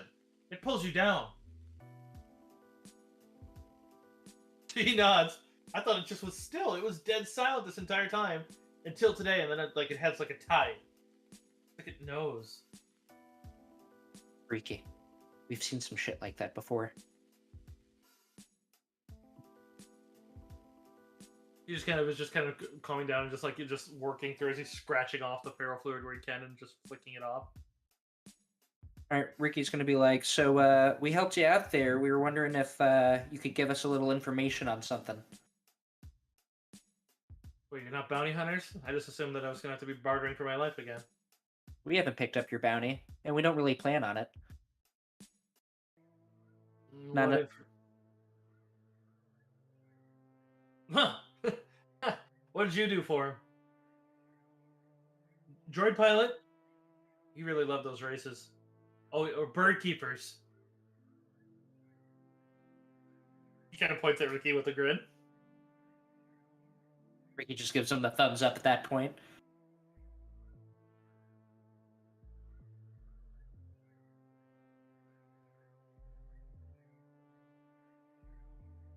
We ended our employment with him very violently. Then there's just a oh. Then he kind of stops and like stops laughing and kind of makes like a quizzical. I should be happy with it. I mean, obviously I should be happy. It gave me the opportunity. I fucked up the opportunity and then like got like the Imperials and the. I didn't realize you had to bribe the fucking Imperials. They always act like no, if you bribe us, you'll go to jail. And it's like so I was like, all right, I'll just. Fuck. He just.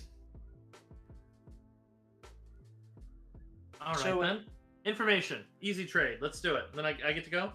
You're taking their shit, right? Not my shit. Kind of gives a thumbs up. Yeah, that's fine. At least for now. He gives a dirty look to Ricky. He's gonna ask, do you have any information on something called Project Sarlaac? What way? No. How the fuck do you know about the Sarlaac Project? No one knows about that shitty. Well, do you? I might. Do you have a way off planet? Because I've been waiting for a fucking ship for a month. Yeah, we have a ship. You won't have to wait another month, but depending on what you tell us, we might be here for a little bit longer. So, the more information you tell But us, when you go, I go. Then, right? Yeah, that works for us. For a fee. What the fuck's the fee? He's just like he doesn't even. Ricky like scratches his chin. Can I do like some sort of insight to see how much he might give me? I have no Like idea if what I to give tell you a ya. roundabout number? I have no idea what to tell you. Like for an insight check? Yeah, I could give you a roll, but I don't. I'm telling you as a GM, I don't know. How would I decide? Gotcha. Okay, Ricky will just be like, 100 credits, and he'll like hold out his hand. Oh, he's yeah, in a heartbeat, as he literally just pulls out a credit chip and.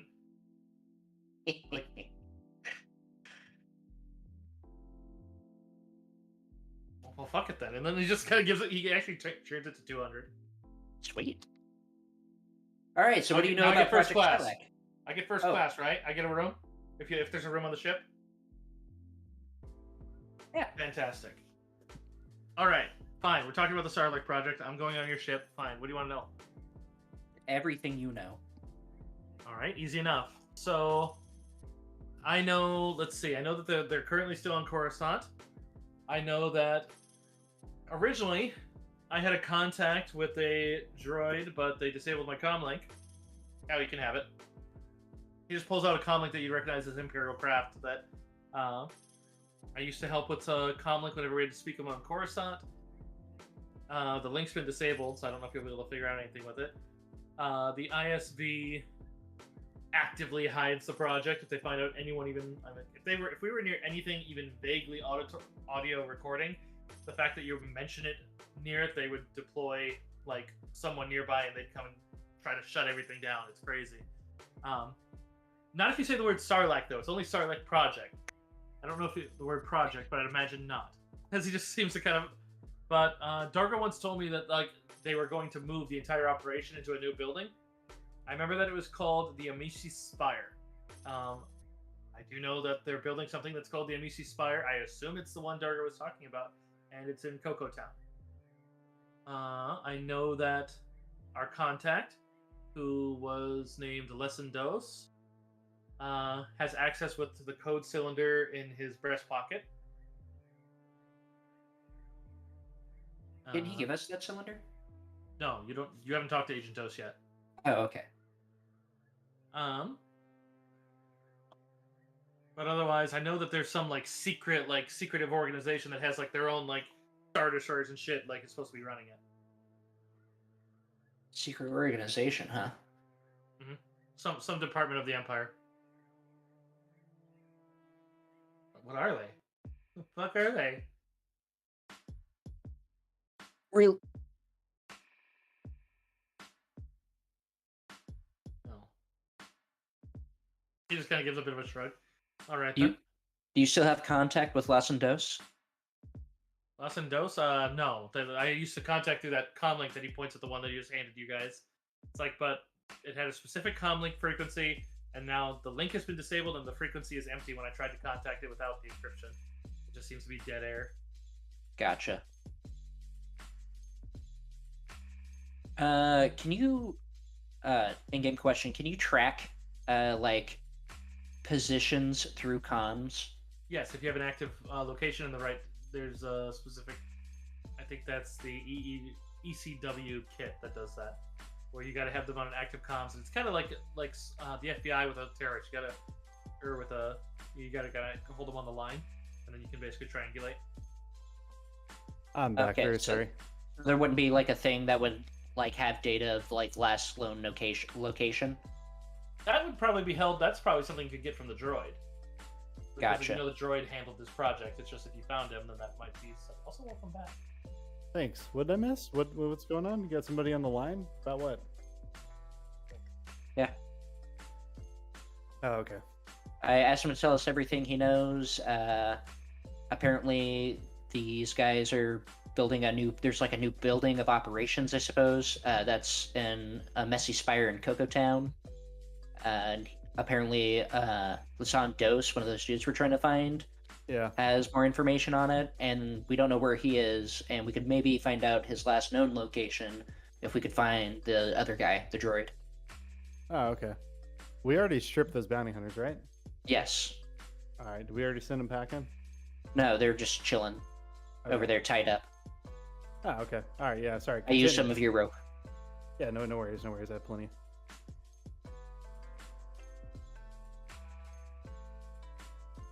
Oh, and we also agreed to give him a ride-off planet. Him or the dudes? Reshi. Oh, okay. Cool. If it was those guys, I was like, no. They can actually kick rocks. They still shot at us. No, I was planning on just leaving them down here, tied up. Yeah, that's fine. If they die or not, that's their problem, not mine. I feel like there was something else we need to ask him. Maybe we should just get him out of here. We can question him more later.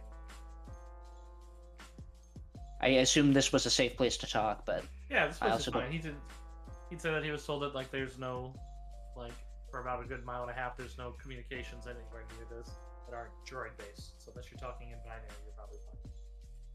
oh, I also conned him out of $200, which was nice. Or credits. Very nice.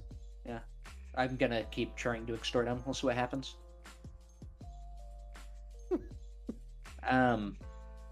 What else do we need to ask before we take off? Oh, do you have anything in your room that you might need to grab? No. Okay. I mean, it was just basics and just stuff to live off of, and whenever he dropped off more supplies.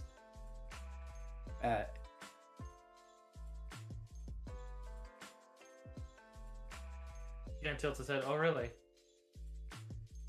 I mean, that's how we found you. He pulls out his data pad and just seems to enter in some data and just kind of gives a so noted. You may have just added that kid to a kill list. Well,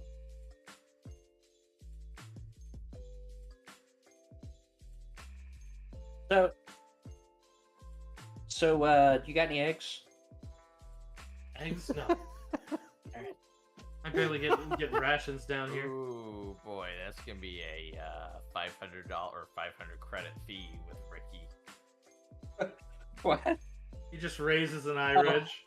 Not having eggs fee. Yeah, but I don't.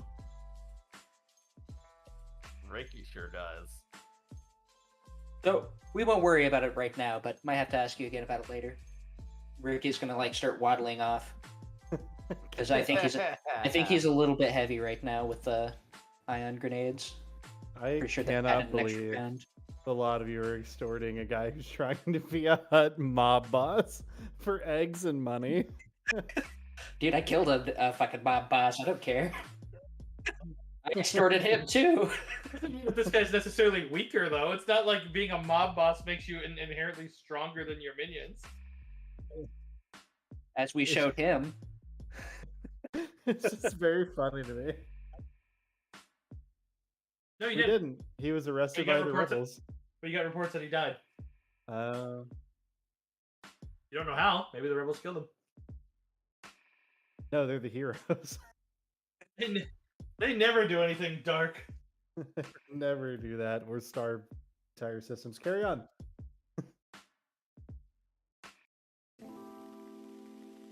Saul Guerrero. God, motherfucker. What? They were Imperials. God. I'm just being efficient, Dad. Alright, so where to now? We should probably get back to the ship and get the fuck out of here before that cyborg boy catches up to us. Yeah, remember we saw the cyborg? Or the robot? The droid? The metal man? Yes. Oh, he was? Heard about IG-86. He was crushed against one of the cargo lifts. Speaking of, the cargo lifts are large enough to take a ship upwards, but they require access from down here. Wait a minute. Can we get back out there to IG's body? Is it still intact? Not. I mean, kind of intact. Like the head, the shoulders, and the top half of the spine. I would say the bottom half probably melted into slag, as well as the front half of his arms. I would like to petition the group that on our way out, let me carry it. We should salvage his body and see if we can repair it, and then give it to Droidy McDroidface as a possible backup. An IG body? Are you kidding me? We can't just leave that. It's mostly gone. I don't think it'd be used for anything except for scrap. Yeah. Well, half a torso. A centaur IG. Just Yeah, gives but us it'd be treads. sweet. Wait, hold on. Can we put the IG head on top of like a hat on Droidy McDroidface? Giant IG head. He no longer can go through the R2 tunnels, but he looks fly. Just fly as fuck, dude. All I'm saying is I think it might be worth on our way out, because we got to go past there to get to our ship, right? Only if I'm down for that. Only if Aya here tells us it's not going to be any extra time and trouble. Confidently. Otherwise, I'd rather just ditch it if it's going to be extra time and trouble. I mean, fair. I don't know what you say about trouble, but time-wise, I was going to say, like, with an hour of work, you have to put out the fire, drag some debris away, and then you could probably salvage some parts. Yeah, too much work. Probably not then. Yeah, probably just leave it then. Yeah, we'll just take the rest of the loot. Which I thought you were writing down, but I guess you didn't. To me? Yeah. He was AFK. Yeah, I had to go talk to Rose. I did put a stream marker because Curse started talking about loot. I was gonna go in and put it back in tomorrow morning. Cool.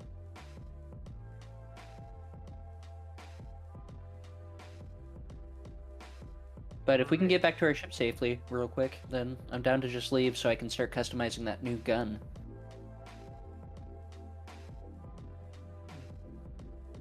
So, you guys are able to get to the cargo lifts, which, when accessed from down here, you can send it all the way up to the surface level. So, you don't have to fly through the smoke again.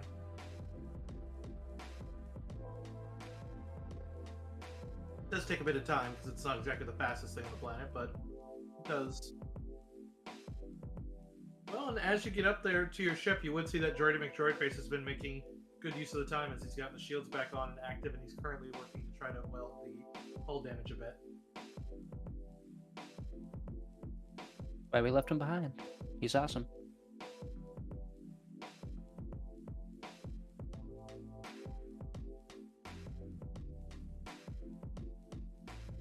You said you were sneaking. I am not one for the...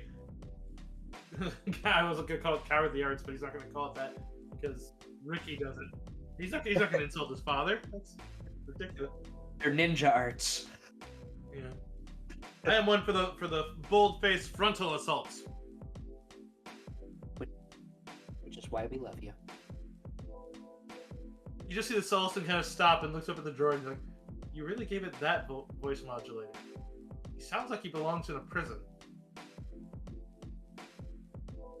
That makes more sense. Honestly, it's pretty cool if you ask me. Did I say it wasn't? He just looks over at you. That's fair. Did you say it was? There's a not saying that he's cool fee. It's 1,000 credits. You better tell him he's cool. Stop extorting others. Stop. I'm extorting him for compliments to my son. I fucking can't with you. Oh my god. Can I take a couple of hours to upgrade this ascension gun to have the shit that I've upgraded my heavy blaster pistol with? Like, just switching shit over? Yeah, you can definitely do that if you got the time to, and so it's going to take you at least an hour to fly back. I mean, depending on where you want to go next. Really up to you.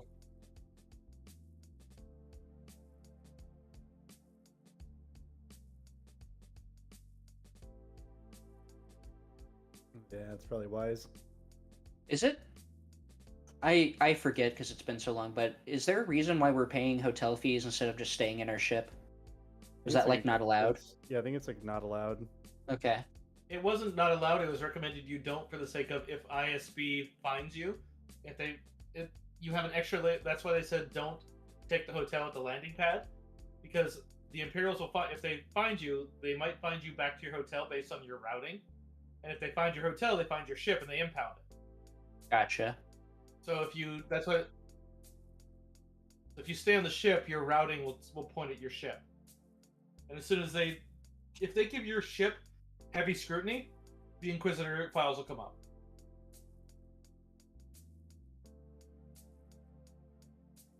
Heavy scrutiny is in if you did some major crime, like inspections get light scrutiny. It's like, is the transponder accurate? Yeah, seems to be. Even though the rebels faked it. But to be fair, the rebels are good at that. Yeah, the moment they find out that you're that ship and that you have bounties up the wazoo from the Inquisitorius, the net, or I should say, not even the net, the noose will tighten considerably. All right. Because you're also on the planet where the rest of the Inquisitors are. Yeah. Yeah.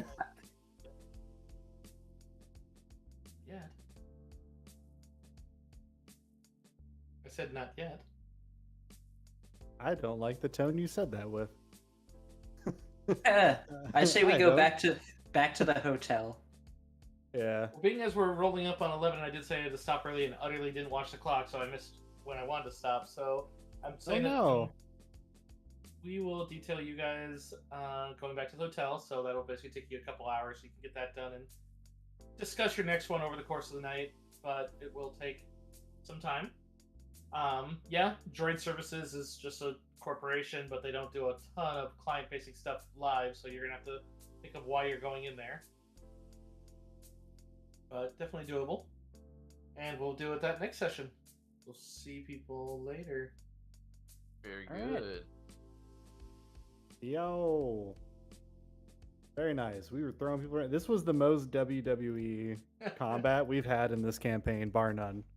Except for that one time, that very first combat where that sweet, innocent doctor that eventually saved my life, I did suplex his medical droid to death. I did do that. Yeah, I remember that.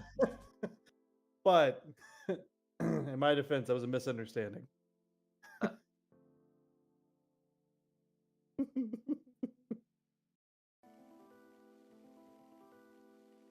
Oh no, he fully killed me. I've died twice. Just like when that battle droid was like, "Oh look, a target headshot." Yeah. I got killed by a mutant Felucian and a super battle droid. Both fair.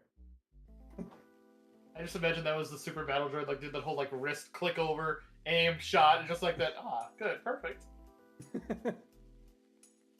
All right. Ricky's new gun is now named Plan B. Yep.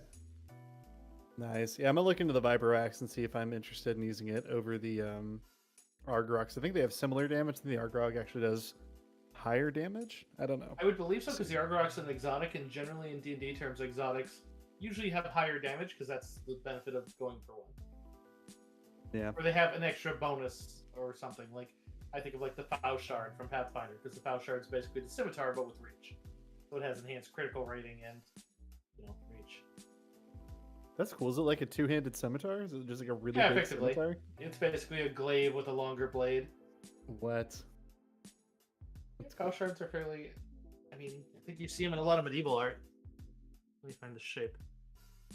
I believe they're the ones where it's just a double-sided blade at the end of it, and then they crescent up. Oh, I've seen them. Yeah.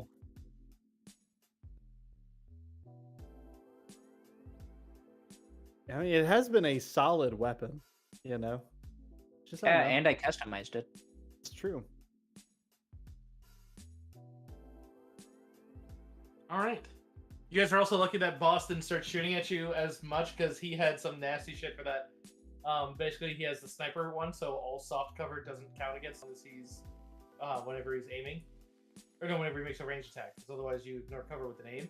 In his case, it's basically he just fires right through it, so all that cover you saw versus him didn't matter. Just He knew wouldn't have mattered. He just would have shot you through the crate. Oh then- my god. And then also he has a semi-sniper build, kind of like not as good as Iliaka's was, but still pretty deep. He has a hunter's mark as well as stunning strike. So basically, if he hit you with the rifle, which did 3d10 plus 10, as you saw, which would have been, you also get thresholded 3 times just for him hitting you. So it's basically if he was hitting you, you would go down, and then he shot 2 times around. So that would literally be like he could kill you with 2 shots if both landed.